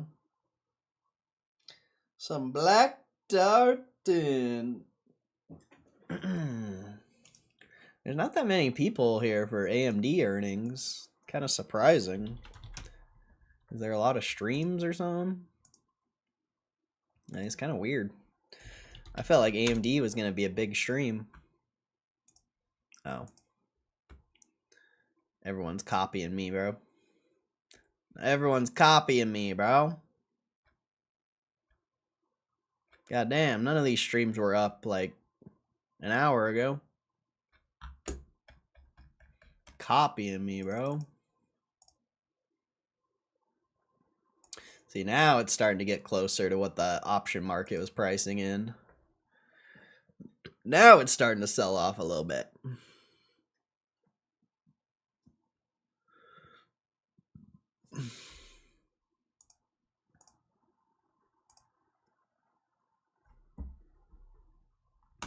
We'll probably play Rocket League after the earnings call. I'm going to go make food during the earnings call, of course. Probably actually listen to this one as well.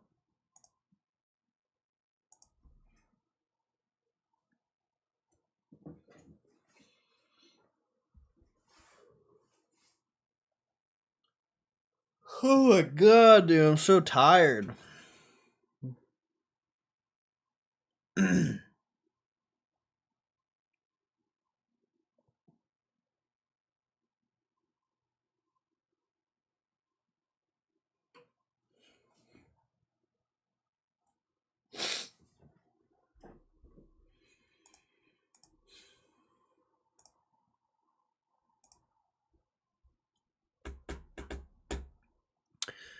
25 minutes for the earnings call. What are we going to do for 25 minutes, chat? I don't even know. I don't even know. I'm cooked, bro.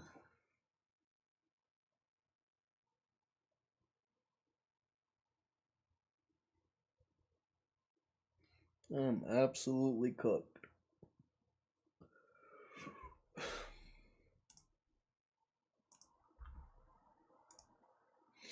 I've already been streaming for over 4 hours. Wild. We've been doing some long streams lately. It's been fun. I miss the long streams.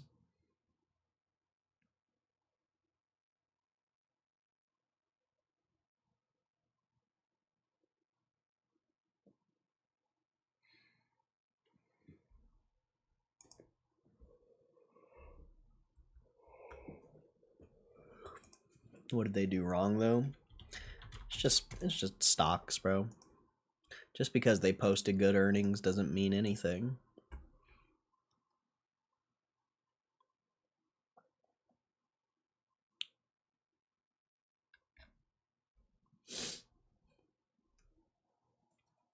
And it also can take time for the market to reflect the earnings, you know? Maybe as of right now, this minute, this day, the market thinks based off of AMD's earnings that the price is overvalued, but maybe after some time of digesting the earnings and seeing the stock sell off, you know, eventually it'll probably hit another all-time high. It's just short-term price action doesn't matter, really. It can, but in this case, probably not.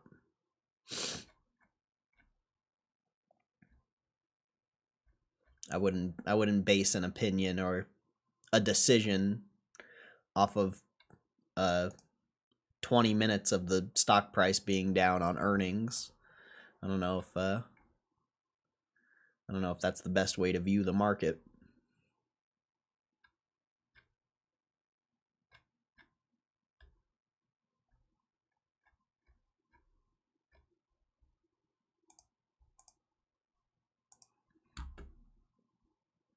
And the option market already priced this in. Like,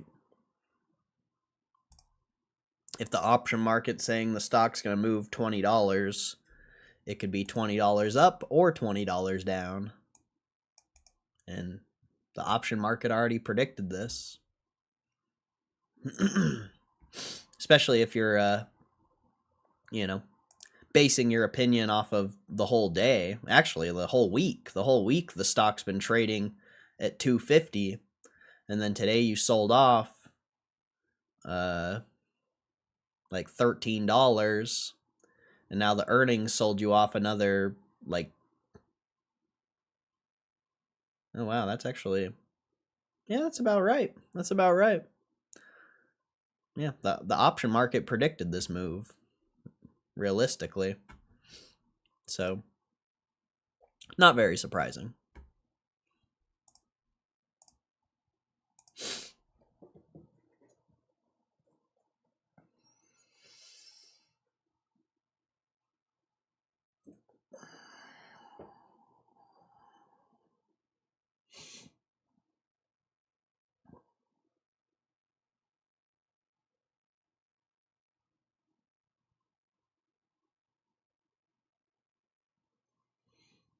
A lot of people talk about price to earnings, and I just don't know how relevant it is, honestly.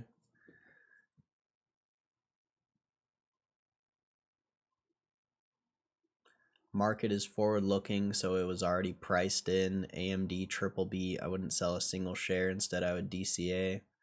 Look at how much the price moved in the past few months. Okay.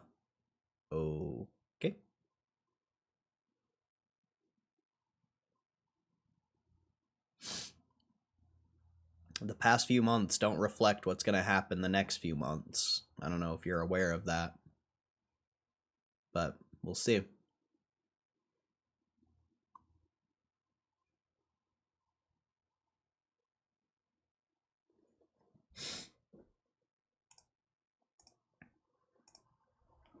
I would never buy AMD. I think it's an interesting business, but I would never touch AMD stock at the prices it's at. 6 months ago, 8 months ago, it was an interesting investment. Not anymore.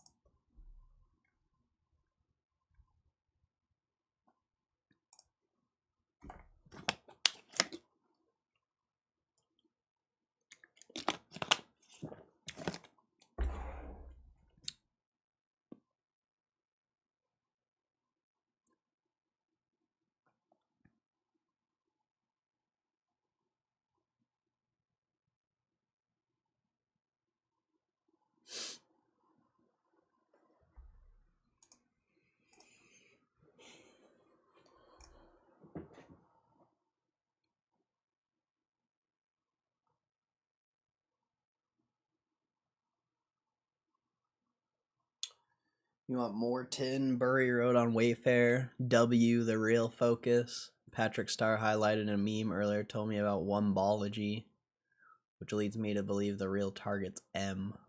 What? That's too much tin for me. You had me interested at the W part, but it's not gonna be Macy's. Maybe, but probably not.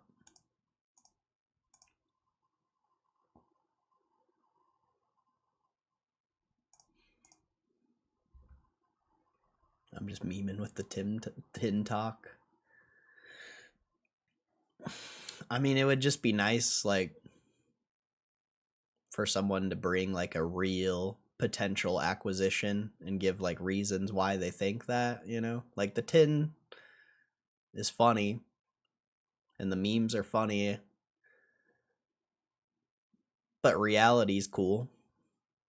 It would be cool to have more potential things instead of just Target, even though it's most likely going to be Target.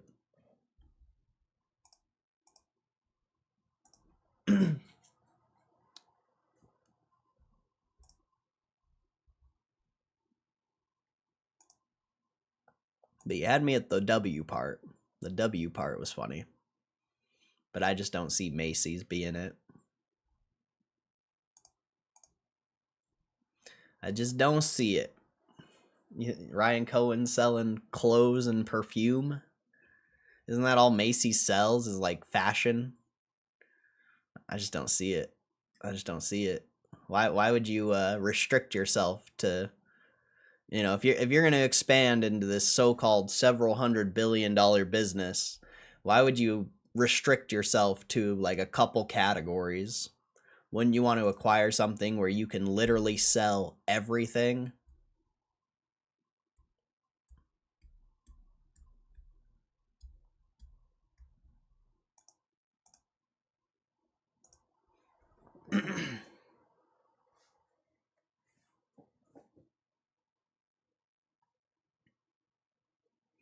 And if you want to really tinfoil, trade anything day. They want to sell anything. You could make the argument it could be eBay, because you could sell anything on eBay. But like I was saying earlier, I just don't see how they could make eBay more efficient, more profitable. Target, I could see it. Without knowing much about either business. Seems more likely that you could make a brick and mortar retailer more profitable, more efficient than an internet retailer.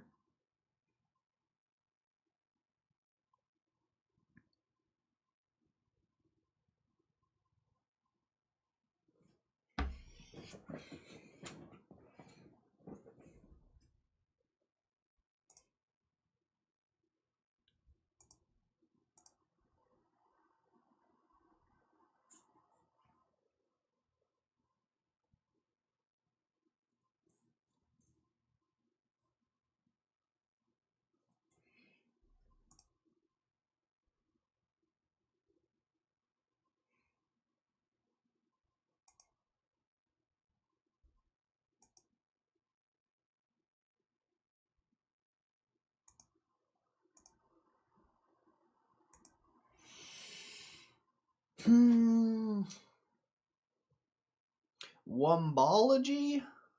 The study of Wumbo?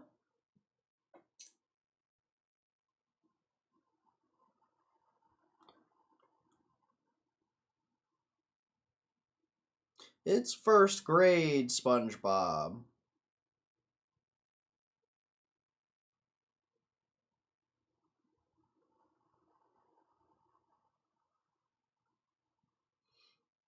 I don't know. Like I said, the only thing I found of any value or substance in Burry's article is that they could issue shares to afford the purchase.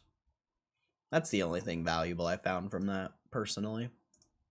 I don't think Burry's picks are relevant at all, or I just don't see it. Maybe I'll eat my words, but I don't think so. I have more autism than Burry. I'm more autistic than Burry. Me and Burry can have an autist off. See who's the biggest autist. I'm gonna win.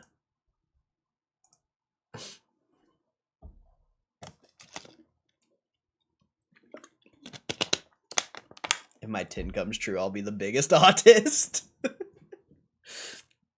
This is a battle. Who's gonna become the greatest autist? The biggest, the brightest. This is the Autist World Heavyweight Championship. The AWHC.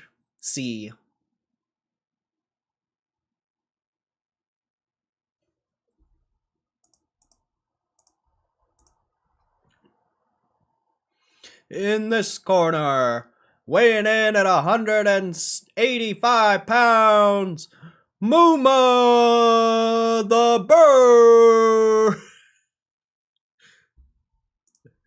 The crowd's silent because, loud noises scare autists. You got a golf clap. I don't know. I'm really tired. I can't wait for this earnings call to start. I need to go eat something.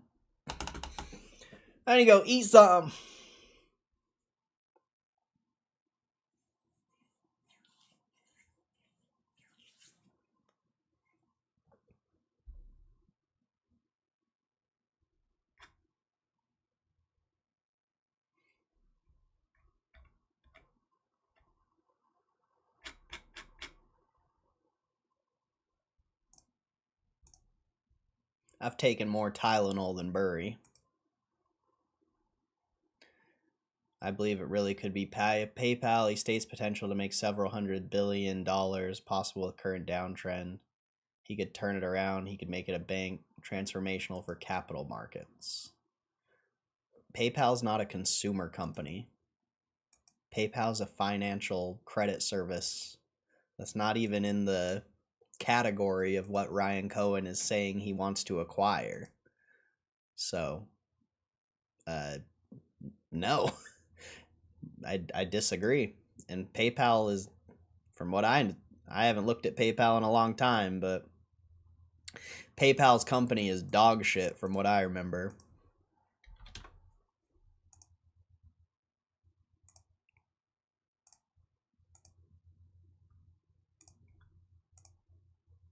Yeah, I guess they make $4 billion.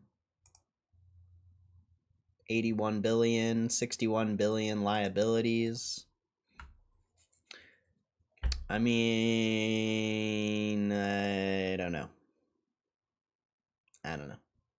It's not consumer or retail.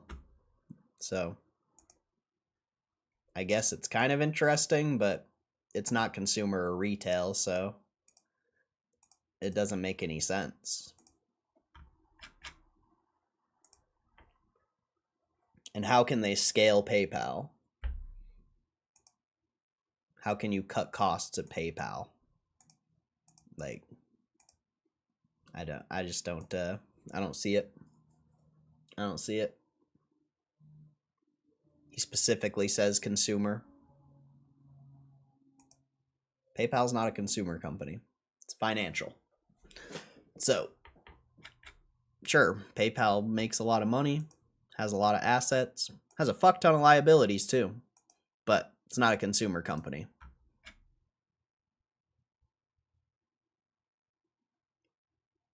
You know my tin, I'ma hold my ground and smoke it till it expiry.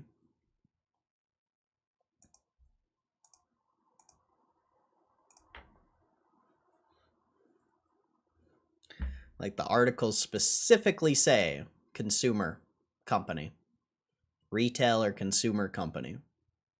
Those are mentioned in both articles. Well, the consumer part, the retail one's only mentioned in the Wall Street Journal, but it's mentioned in both articles multiple times. So you're just like ignoring the language of the article.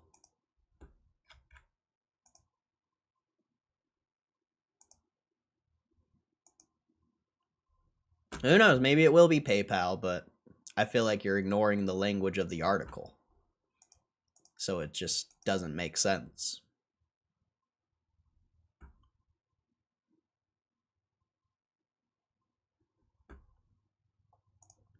The language in the article is very specific. Like you don't think Ryan Cohen proofread that before they posted it? Do you think Ryan Cohen just let them post it without him reading it? I mean, maybe. But highly debatable, highly debatable.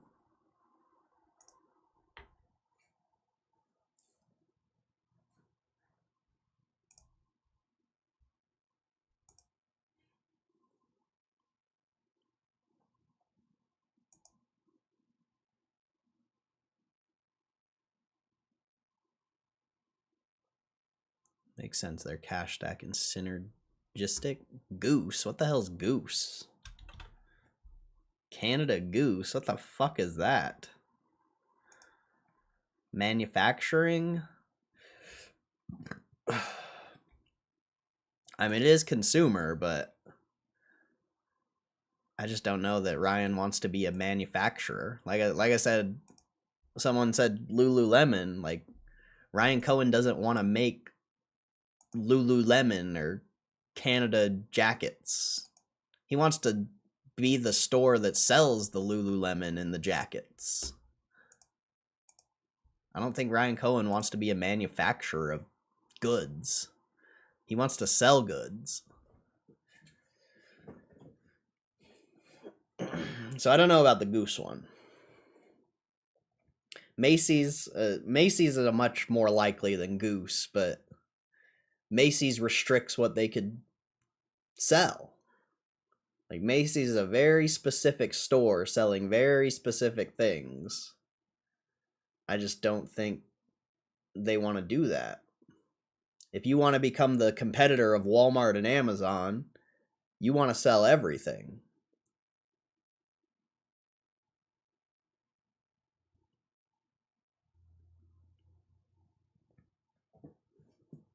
Like, how are they going to turn Macy's into a multiple $100 billion company? Just doesn't. I just don't see it. I just don't see it. And also, Goose is a 1.2 billion market cap. That's probably too small. Probably too small. Moose. Hey, you have a good one, Moose. Much love, bro. Much love. Appreciate you supporting the stream, bro. Have a good rest of your day. What's up, East Wind? How you doing, bro? How you doing, East Wind? Make it into a Costco competitor. Well, I mean, you'd be able to do that with Target if you wanted. You know? Walmart has Sam's Club. You could make a Target into something like that. I don't know if that's the goal, but maybe. Costco's is basically a Macy's in a grocery store.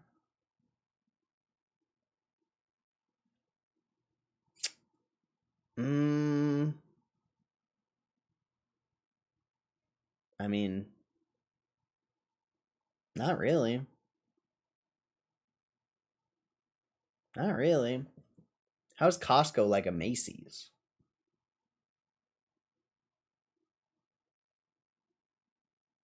I haven't been in a Macy's in fucking Lord knows how long, but how's Costco like a Macy's? Macy's is a very specific store.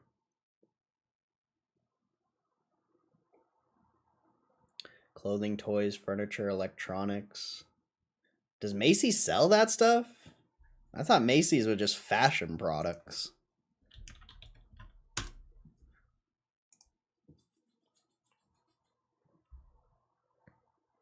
Oh, they do sell furniture.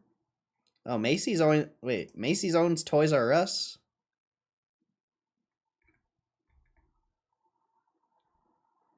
Oh, now you're cooking. How come you didn't mention that? How come you didn't mention that? Macy's owns Toys R Us, huh? Very interesting. I didn't know that. I still don't think Macy's is big enough, though. They don't make enough money. But I didn't know they owned Toys R Us.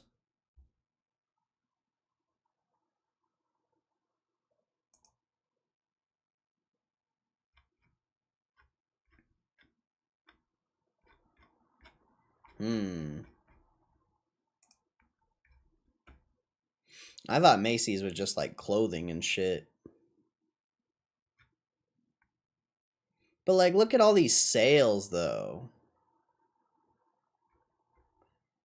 Like, you really think Ryan Cohen wants to get in a business where they have to fucking do a 50-60% off sale just to sell the product? I don't really see him doing that at Target very often.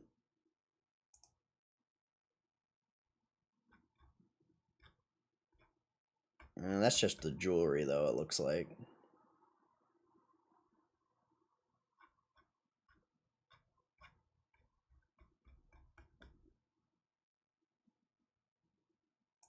I didn't know this owned Toys R Us, though.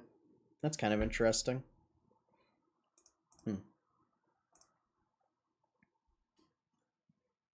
Still, what about grocery, medicine?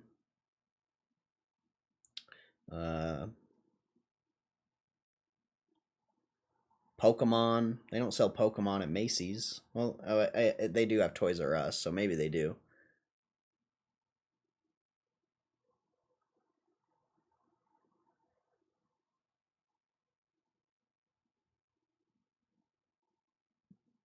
We should look at the numbers of Goose. Nah. It's too small. Too small. That's not very, very, very, very big. But AMD earnings calls starts here in a second anyway.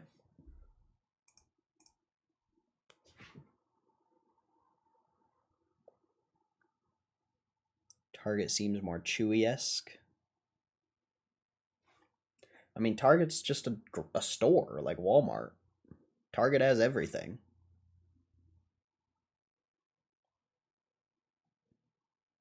That's why it would make sense. Like, why would you restrict yourself to categories when you could just buy the company that sells everything?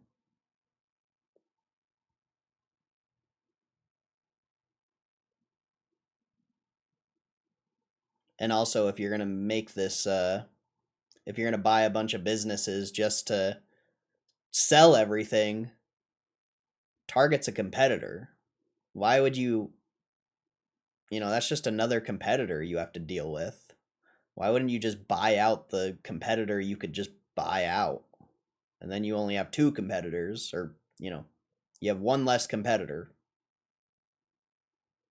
It just, I don't know. And when we're talking several hundred, we already went through the math. I don't want to sit and talk about it. Earnings call starts in a minute. The math doesn't make sense to buy a bunch of small companies. If you're trying to do what Warren Buffett did in a short amount of time, you can't be sitting and buying companies that are making 500 million or a billion or even two. Like, you need companies that are producing multiple billions of dollars that you can scale into 10, 20 or more billion.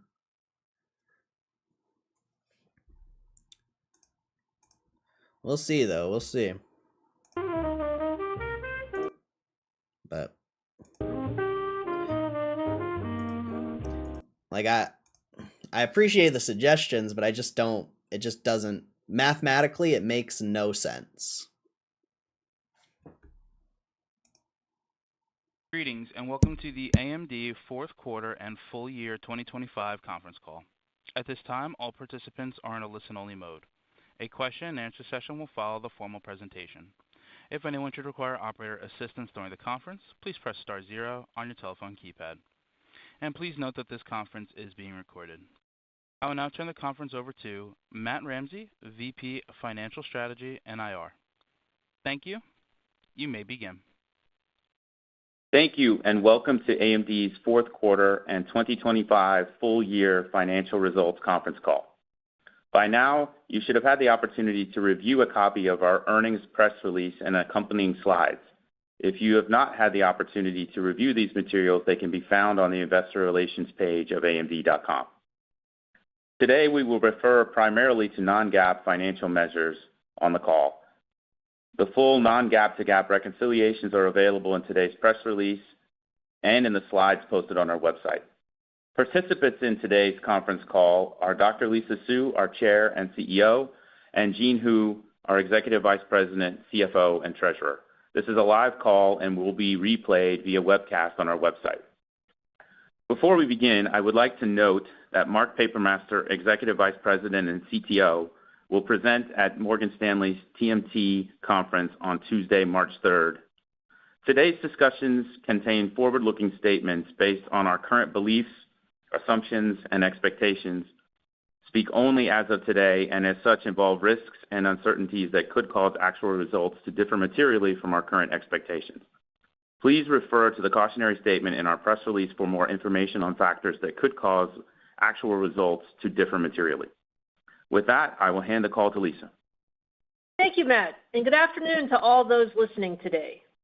2025 was a defining year for AMD, with record revenue, net income, and free cash flow driven by broad-based demand for our high-performance computing and AI products.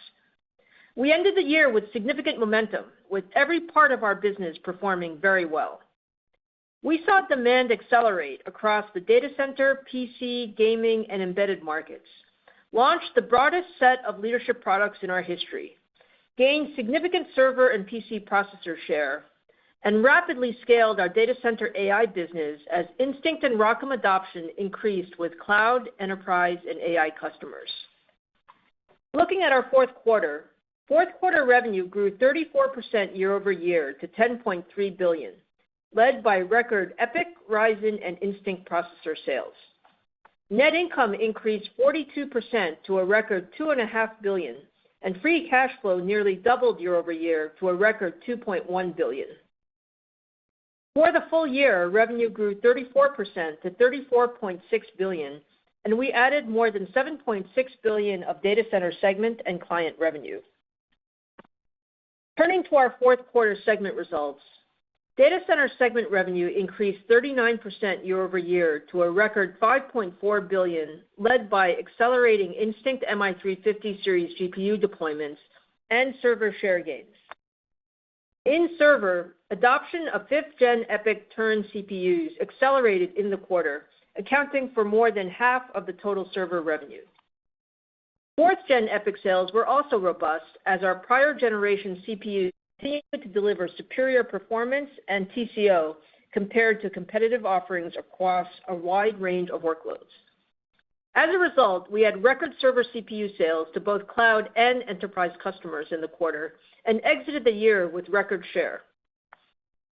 In cloud, hyperscaler demand was very strong as North American customers expanded deployments. EPYC-powered public cloud offerings grew significantly in the quarter, with AWS, Google, and others launching more than 230 new AMD instances.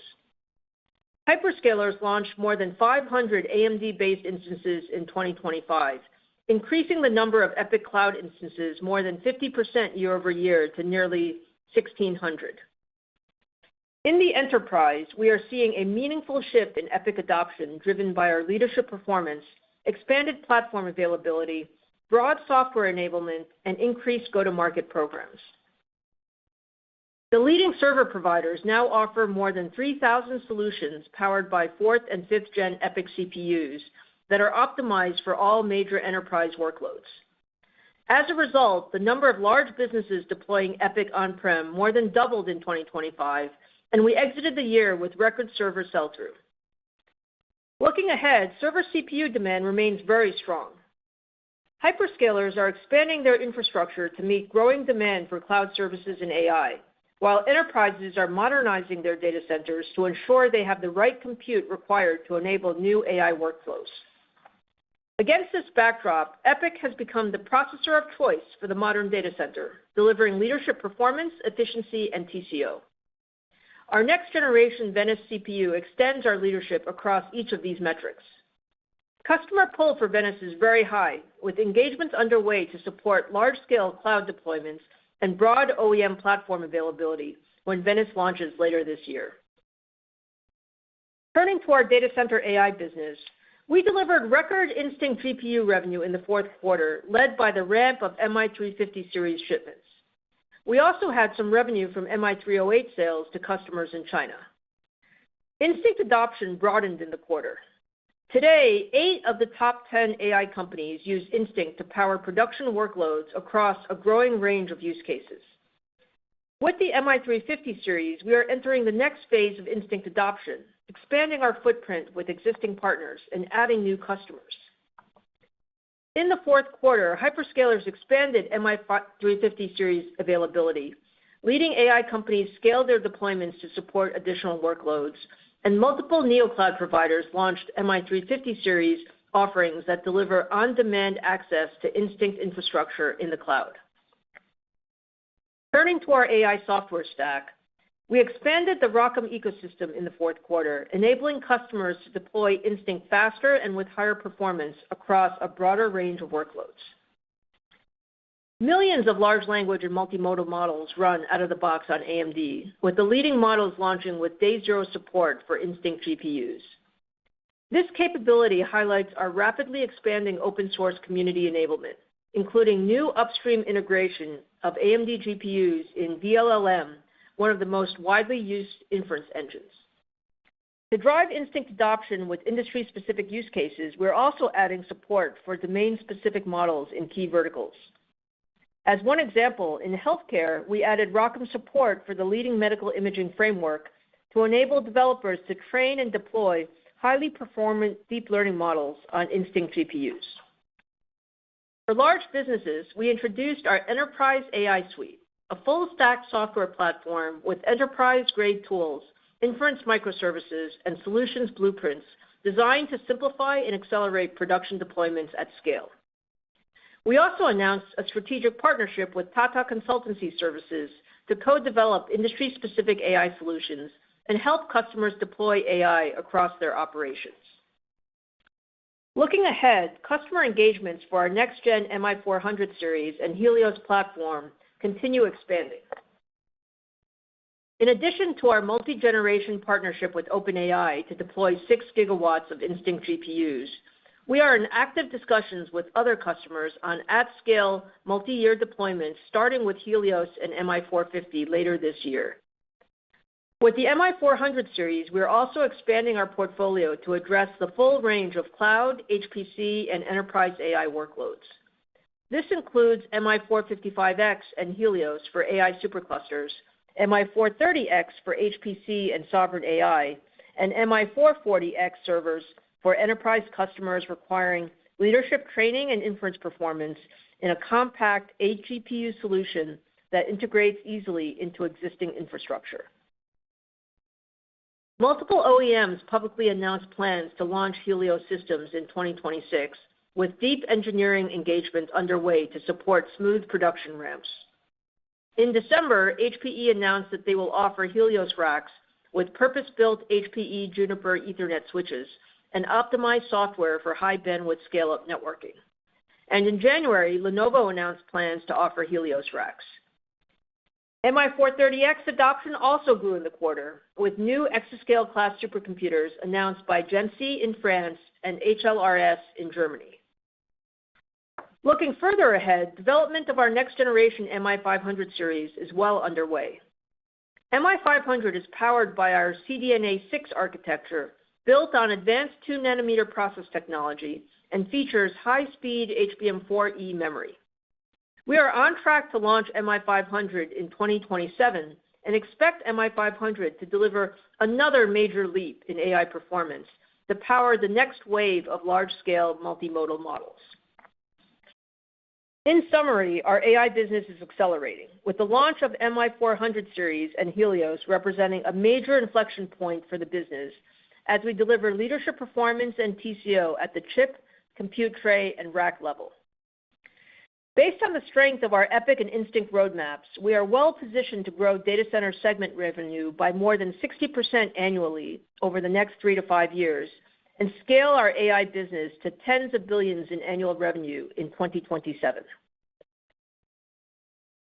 Turning to client and gaming, segment revenue increased 37% year over year to $3.9 billion. In client, our PC processor business performed exceptionally well. Revenue increased 34% year over year to a record $3.1 billion, driven by increased demand for multiple generations of Ryzen desktop and mobile CPUs. Desktop CPU sales set a record for the 4th consecutive quarter. Ryzen CPUs topped the bestseller lists at major global retailers and e-tailers throughout the holiday period, with strong demand across all price points in every region, driving record desktop channel sellout. In mobile, strong demand for AMD-powered notebooks drove record Ryzen PC sell-through in the quarter. That momentum extended into commercial PCs, where Ryzen adoption accelerated as we established a new long-term growth engine for our client business. Sell-through of Ryzen CPUs for commercial notebooks and desktops grew by more than 40% year over year in the 4th quarter, and we closed large wins with major telecom, financial services, aerospace, automotive, energy, and technology customers. At CES, we expanded our Ryzen portfolio with CPUs that further extend our performance leadership. Our new Ryzen AI 400 mobile processors deliver significantly faster content creation and multitasking performance than the competition. Notebooks powered by Ryzen AI 400 are already available, with the broadest lineup of AMD-based consumer and commercial AI PCs set to launch throughout the year. We also introduced our Ryzen AI Halo platform, the world's smallest AI development system, featuring our highest-end Ryzen AI Max processor with 128 gigabytes of unified memory that can run models with up to 200 billion parameters locally. In gaming, revenue increased 50% year-over-year to $843 million. Semi-custom sales increased year-over-year and declined sequentially as expected. For 2026, we expect semi-custom SoC annual revenue to decline by a significant double-digit percentage as we enter the 7th year of what has been a very strong console cycle. From a product standpoint, Valve is on track to begin shipping its AMD-powered Steam machine early this year, and development of Microsoft's next-gen Xbox featuring an AMD semi-custom SoC is progressing well to support a launch in 2027. Gaming GPU revenue also increased year-over-year, with higher channel sellout driven by demand throughout the holiday sales period for our latest generation Radeon RX 9000 series GPUs.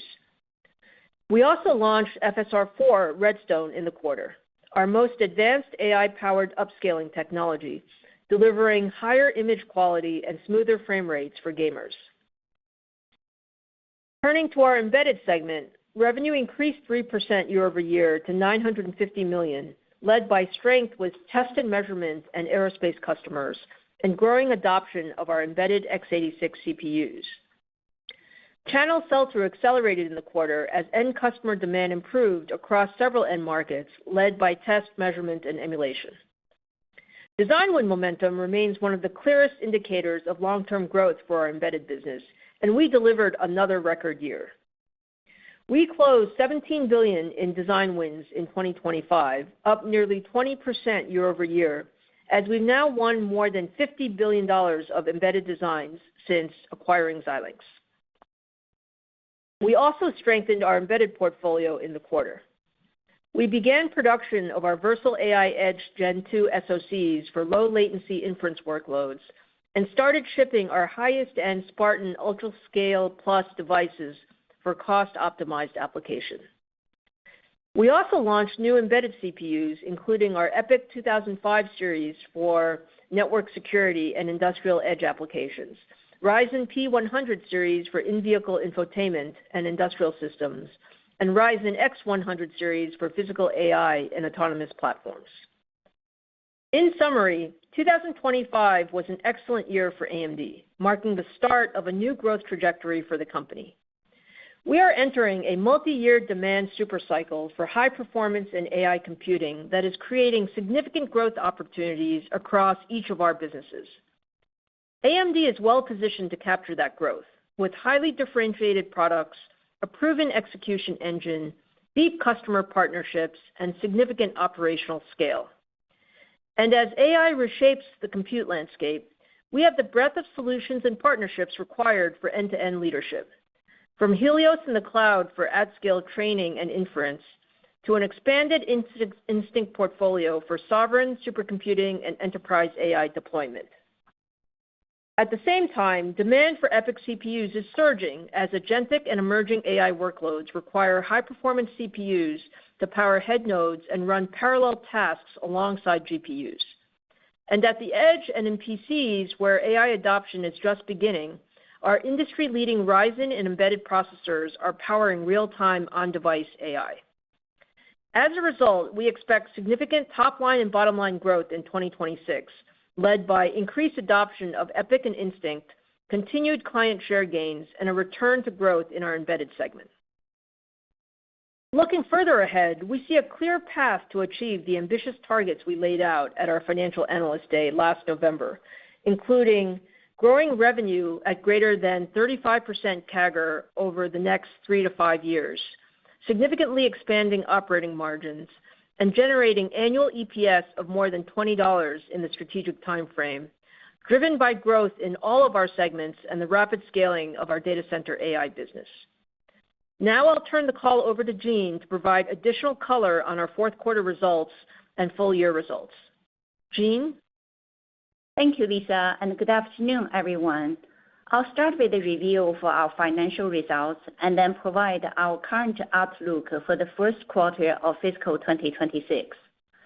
AMD executed very well in 2025, delivering record revenue of $34.6 billion, up 34% year-over-year, driven by 32% growth in our data center segment and 51% growth in our client and gaming segment.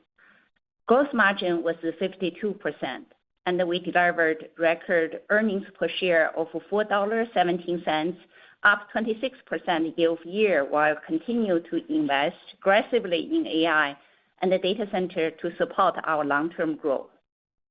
For the fourth quarter of 2025, revenue was a record $10.3 billion, growing 34% year-over-year, driven by strong growth in the data center and the client and gaming segments, including approximately $390 million in revenue from MI308 sales to China, which was not included in our fourth quarter guidance.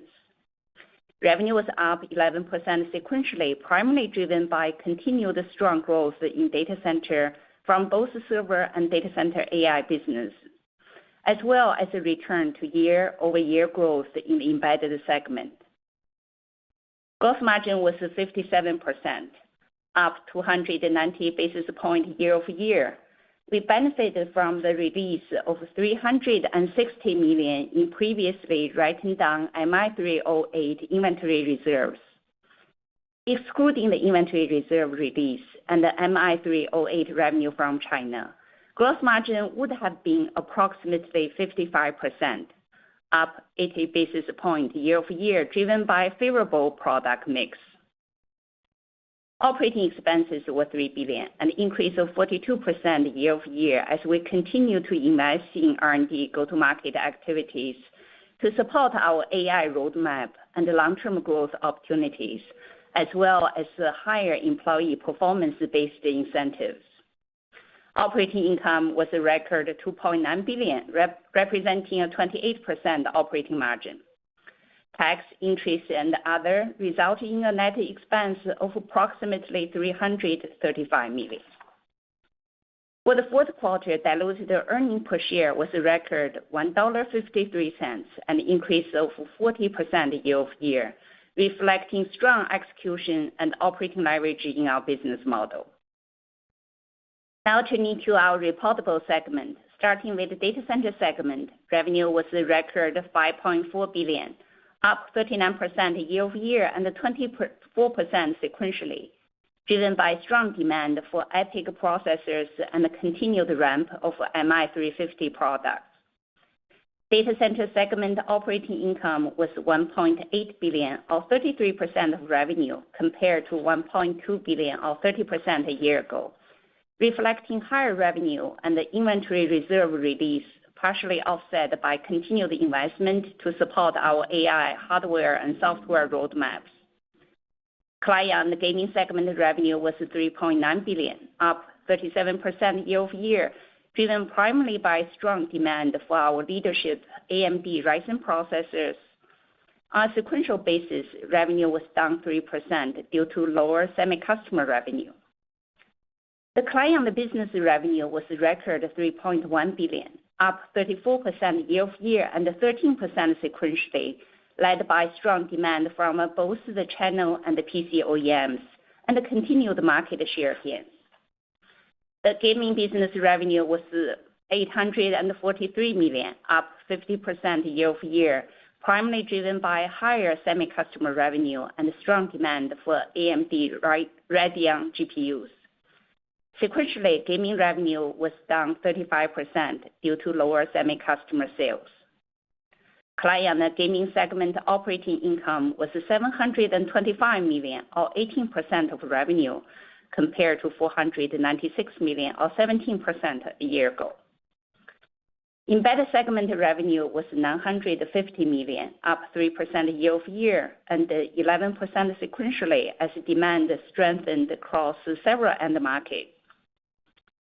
Embedded segment operating income was $357 million, or 38% of revenue, compared to $362 million, or 39% a year ago. Before I review the balance sheet and the cash flow, as a reminder, we closed the sale of the ZT Systems manufacturing business to Sanmina in late October. The fourth quarter financial results of the ZT manufacturing business are reported separately in our financial statement as discontinued operations and are are excluded from our non-GAAP financials. Turning to the balance sheet and the cash flow. During the quarter, we generated a record $2.3 billion in cash from continuing operations and a record of $2.1 billion in free cash flow. Inventory increased sequentially by approximately $607 million to $7.9 billion to support strong data center demand. At the end of the quarter, cash equivalents, and short-term investment were $10.6 billion. For the year, we repurchased 12.4 million shares and returned $1.3 billion to shareholders. We ended the year with $9.4 billion authorization remaining under our share repurchase program. Now turning to our first quarter 2026 outlook.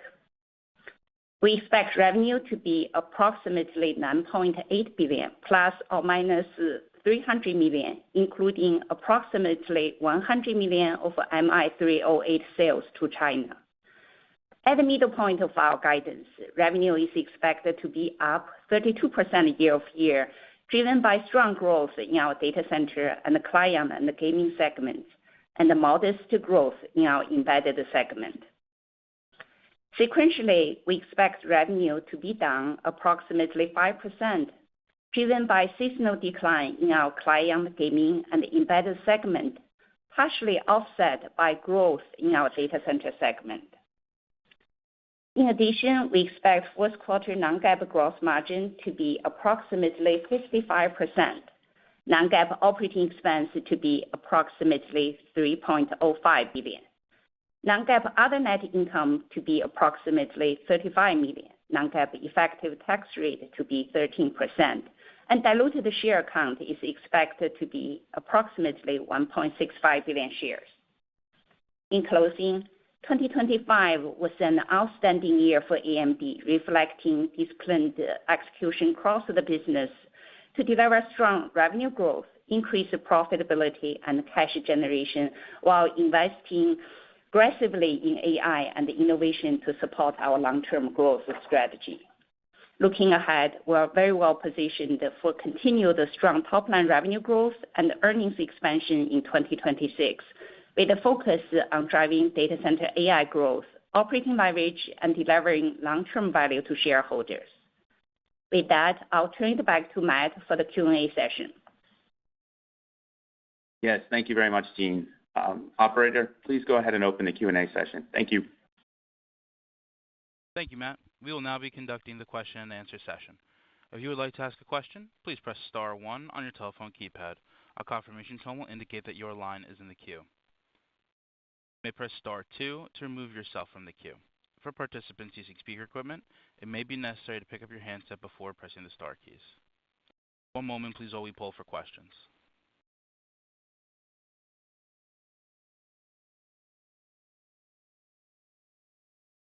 And the first question comes from the line of Aaron Rakers with Wells Fargo. Please proceed with your question. Yeah, thanks for taking the question. Lisa, at your Analyst Day back in November, you seemed to kind of endorse, the high $20 billion AI revenue expectation that was out there on the street for 2027. I know today you're reaffirming the path to strong double-digit growth. So I guess my question is, can you talk a little bit about what you've seen as far as customer engagements, how those might have expanded? I think you've alluded to in the past multiple multi-gigawatt opportunities. Just just double click on, what you've seen for the MI455 and Helios platform from a demand shaping perspective as we look into the back half of the year. Yeah, sure, Aaron. Thanks for the question. So first of all, I think the MI450 series development is going extremely well. So we're very happy with the progress that we have. We're right on track for a second half launch and beginning of production. And as it relates to sort of the shape of the ramp and the customer engagements, I would say the customer engagements continue to proceed very well. We have obviously a very strong relationship with OpenAI, and we're planning that ramp starting in the second half of the year, going into 2027. That is on track. We're also working closely with a number of other customers who are very interested in ramping MI450 quickly, just given the strength of the product. And we see that across both inference and training. And that is the opportunity that we see in front of us. So we feel very good about sort of the data center growth overall for us in 2026, and then certainly going into 2027. We've talked about tens of billions of dollars of data center AI revenue, and we feel very good about that.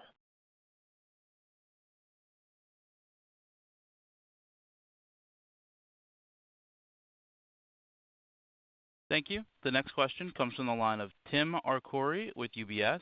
Please proceed with your question. Thanks a lot. Jean, I'm wondering if you can maybe give us a little bit of detail under the hood for the March guidance. I know you basically told us that you told us about what embedded is going to be up a bit year over year. Client sounds like it's down seasonally, which I take to be maybe down 10. So can you give us a sense maybe of the other pieces? And then also, can you give us a sense of how data center GPU is going to ramp through the year? I know it's back half loaded year, but I think people are thinking at least somewhere in the $14 billion range this year. That's what investors are thinking. I'm not asking you to endorse that, but if you can give us a little flavor for sort of how the ramp will look through the year, that'd be great. Thanks. Hi, Tim. Thanks for your question. We're guiding one quarter at a time, but I can give you some color about our Q1 guide. First, it's right. Sequentially, we guided a decline around 5%, but data center is actually going to be up. And when you think about it, it's right. Our CPU business, seasonal, actually in a regular seasonal pattern, it's going to be down high single digit. And in our current guide, we actually guide CPU revenue up sequentially very nicely. Also, with the data center GPU side, we also feel really good about GPU revenue, including China, will be also up. So very nice guide for the data center overall. On the client side, we do see seasonality sequentially decline. Embedded and gaming, they are also have a seasonal decline. And maybe, Tim, if I just give you a little bit on the full year commentary. I think the important thing, as we look at the full year, we're very bullish on the year. We're not, if you look at the key themes, we're seeing very strong growth in the data center, and that's across, two growth vectors. We see, server CPU growth actually very strong. I mean, we've talked about the fact that, CPUs are very important as AI continues to ramp, and we've seen the CPU order book continue to strengthen as we go through the last few quarters and especially over the last 60 days. So we see that as a strong growth driver for us. As Jean said, we see server CPU growing from Q4 into Q1 in what normally is seasonally down, and that continues throughout the year. And then on the data center AI side, it's a very important year for us.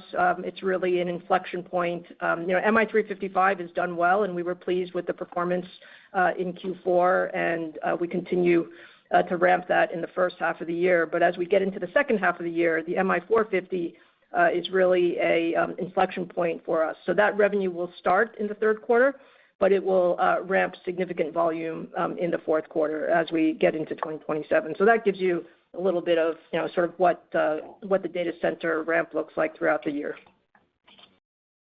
Thank you, Lisa. And the next question comes from the line of Vivek Arya with Bank of America. Please proceed. Thank you. First, just a clarification on what you're assuming for your China MI308 sales beyond Q1. And then, Lisa, specific to 2026, can your data center revenues grow at your target 60% plus growth rate? I realize that that's a multi-year target, but do you think that there are enough drivers, whether it's on the server CPU side or GPU side, for you to grow at that target base even in 2026? Thank you. Yeah, sure, Vivek. So let me talk a little bit about China first, because that's, I think, important for us to make sure that's clear. Look, we were pleased to have some MI308 sales in the fourth quarter.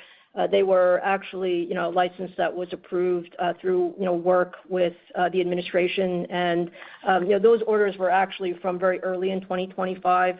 And so we saw some revenue in Q4, and we're forecasting for about $100 million of revenue in Q1.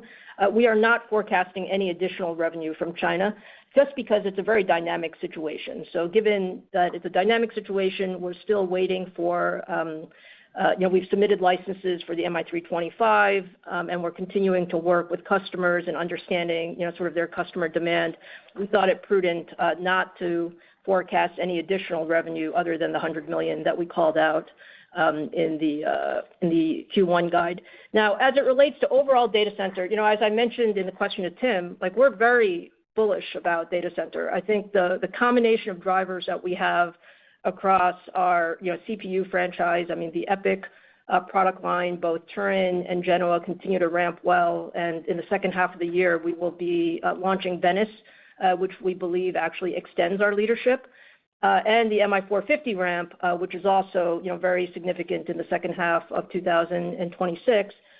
We're not, obviously guiding specifically by segment, but the long-term target of, let's call it greater than 60% is certainly possible in 2026. Thank you, Lisa.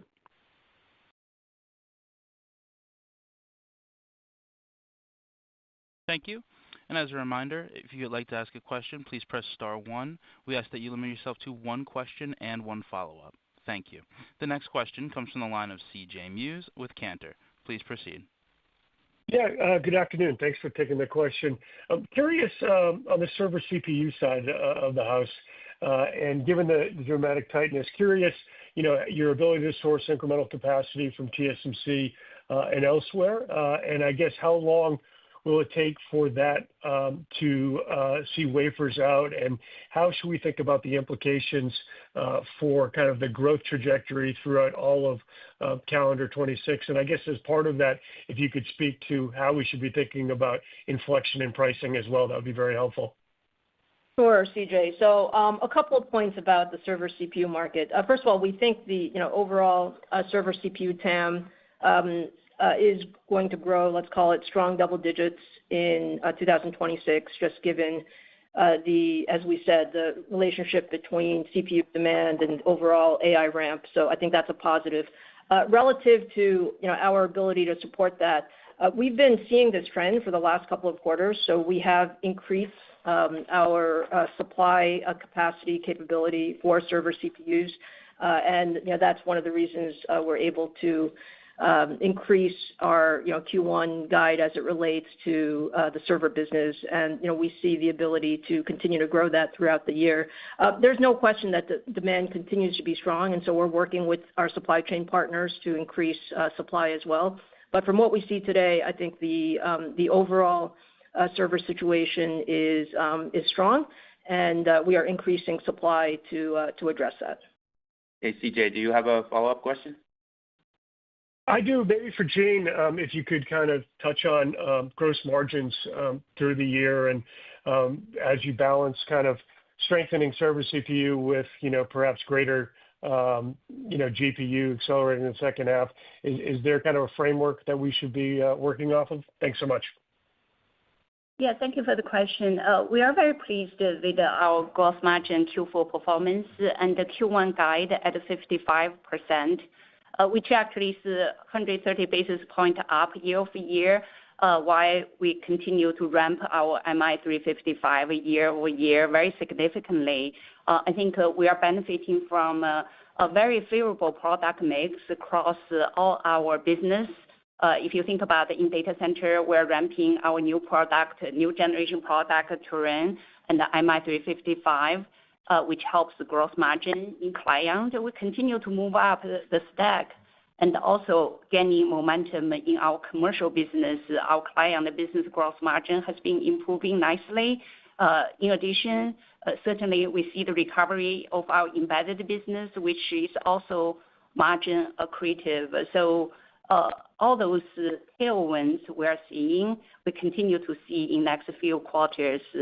And when MI450 ramp, of course, in Q4, our gross margin will be driven largely by mix, and I think we'll give you more color when we get there. But overall, we feel really good about our gross margin progression this year. Thank you. The next question comes from the line of Joe Moore with Morgan Stanley. Please proceed. Great. Thank you. On the MI455 ramp, will 100% of the business be racks? Will there be kind of an 8-way server business around that architecture? And then is the revenue recognition when you ship to the rack vendor, or is there something to understand about that? Thank you. Yes, Joe. So we do have multiple variants of the MI450 series, including an 8-way GPU form factor. But for 2026, I would say the vast majority of it is going to be rack scale solutions. And yes, we will take revenue when we ship to the rack builder. Okay, great. And then can you talk to any risks that you may have in terms of, once you get silicon out, turning that into racks, any potential issues as you ramp that? I know your competitor had some last year, and you said you learned from that. Is there anything you've done with kind of pre-building racks to sort of ensure you won't have those issues? Just any risk that we need to understand around that? Yeah, I mean, I think, Joe, the main thing is the development's going really well. We're right on track with the MI450 series as well as the Helios rack development. We've done a lot of testing already, both at the rack scale level as well as at the silicon level. So far, so good. We are getting let's call it a lot of input from our customers on things to test so that we can do a lot of testing in parallel. And our expectation is that we will be on track for our second half launch. Thank you. Our next question comes from the line of Stacy Rasgon with Research. Please proceed. Hi, guys. Thanks for taking my questions. First one, Lisa, I just wanted to ask about OpEx. Like every quarter, you guys are guiding it up, and then it's coming in even higher, and then you're guiding it up again. And I understand, given the growth trajectory, that you need to invest. But how should we think about the ramp of that OpEx and that spending number, especially as the GPU revenue starts to inflect? Do we get leverage on that, or should we be expecting the OpEx to be growing even more materially as the AI revenue starts to ramp? Yeah, sure, Stacy. Thanks for the question. Look, I think in terms of OpEx, we're at a point where we have very high conviction in the roadmap that we have. And so in 2025, as the revenue increased, we did lean in on OpEx, and I think it was for all the right reasons. As we get into 2026 and as we see some of the significant growth that we're expecting, we should absolutely see leverage. And the way to think about it is, we've always said in our long-term model that OpEx should grow slower than revenue, and we would expect that in 2026 as well, especially as we get into the second half of the year and we see inflection in the revenue. But at this point, I think if you look at our free cash flow generation and the overall revenue growth, I think the investment in OpEx is absolutely the right thing to do. Thank you. For my follow-up, I actually have two sort of one-line answers I'm looking for. Just first, the $100 million in China revenue in Q1, does that also drop through at zero cost basis like we had in Q4, and is that a margin headwind? And number two, I know you don't give us the AI number, but could you just give us the annual 2025 Instinct number now that we're through the year? Like how big was it? So Stacy, let me answer your first question on the $100 million revenue in Q1. Actually, the inventory reserve reversed in Q4, which was $360 million. Not only it's associated with the Q4 revenue, China revenue, but also covers the $100 million revenue we expect to ship in Q1 to China with our MI308. So the Q1 gross margin guide is a very clean guide. And Stacy, for your second question, as you know, we don't guide at the business level, but to help you with your models, I think you can, if you look at the Q4 data center AI number, even if you were to back out the China number, which was, let's call it not a recurring number, you would still see growth. You'll see growth from Q3 to Q4. So that should help you a little bit with your modeling. Thank you. And the next question comes from the line of Joshua Buchalter with TD Cowen. Please proceed. Hey, guys. Thanks for taking my question.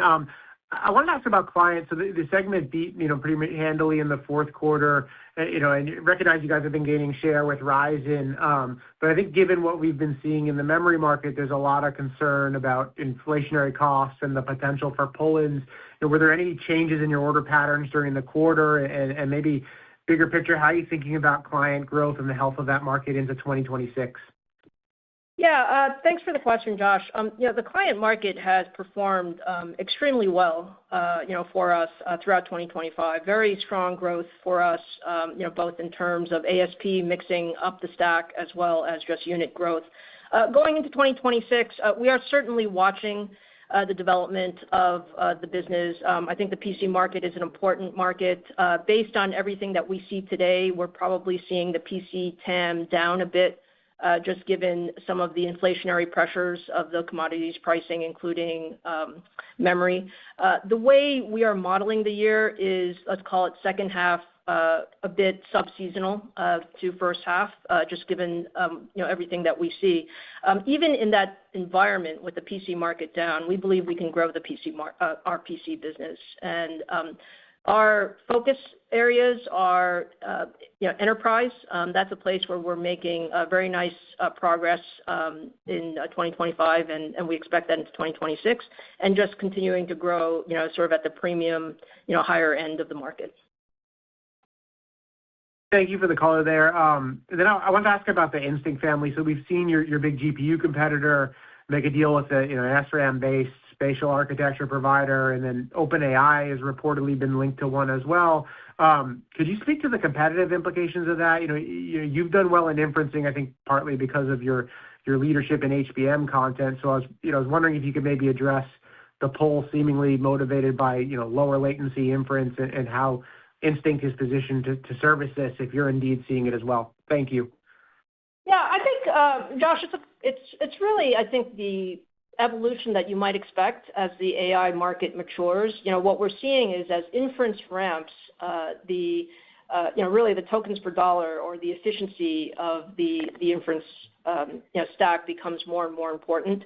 As you know, with our chiplet architecture, we have a lot of ability to optimize across inference, training, and even across sort of the different stages of inference as well. So I think I view this as very much as you go into the future, you'll see more workload optimized products, and you can do that with GPUs as well as with other more ASIC-like architectures. I think we have the full compute stack to do all of those things, and from that standpoint, we're going to continue to lean into inference as we view that as a significant opportunity for us in addition to ramping our training capabilities. Thank you. And the next question comes from the line of Ben Reitzes with Melius Research. Please proceed. Yeah, hey, thanks. Appreciate it. Hey, Lisa, I wanted to ask you about OpenAI. I'm sure a lot of the volatility out there is not lost on you. Is everything on track for the second half for starting the 6 gigawatts and the 3.5-year timeline as far as you know? And is there any other color that you'd just like to give on that relationship? And then I have a follow-up. Thank you. Yeah, I mean, I think, Ben, what I would say is, we're very much working in partnership with OpenAI as well as our CSP partners to deliver on MI450 series and deliver on the ramp. The ramp is on schedule to start in the second half of the year. MI450 is doing great. Helios is doing well.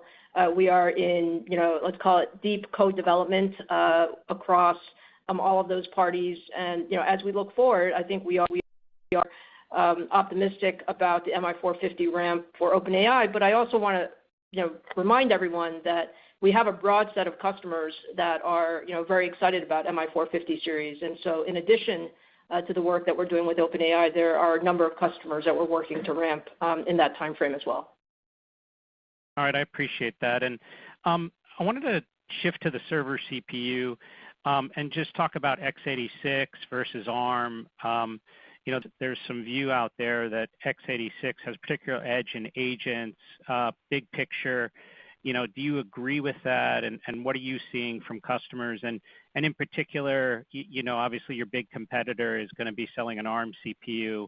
separately now in the second half. So if there's just anything on that competitive dynamic versus ARM and what NVIDIA is doing and your views on that, that'd be great to hear. Thanks. Yeah, Ben, what I would say about the CPU market is there is a great need for high-performance CPUs right now, and that goes towards agentic workloads where, when you have these AI processes or AI agents that are spinning off a lot of work in an enterprise, they're actually going to a lot of traditional CPU tasks, and the vast majority of them are on x86 today. I think the beauty of EPYC is that we've optimized, we've done workload optimization, so we have the best cloud processor out there, we have the best enterprise processor. We also have some lower cost variants for storage and other elements, and I think all of that comes into play as we think about the entirety of the AI infrastructure that needs to be put in place.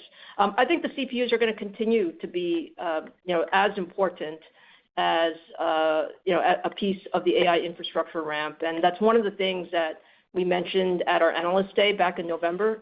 Really this multi-year CPU cycle, and we continue to see that. I think we've optimized EPYC to satisfy all of those workloads, and we're going to continue to work with our customers to expand our EPYC footprint. And the next question comes from the line of Tom O'Malley with Barclays. Please proceed. Hey, Lisa, how are you? I just wanted to ask, you mentioned on memory earlier as a sticking point in terms of inflationary cost. Different customers do this in different ways, different suppliers do this in different ways, but can you maybe talk about your procurement of memory, when that takes place, particularly on the HBM side? Is that something that gets done a year in advance, 6 months in advance? Different accelerator guys have talked about different timelines. Would be curious to kind of hear when you do the procurement. Yeah, I mean, given the lead times for things like HBM and wafers and these parts of the supply chain, I mean, we're working closely with our suppliers over a multi-year time frame in terms of what we see in demand, how we ramp, how we ensure that our development is very closely tied together. So I feel very good about our supply chain capabilities. We have been planning for this ramp.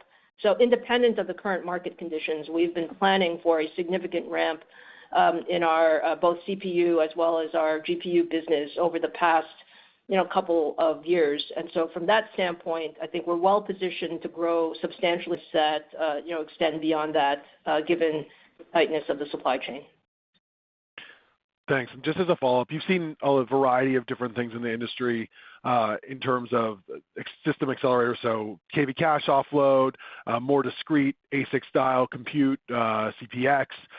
If you look at what your competitors are doing and you look at your first generation of system architecture coming out, maybe spend some time on, do you see yourself following in the footsteps of some of these different type of architectural changes? Do you think that you'll go in a different direction? Anything just on the evolution of your system-based architecture and then the adjoining products and or silicon within? Thank you. I think, Tom, what we have is the ability with a very flexible architecture with our chiplet architecture, and then we also have a flexible platform architecture that allows us, to really have, different system solutions for the different requirements. I think we're very cognizant that there will be different solutions. So there's no, I've often said there's no one size fits all, and I'll say that again. There's no one size fits all. But that being the case, it's clear that the rack scale architecture is very, very good for the highest end applications when you're talking about inference, distributed inference, and training. But we also see a opportunity with enterprise AI to use some of these other form factors, and so we're investing across that spectrum. And the next question comes from the line of Ross Seymore with Deutsche Bank. Please proceed. Hi, thanks for letting me ask a couple questions. I guess my first question is back on the gross margin side of things. As you go from the MI300 to the 400 to the 500 eventually, do you see any changes in the gross margin throughout that period? In the past, you've talked about optimizing dollars more so than percentages, but just on the percentage side, does it go up, down, or is there volatility as you go from one to the next for any reason? Just wondered on the trajectory there.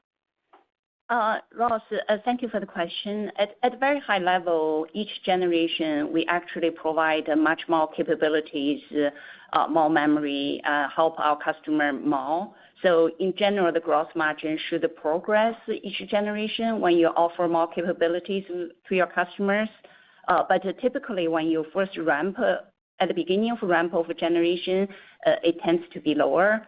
When you get to the scale, get to the yield improvement, the test improvement, and also overall performance improvement, that you will see gross margin improving within each generation. So it's a kind of a dynamic gross margin, but in the longer term, you should expect each generation should have a higher gross margin. Thanks for that, Jean. And then one on a small segment of your business, but it seems quite volatile, and you talked a little bit about further off than you usually do, is the gaming side of things. What is the magnitude down you're talking about this year? Because in 2025, you thought it was going to be flat, and it ended up growing 50%, which was, a nice positive surprise. But now that you're talking about this year being down, but then the next-gen Xbox ramping in 2027, I just hope to get some color on what you see as kind of the annual trajectory there. Yeah. So Lisa can add more. So 2026, actually, it's the 7th year of a current product cycle. Typically, when you're at this stage of the cycle, revenue tend to come down. We do expect the revenue on the semi-customer revenue side to come down significant double-digit for 2026, as Lisa mentioned in her prepared remarks. For the next generation? Yeah, I think we'll certainly talk about that going forward, but as we ramp the new generation, you would expect a reversal of that. Operator, I think we have time for one more caller on the call, please. Thank you. And our final question comes from the line of Jim Schneider with Goldman Sachs. Please proceed. Good afternoon. Thanks for taking my question. Relative to the ramp of your rack-level systems, would you expect any kind of bottleneck in terms of supply constraints in terms of the ramp as you ramp the second half of the year to potentially impact or limit the revenue growth? In other words, maybe talk about whether you expect supply to really kind of mute the growth in Q4 sequentially Q3 relative to Q4. Yeah, Jim, we are planning this at the every component level. So I think relative to our data center AI ramp, I do not believe that we will be supply limited in terms of the ramp that we put in place. I think we have an aggressive ramp. I think it's a very doable ramp. And as we think about the size and scale of AMD, clearly our priority is ensuring that the data center ramps go very well, and that's both on the data center AI, the GPU side, as well as on the CPU side. Thank you. And then maybe as a follow-up to the earlier question on OpEx, could you maybe address what are some of the largest investment areas you made in 2025, and then what are the largest incremental OpEx investment areas for 2026? Thank you. Jim. On the 2025 investment, the priority and the largest investment is in data center AI. Our hardware roadmap, we accelerated that roadmap. We expand our software capabilities. We also acquired ZT Systems, which added significant system-level solutions and the capabilities. Those are the primary investment in 2025. We also invest heavily in go-to-market to really expand our go-to-market capabilities to support the revenue growth and also expand our commercial business and enterprise business for our CPU franchise. In 2026, you should expect us to continue to invest aggressively, but as Lisa mentioned earlier, we do expect revenue to expand faster than operating expense increase to drive the earnings per share expansion. All right. Thank you, everybody, for participating on the call. Operator, I think we can go ahead and close the call now. Thank you. Good evening. Thank you. Appreciate it. Ladies and gentlemen, that does conclude the question and answer session. Thank you. And that also concludes today's teleconference. You may disconnect your lines at this time and have a great rest of the day. You have a great rest of your day too, buddy. You have a great rest of your day too. All right, you know what time it is, chat. You know what time it is, chat.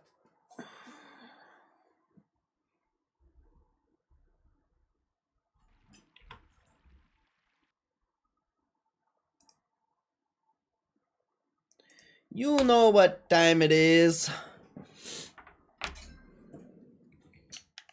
We just hop right into a competitive game like a boss. Why not? Why not? What's up, Rex? Don't think I've seen that name in here before. Can't say I've seen that name in here before.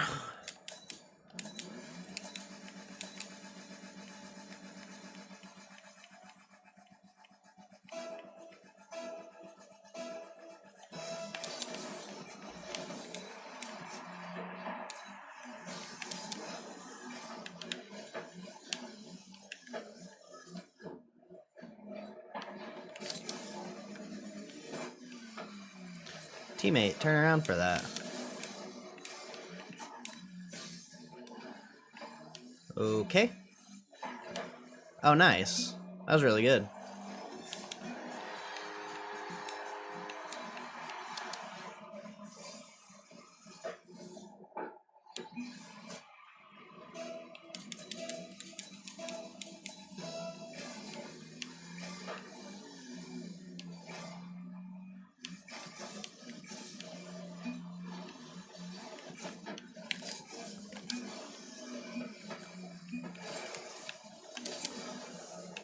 Bro, why is my teammate all the way back here? That's crazy.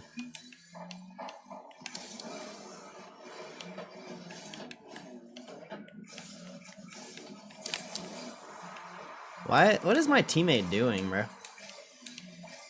I mean, he was in a good spot for that, but like, I don't know, he's playing really weird.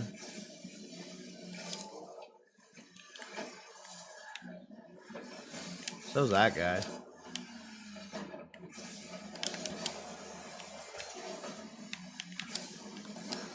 Oh, fake.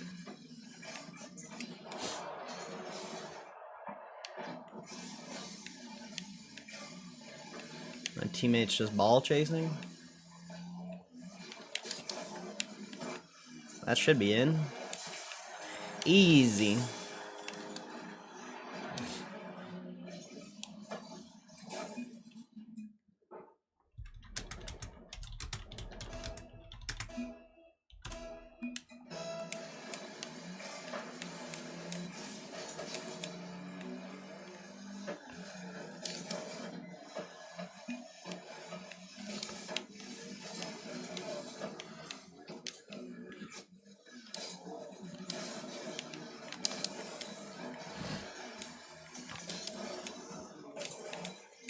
Dude, my teammate is weird.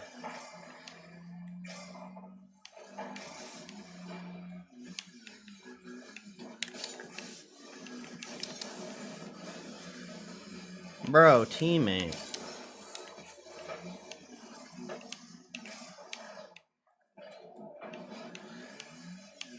Is he gonna follow? That was a good follow. My teammate is like playing so odd though.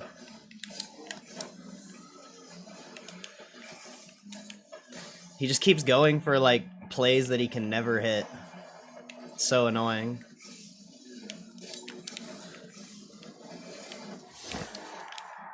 I mean, that was my bad.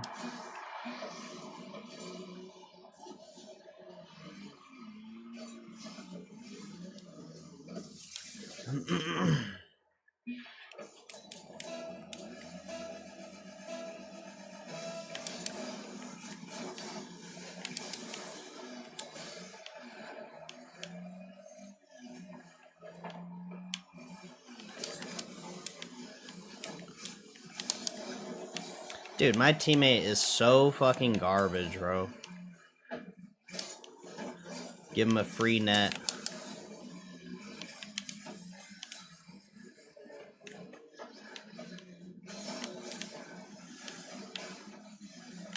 Dude, teammate, do something.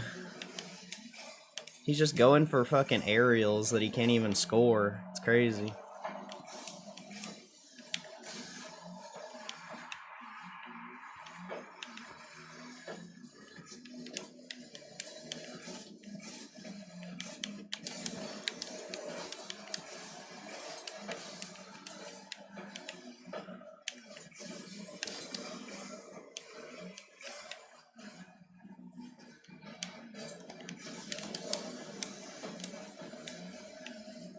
Bro. My teammate literally just like won't do anything. It's kind of insane.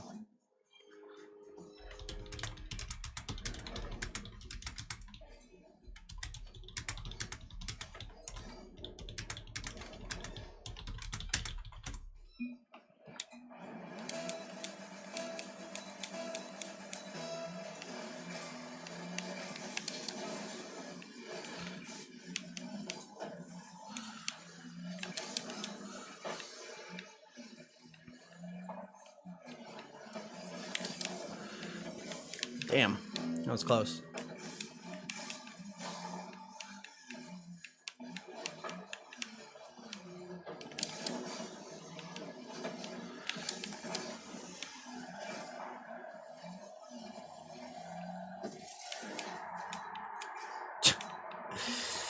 Bro.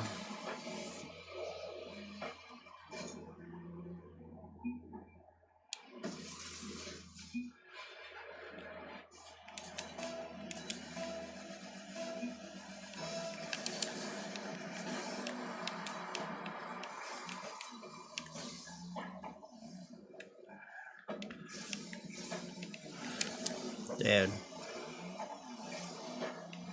Okay.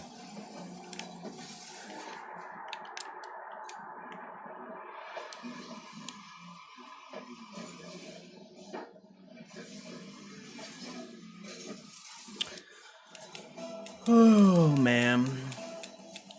My teammate's throwing now. He's butthurt that I called him out, apparently.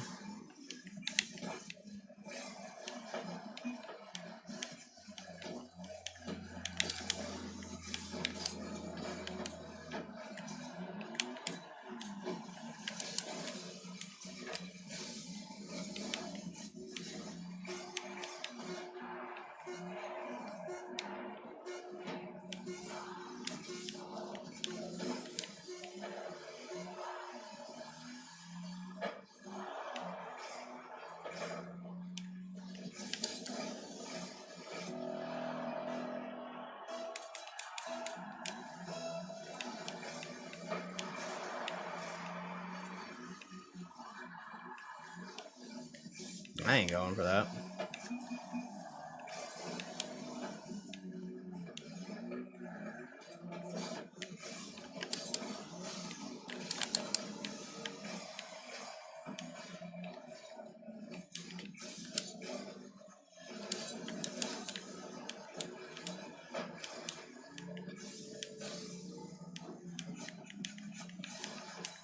God, my teammate's annoying.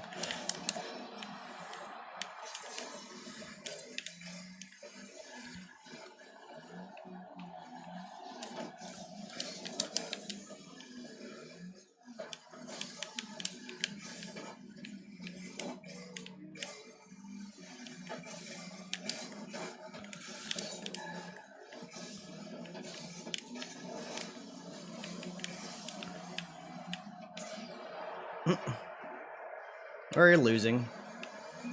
Well, we should have got scored on right there for sure.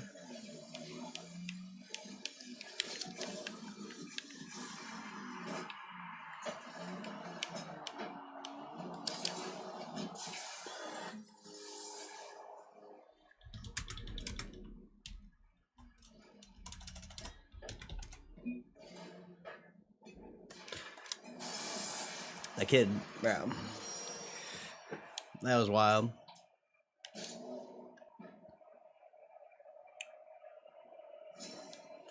That was pretty wild.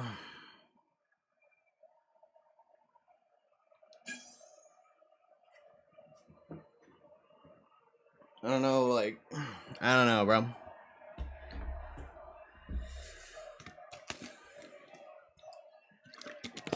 I may not be, like, that great at this game, but at least I don't just go for a bunch of shots that I can't even score.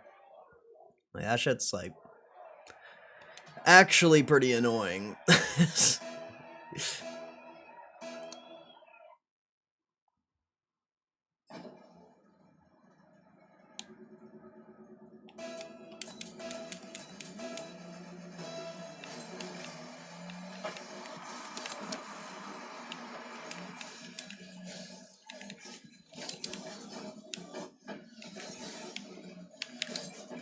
Oh, it bounced weird off the wall.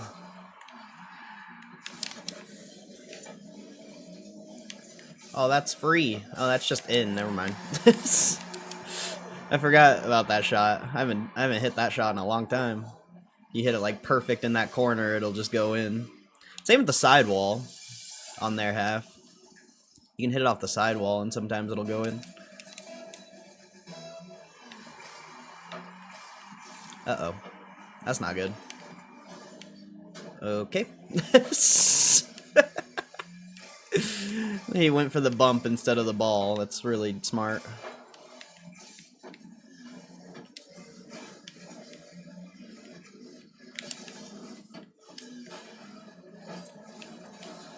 Wow.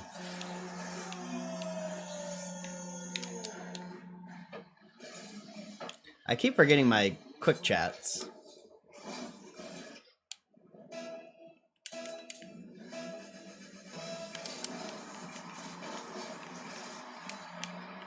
Uh-oh. We might get scored on here. Okay. For some reason, that guy's playing really slow.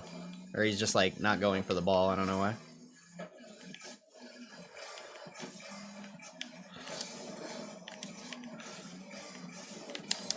Oh, that flick sucked. Why is my teammate... What is he doing? What is he doing, bro?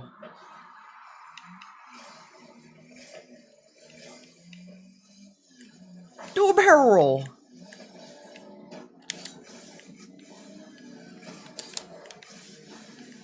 Alright, I fucked that up. Oh god, teammate. You can't be doing that. I could have scored that for sure.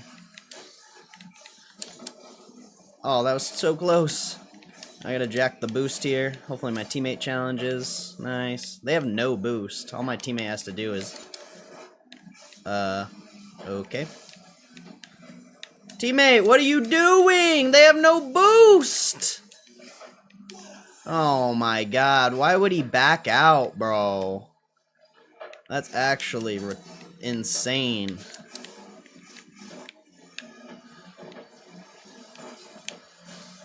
Oh no. Oh no. Oh no, I own gold.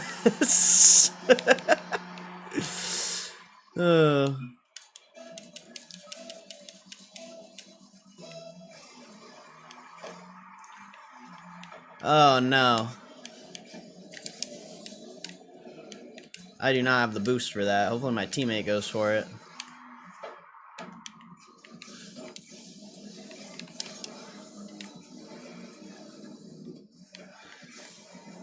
Oh, I fucked that up. What are you doing, teammate? Why would you even jump for that, bro? You can't... This rank, bro. Like, why would you jump into the corner for no reason? Dude, like, what is the point of that? There is 0 point to do that. There is actually no reason to jump into the corner like that. That is the most dumb thing you could possibly do. And he doesn't even follow up? Dude, teammate! Oh my god, bro, what is he doing? What? Oh my god, challenge the ball! It's so easy, all you do is drive forward and hit the ball. It's like the easiest game ever. Like, what is he doing? Like, actually, he's not even faced forward. Insane. I use controller. That's actually insane, bro. Bro! What?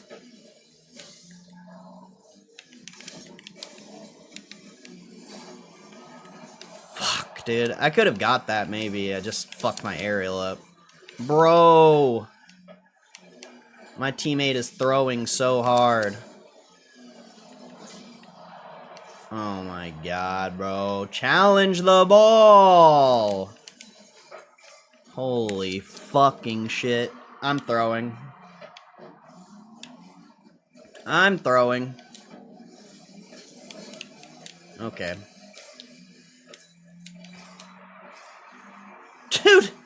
Seriously? Oh my god, I missed a wide open net. I'm fucking trash. Teammate! Bro, challenge! Come on, dude! That's actually fucking crazy, bro. That is actually insane, bro. Go! Oh my god, he went for the boost instead of the ball, bro, and then he wasted all his boost? What the fuck, dude? We are not winning this. That's actually just, like, insane, bro. That's actually, like, crazy. Why would you even go for that shot, dude? I could have scored that if I didn't backflip. What the fuck, dude? Like, what the actual fuck?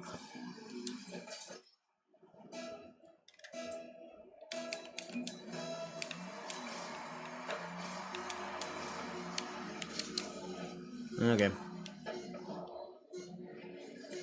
Fucking nuts, bro. That was crazy. I'm gonna message him. Ah.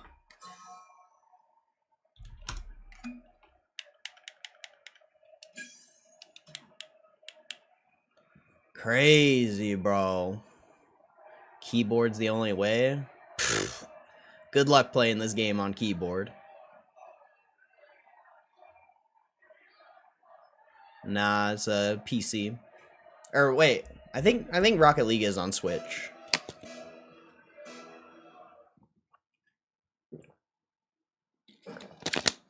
I think they do have it on Switch though.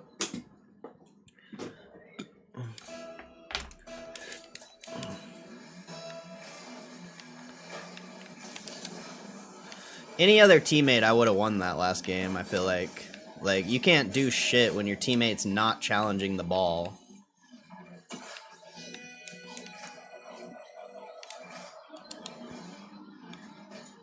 I mean, I also threw. Like, I missed, like, a pretty open net. So, like, it's also my fault, but that shit's just wild, bro. I just, like, can't get my head around, like, some of the shit that was happening that game. Oh, my teammate's right there. See, like, look how easy it is to score when your teammate challenges. Like, he didn't even have to do anything. He just drove it in. Literally, he didn't do anything. Like, how easy is that? You just challenge. I beat both of the defenders and you challenge. Like, easy game. Oh, I missed! Dude, my teammate's goated this time. Where was this guy last game? This guy just fucking... just forced that shit in there. He just forced it in there. Oh god. Oh god, I don't like that. Okay, that's fine. I don't have boost though. My teammate's gonna score. Oh no, he's not. I'm just gonna chill.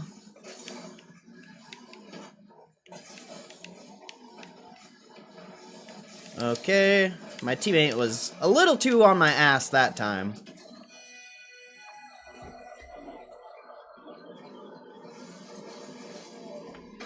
The fuck?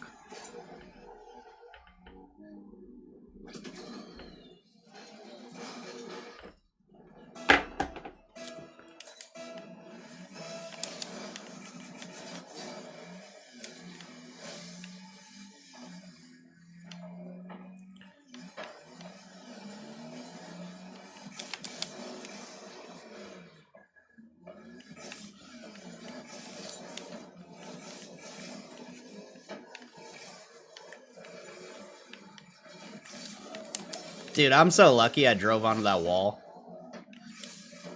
Teammate, come on. You did not need to steal that ball from me.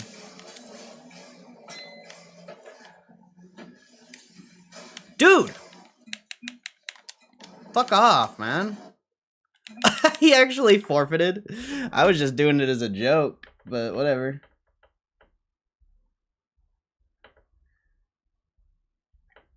I just did it as a joke. He actually forfeited. What an idiot.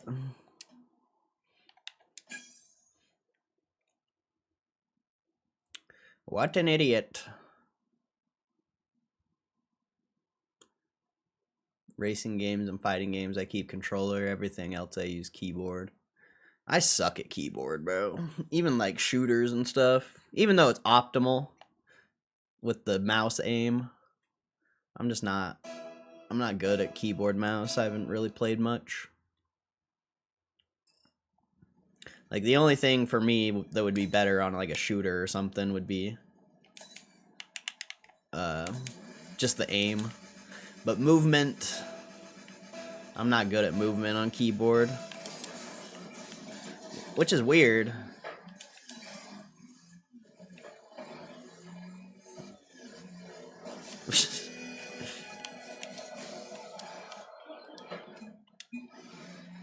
GME's dropping, that's cool. That's cool. Is there any reason why? Because if there's no reason why, I don't know if it really matters much.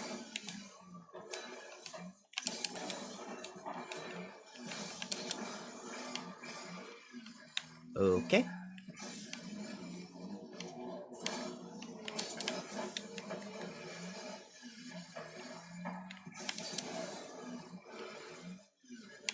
Okay. Don't know why my teammate would chase that, but he did.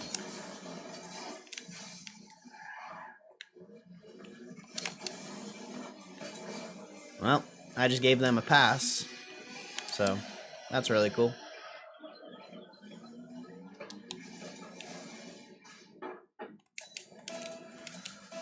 Oh, man.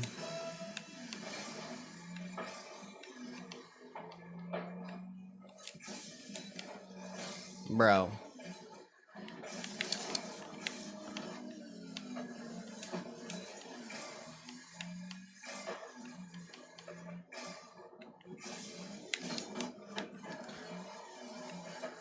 Literally a free shot. My teammate's not even there. Actually insane.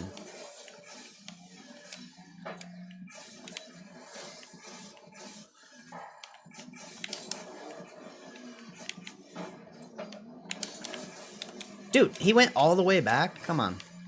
Come on, buddy. Oh, he actually scored. What a god. What a guy. It's hard for me to aim on controller. I used to be great at it. I haven't played a shooter in a long time either. I'm probably garbage. This is the only game I'm relatively good at anymore.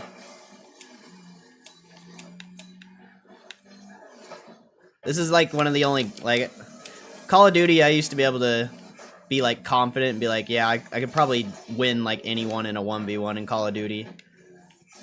But I don't know about that anymore. This game, I'm pretty confident I could beat like a majority of people. You have to be playing a lot to be better than me at this game. Even with how long I haven't been playing. I've put in a lot of time.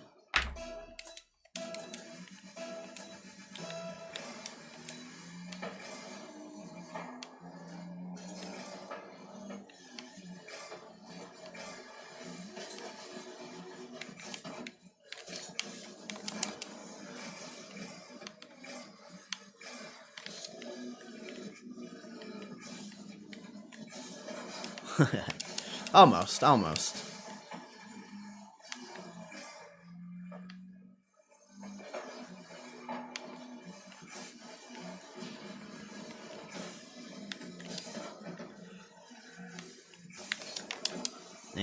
was a bet. I shouldn't even have shot. That guy was just sitting in net. It's kind of a pointless shot. Come on, teammate. Oh my god. People really need to stop going for resets and shit, bro. It's actually, like, kind of annoying. I mean, he actually helped me with that boost, though. What did he say? Can we score open nets instead of going for double touches? He's how I'm feeling.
Wow, my teammate's a god. That was an insane save.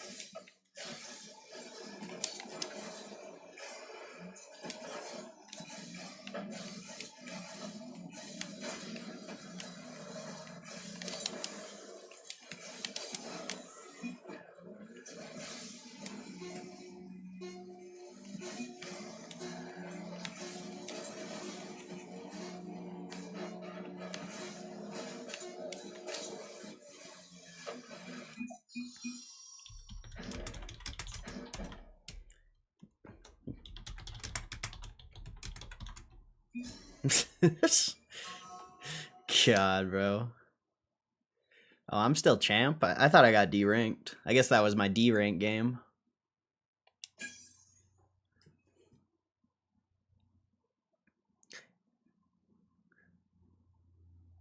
Why is GME going down? Who cares? Didn't know I cared.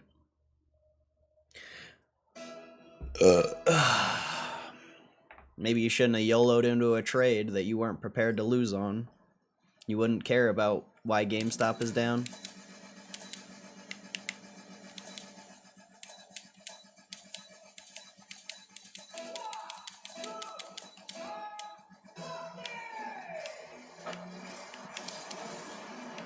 Why did GME hit 2611? I don't know, that's a good question.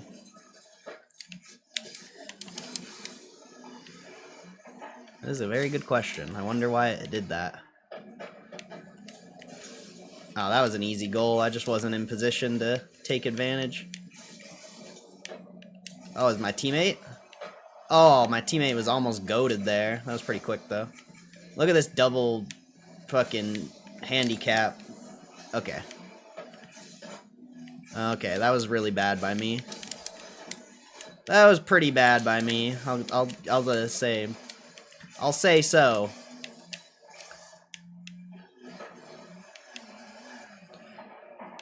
It hit 2611 because a bunch of people FOMO'd in. Oh my god. I should have jumped for that way sooner. I should have jumped for that way sooner. I'm slow as molasses, bro. I'm slow. I kind of didn't think he was going to follow up. But I got to remember everyone in these lobbies are just like Ball chasing fucking weirdos. Bro, I can't defend a net. I can't defend! I mean, that was kind of my teammate's fault. He did miss the ball for no reason. Oh my god, bro. I can't score. Why is my teammate challenging that ball, dude? What are you doing? That's actually insanity. Okay. Okay. Jeez, brother. I gotta go for something dumb here and hope I score it. No! I was so close. I was so close, chat. Oh, I'm cooked now, though. Why did my team... Oh, my God. Why did he... I don't get why he, like, challenged the ball after I did that. I was out of... Oh, he's lagging. I don't know if lagging's an excuse, but... Like, why would you challenge when I'm out of position? I was trying to score that myself. The fact that I missed is probably a good reason not to challenge the ball. Oh my fucking god, dude. What is going on? This is crazy.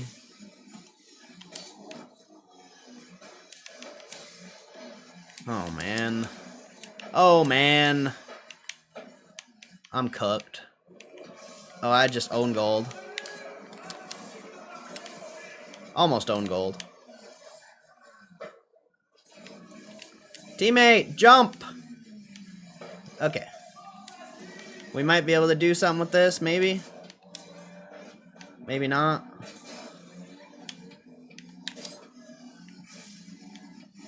Okay, my teammate, like, he was in position, but he drove away for some reason.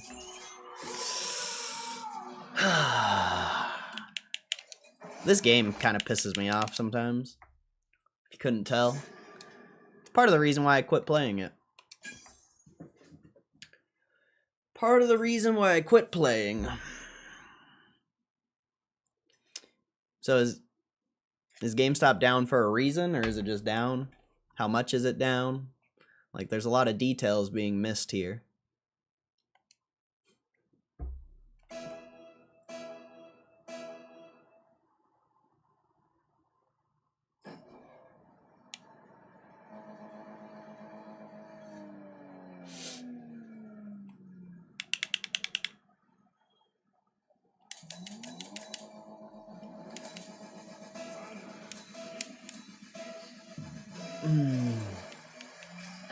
Alright, maybe I'll win this game. I don't know. Probably not, but we'll see. Kind of on a losing streak ever since I forfeited that one game.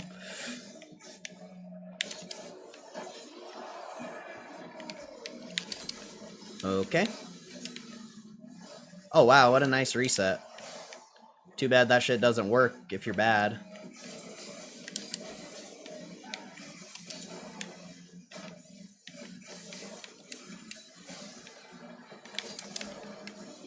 Ah. I'm going for this boost. Okay, maybe I'm not. I thought they were both under me. Where did that guy, like, how did that guy get to the corner?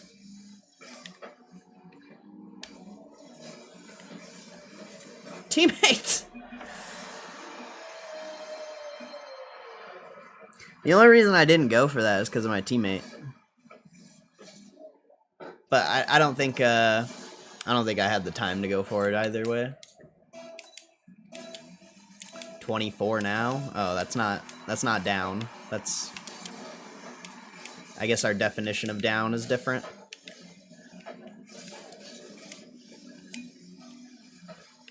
If it was at like 23 or something, you know, maybe we could say that was down. Oh god. But if it's just back at the low of today, I don't consider that down.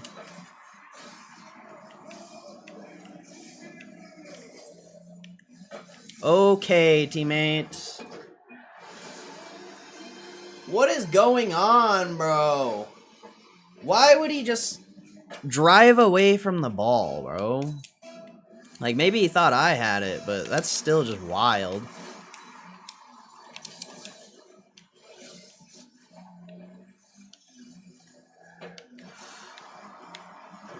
fucking lord. Oh my god. Alright, I need to stop missing open nets, too. Like, I've missed, like, 5 open nets since I started playing. It's actually kind of insane.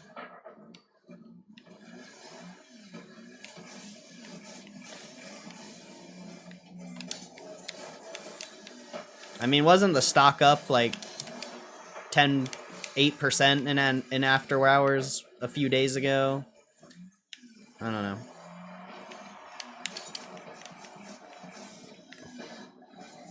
No! That was close, son. Just seems like the larger moves are in after hours.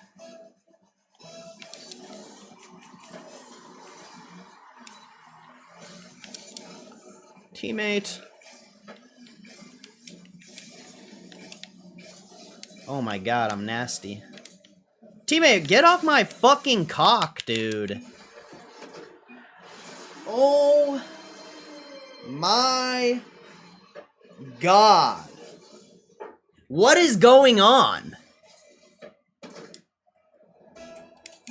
What is going on, bro?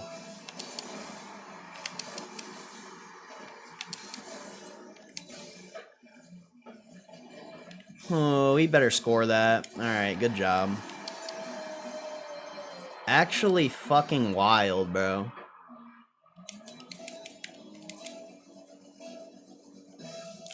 It's funny how I just beat that guy and he just is right behind me. It's like, bro, I have control of the ball. Like, who do you think you are?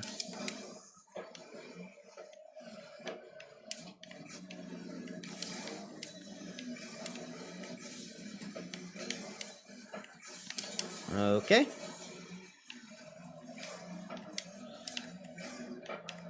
He can't even beat a fucking one guy.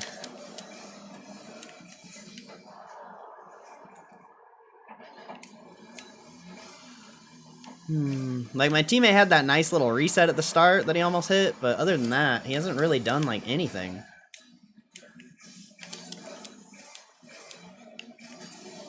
Oh my god.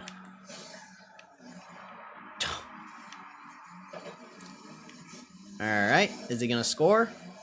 Okay.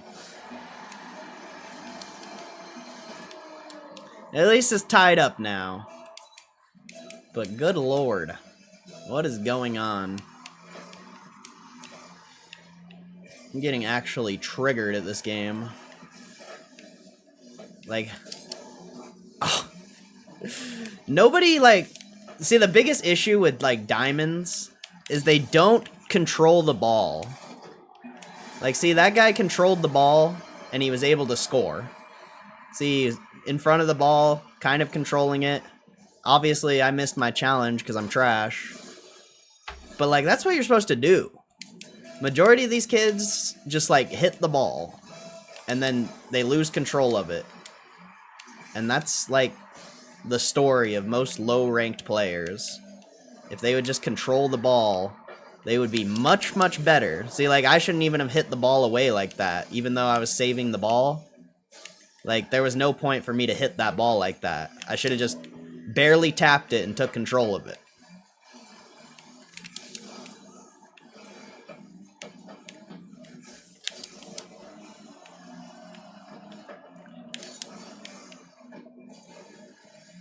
See, like, why is he doing that? Sure, he got the double touch off the wall. I don't know how my opponent fell for it, but he did. Alright, that one was my bad. This game's all about controlling balls to get power. No, it's all about just taking control of the ball so you can do a 50-50 and make the other player go on the other half. It's all about making making the other team make mistakes. If you're just hitting the ball to the other team, they're not going to make a mistake. They're just going to take the ball and hit it back to you, or they're going to take control and do what you're supposed to do. But nobody does that. And And I'm playing like shit, so, you know, I can't really say much, but, like, I'm not good enough to carry, you know? I'm not that guy. I've never claimed to be that guy. I don't have enough boost for this.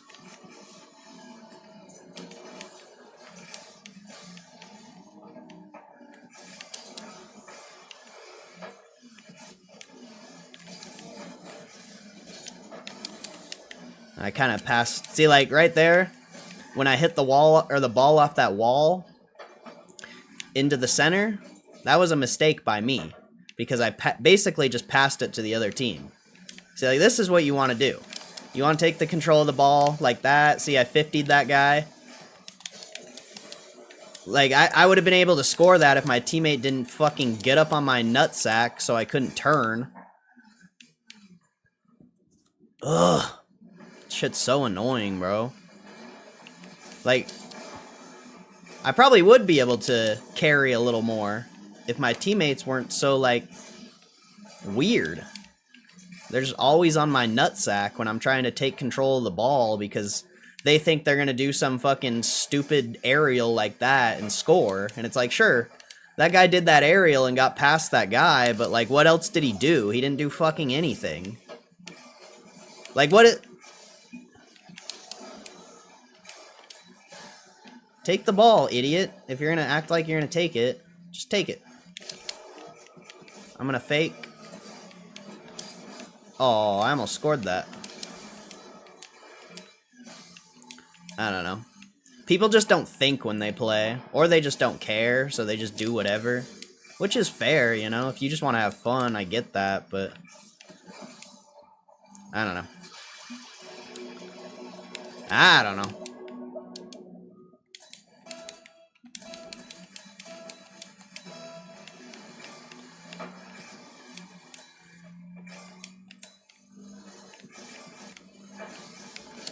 The game's not fun for me when I have to deal with someone who thinks they're better than they actually are. Like, that's not fun. And see, my teammate passed him the ball. See? Look at that. Passed it to him. He could have just waited, took control of the ball. He didn't need to pass the other team the ball. There was zero reason for that.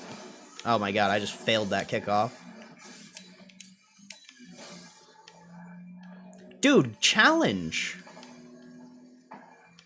Like, that's all they try to go for is stupid aerial shit, bro. And none of them are good enough to even score it. So it makes no sense why they even go for it.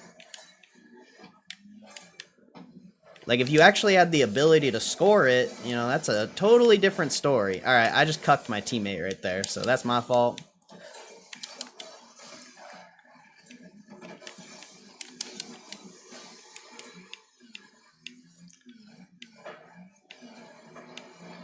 See, like, that was a good shot, but if that other guy in the back was ready, that was an easy shot to save. And then he put himself out of position. It's just the defender wasn't ready, luckily.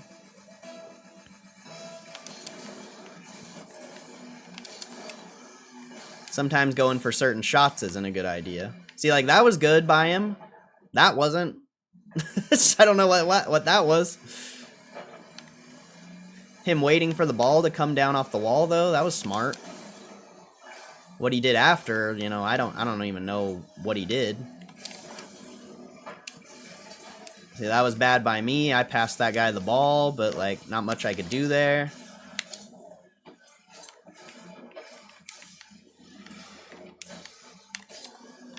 Oh my, I fucked that up.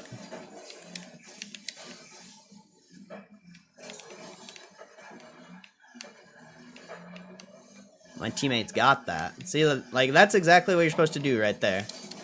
He kind of overcommitted. He should have went for a 50-50 instead of trying to flick the ball, but that was solid. I don't really know how I got demoed right there, but that's fine. My teammate's got to go for that. Where is my teammate? See, like, you take control of the ball, flick it over. I mean, normally I'd go for the 50 there, but really couldn't. I had to flick it over that guy because he was coming in. Hopefully don't miss this open net like I just did. Where's my teammate at? Okay. I mean, that was okay, I guess. I don't know.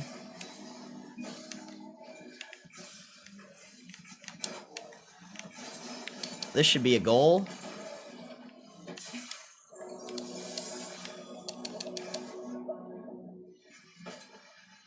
Like, I know everything that's happening in the game. I just don't have the mechanics to do what I used to do. I've seen everything there is to be seen in this game. Besides, like, the new mechanics. There's a lot of new mechanics. Oh, I'm diamond again? Rip. Rip. I guess that's what happens when you go on a huge losing streak like I was on.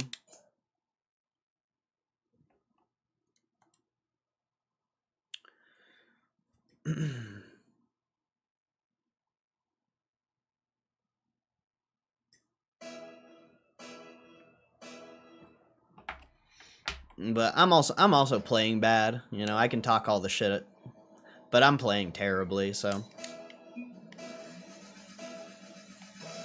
Like, how many open nets have I fucking missed, bro? I've missed so many. Like, easy open nets, too. My teammate had no reason to go for that ball.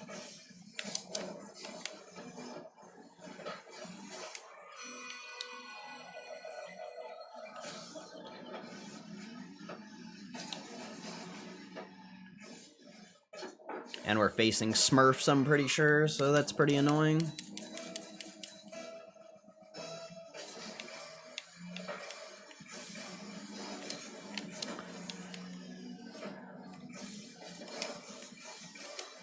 Dude, what?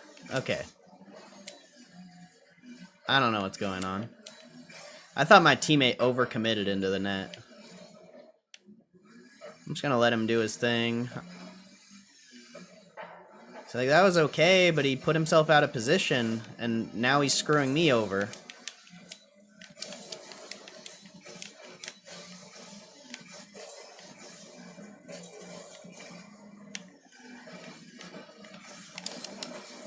Oh!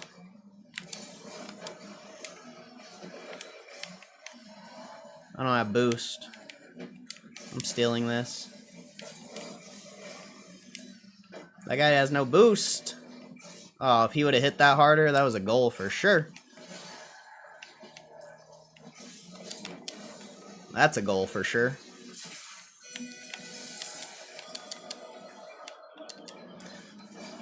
Also, if you can boost starve the other team, that's helpful. But usually your teammates don't pay attention to, like, if the other team's boost starved or not. So, like, they'll just back out even though they shouldn't. There's so many things low level players do that shouldn't be done. And it's funny because, like, you could literally get to champion without even, like, really doing, like, aerials or anything. This game's really not that hard. It's just all about learning what the other players are doing and being patient, because a lot of people make mistakes. Especially people who think they can aerial when they can't.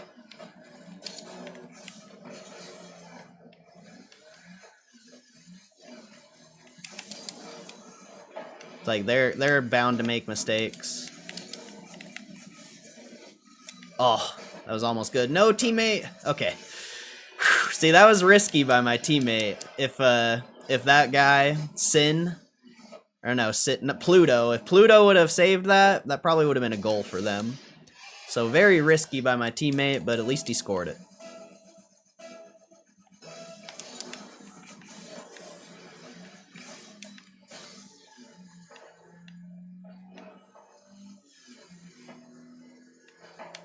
Oh, wow. I can't go for that.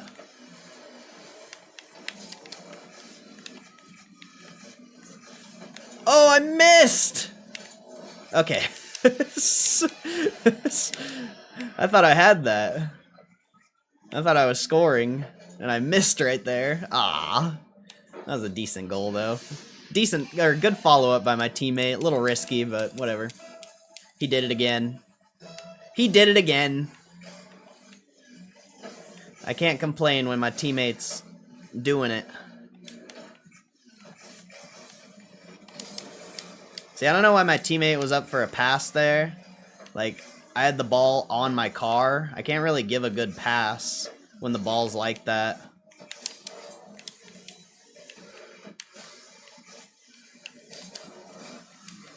Teammate, where you at, brother? Alright, I'll just take it. It's fine. See, my team, I don't know why my teammate's going up for passes like that. I can't pass the ball when I'm going fucking 0 miles per hour. You just can't.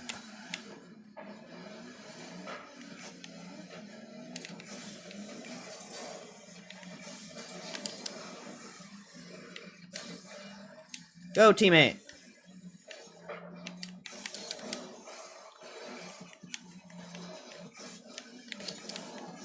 Oh, I missed. No.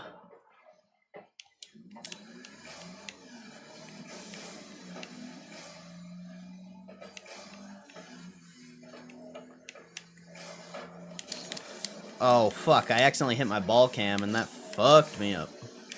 We're getting scored on. Okay. Okay.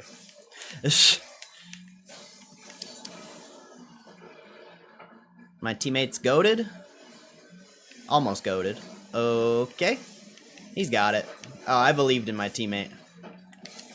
Oh my god, I'm throwing, son. I am throwing.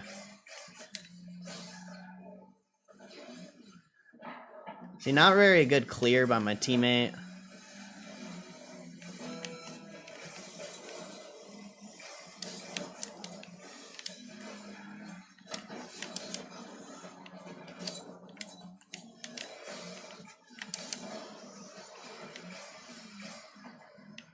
He's scoring. I'm scoring. Yeah, I figured. I couldn't hit an open net if my life depended on it, bro.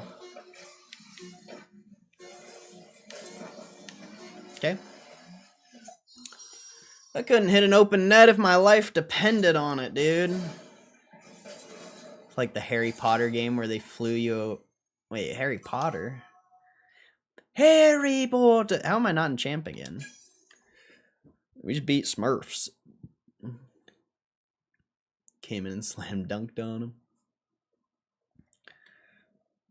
him. Let's see this Gamestop. What are you guys tripping about? It's still at 24.20. I don't know what you're talking about. I don't know what you're talking about. Don't look down to me.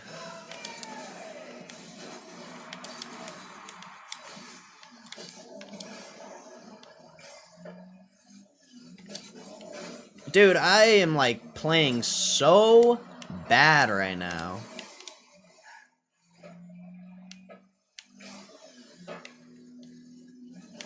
Dude, why would that guy rush that? That is the most ape shit ever.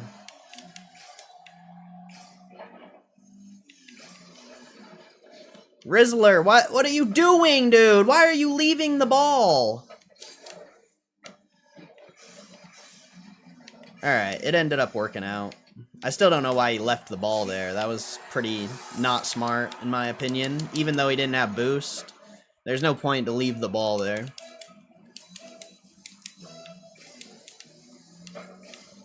Ugh. Not good. Dude, why are you passing it to them?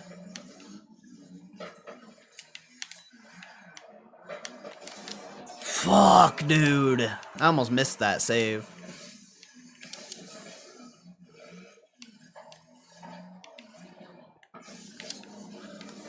I shouldn't have jumped there.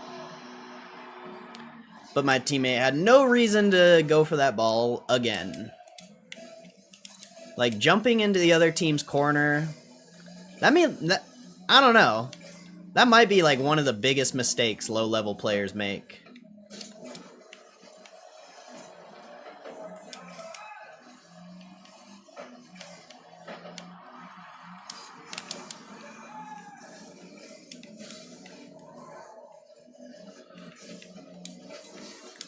Okay. Damn it. See, there's no point for me to follow that in the corner, I don't think. It's kind of dumb.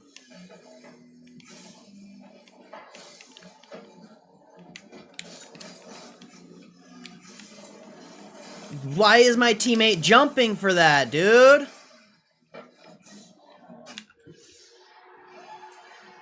Why? Why would you jump for that? I clearly have control of the ball. Crazy, bro.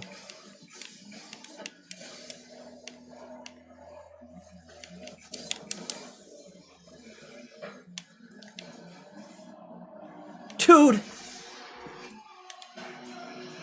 What?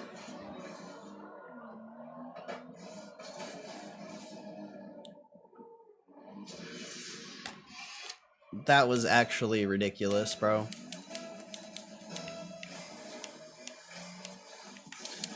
I'm gonna probably get off in a little bit. I'm actually getting triggered at this stupid game.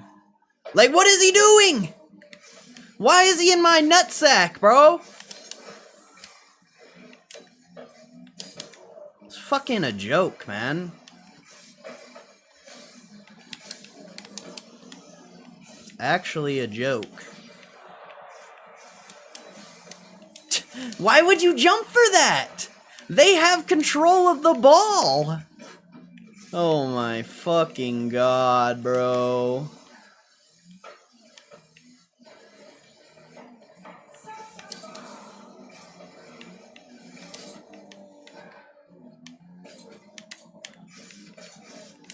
Okay. He doesn't go for the perfect pass, but he goes for everything else.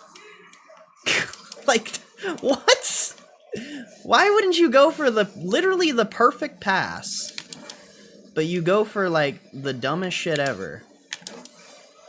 Oh my god, what a save. What a save.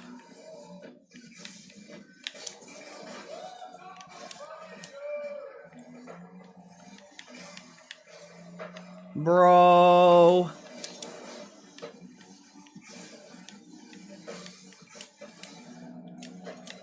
Oh, lordy.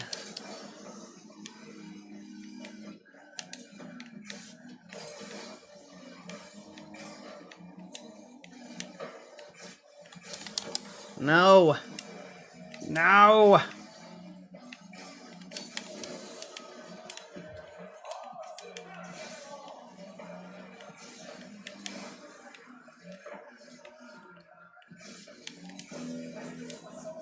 Okay. Dude, I can't with this teammate, dude.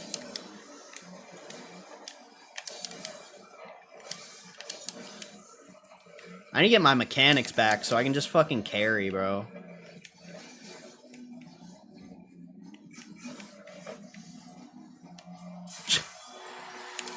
So stupid. Oh, that was dumb.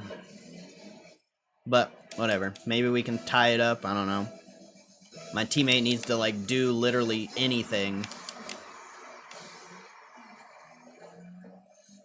Yep, don't challenge the ball. Why would you do that? Don't hit the ball at the net. Why would you do that? Hit it in the corner for no reason. Oh my fucking god, dude.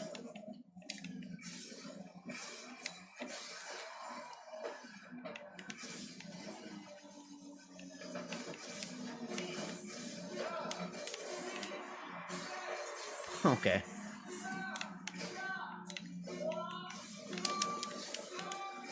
If I scored that, that's amazing.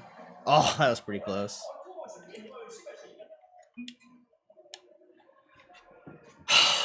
This game fucking sucks, dude. It's the most triggering game, I swear. Most triggering game. I don't know if I want to play. I'll play one more, but I think I'm over it, man. I can't do this right now.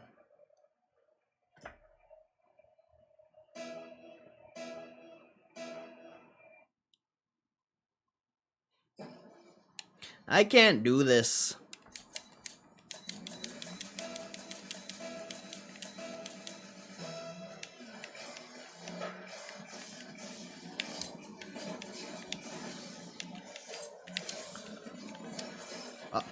How many open nets am I gonna miss today, dude?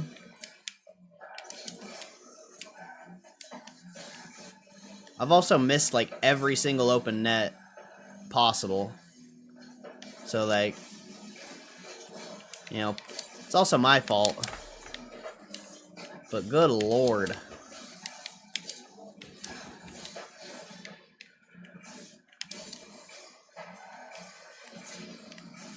Okay.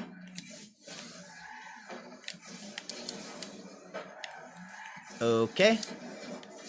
Teammate passed them the ball for some reason. Hey, at least he can hit an open net. That's good. We need that. We need someone who can hit an open net.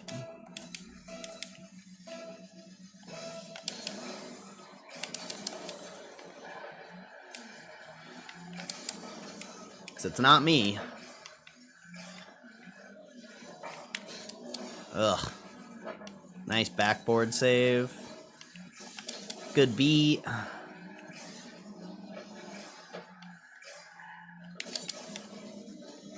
Oh.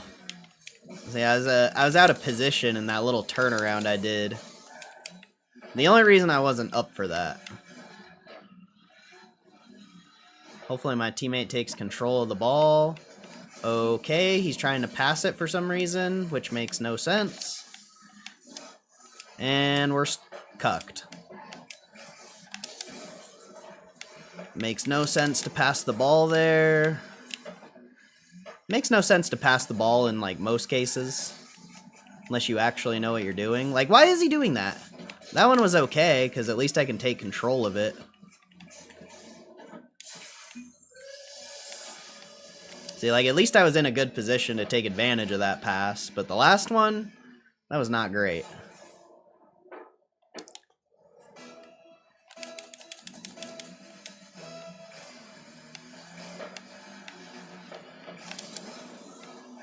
Oh my god, I just freaking messed up that landing.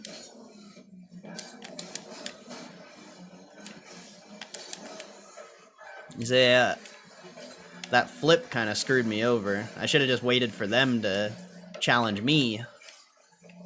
And then I wouldn't have been overcommitted in their net. And I don't know why my teammate's going for that. I don't even think he has boost. Yeah, like, what is he doing? Why do people go for that shit, dude? Ugh.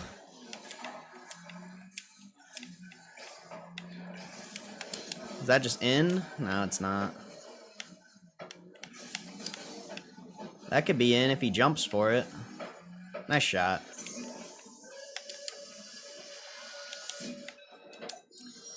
Okay. Okay.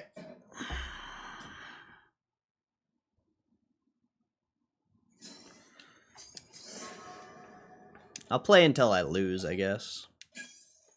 Try to get champion back before I go.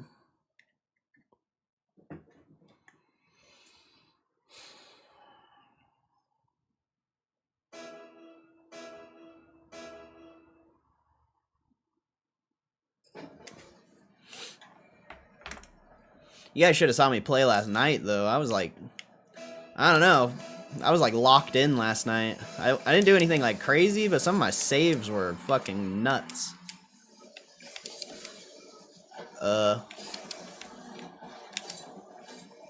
Nice.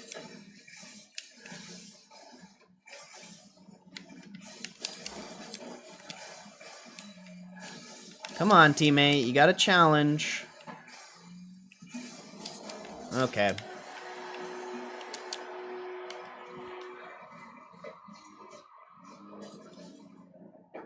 Ugh.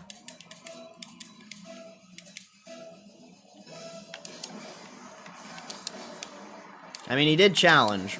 Now he's stealing my boost. Okay.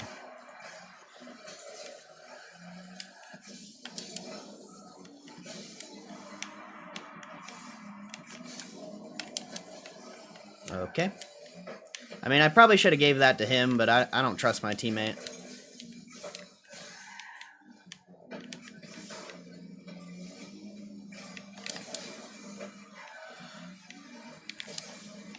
Yeah, that was not good by me. But see, I made the mistake and I just back out immediately. I don't... Okay. I don't stick around. Like, that's what you're supposed to do if you make a mistake. You just back the fuck out.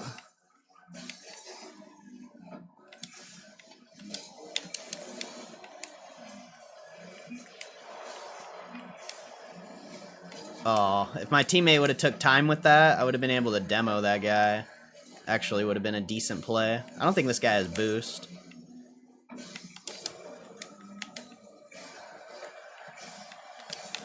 Oh, I hit an open net, chat. That's crazy. That's crazy. I hit an open net. I didn't even know that was possible.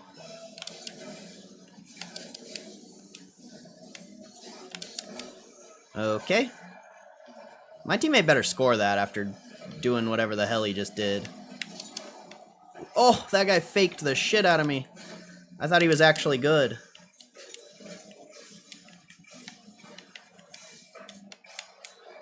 Oh yeah, my teammate Squishy Muffins. Look at him.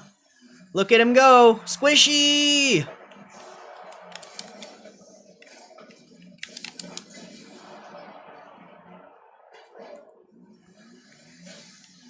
Come on, Squishy Muffins. You got this. Go, Squishy Muffins. Okay, why are you going back for the boost? That makes no sense.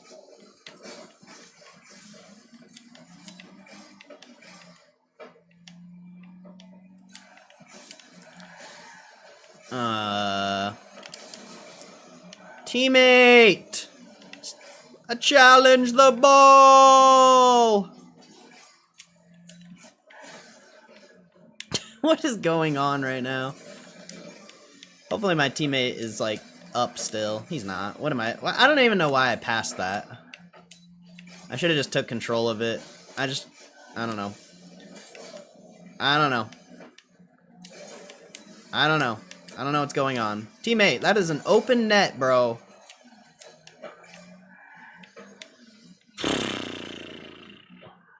Come on, buddy. You can do it. Okay.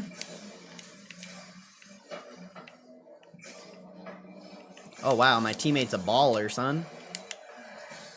Is he scoring that? Of course not. Why would he? He ain't that guy. That guy's scoring, though. Oh. I made a mistake somewhere here. Yeah, I shouldn't have challenged that guy. I just didn't think he had that second touch, but he got it.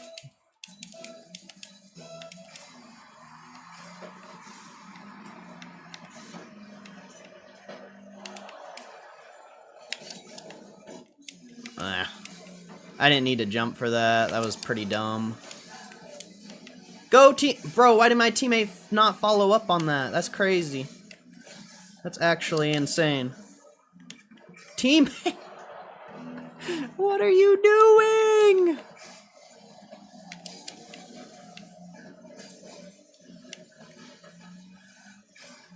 Brother, can you please do something?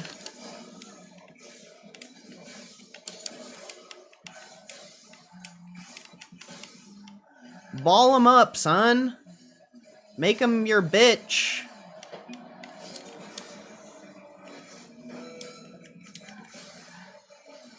Oh my god.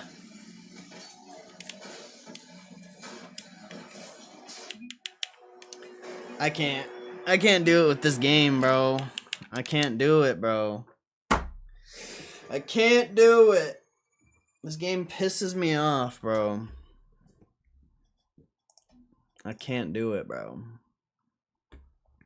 This game is so annoying.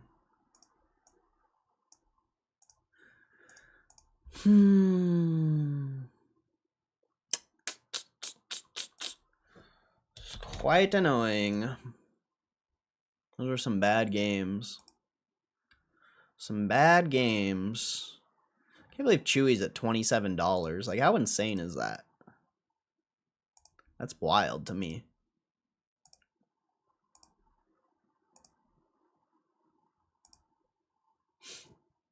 It's wild, bro. I don't know, chat. I don't know. That was whack. That was whack.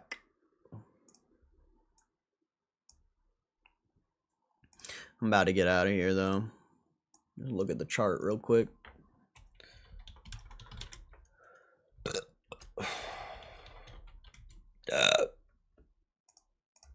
I assume there's no news.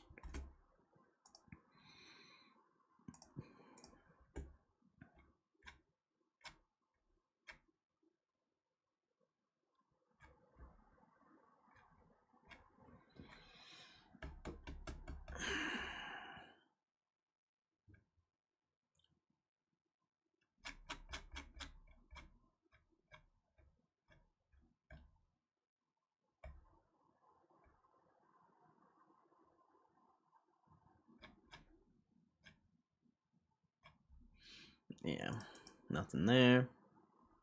Just like all that hype has left the building. Yeah, kind of weird. Kind of weird.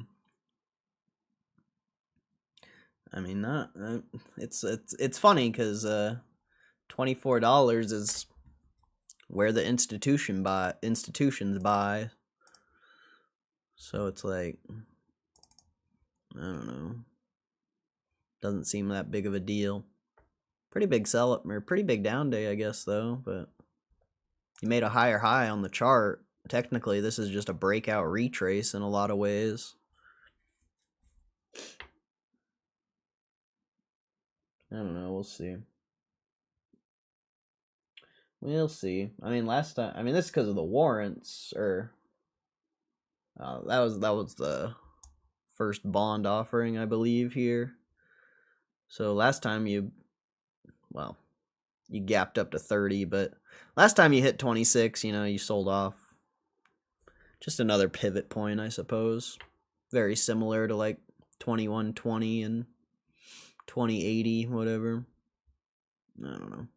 Short-term price action stuff. Who knows? We'll see. We'll see. The warrants are still up quite a bit, though. Nothing exciting, really. Did I get Taco Tuesday? Nah, no tacos. March to $40 already. GME do it?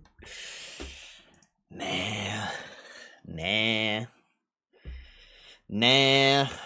Keep it low. Keep it low.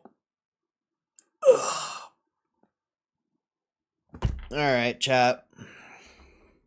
I guess I'm out of here.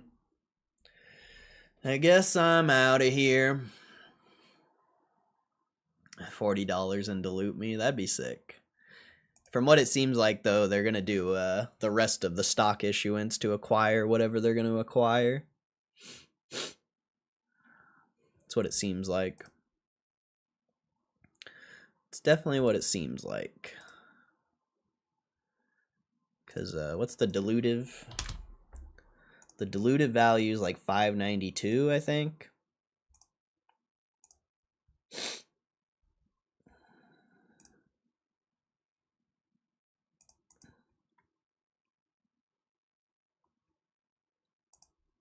Where is it?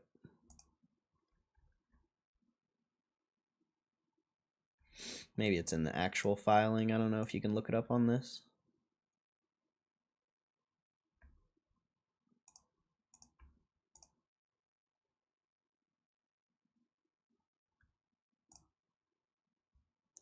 You have to go in the actual filing.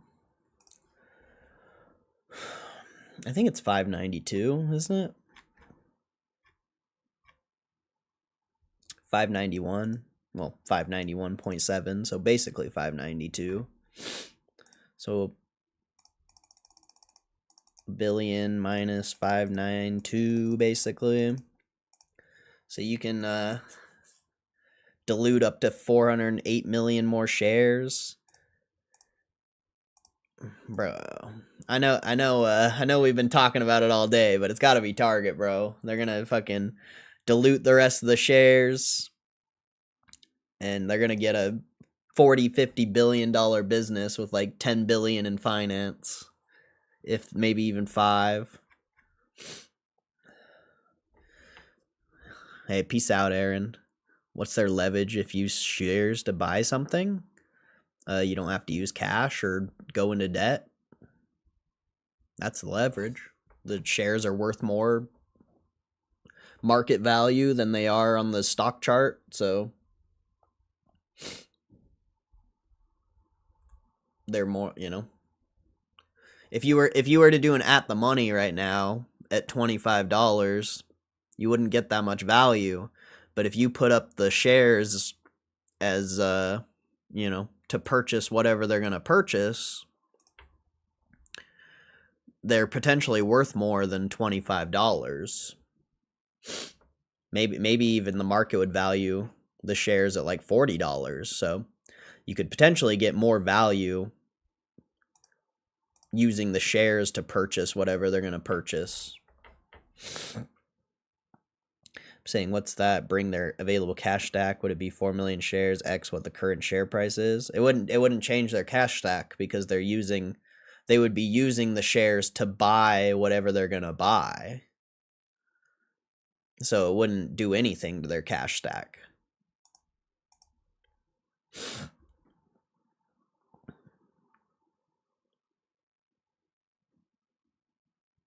I don't know what you're asking then. Saying what that bring their available cash stack, would it be 4 million shares X what the current share price is? I don't know what they would value the shares at. That's the thing.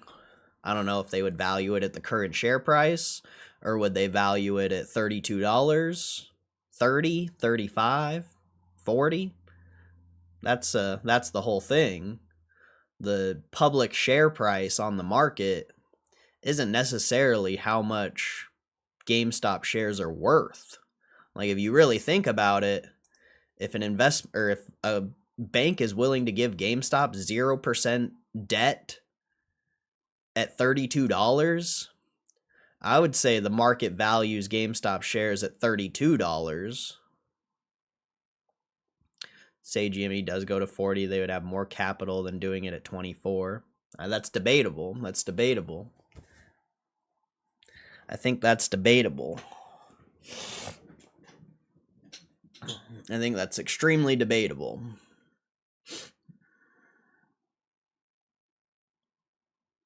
Because what if whoever they're gonna sell the shares to, even though the stock is trading at $25, what if the private market values GameStop shares at $30, $40? That's what I'm trying to say. I get what you're saying, but what if the shares are already valued at $40 to people outside of the stock market? Like, what if someone... Because 400 million shares would be half of the share float. Like, what if... See, now that I say that, I don't know if they could do that, because then they would be basically...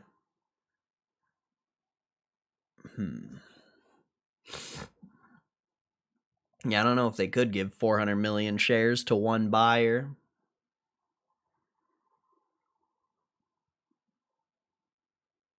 Yeah, I don't know about that, actually. Now that I say that, I don't know if that's possible. Because if they gave 400 million shares to one buyer would own like 30-40% of the company. So I don't think that would make any sense, actually. But I'm not really sure how it would work,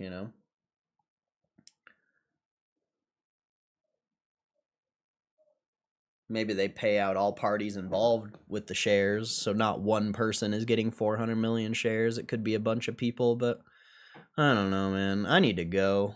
Holy shit, we've been streaming for 7 hours. Yeah, I'm out of here, bro. I'm out of here. We've been streaming for way too long. But I appreciate you guys. I never thought about using dilutive shares as currency. Yeah, me either. Me either. At least there was one valuable thing from the Burry article. I guess we'll find out. But yeah, that's also a good point. It would be dilutive shares. So even if you were,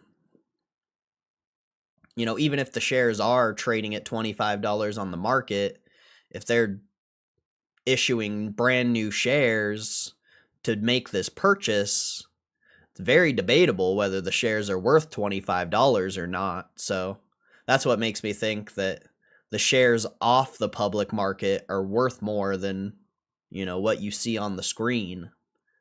I think what you see on the screen doesn't really reflect the actual value of the shares to someone who has like real money. But yeah, I don't know. But I'm out of here. Hey, God bless, Ruben. I appreciate you, bro. Later, Muma. You have a good one. I'll catch you guys tomorrow. Have a good rest of your guys' night, day, wherever you're at. Peace!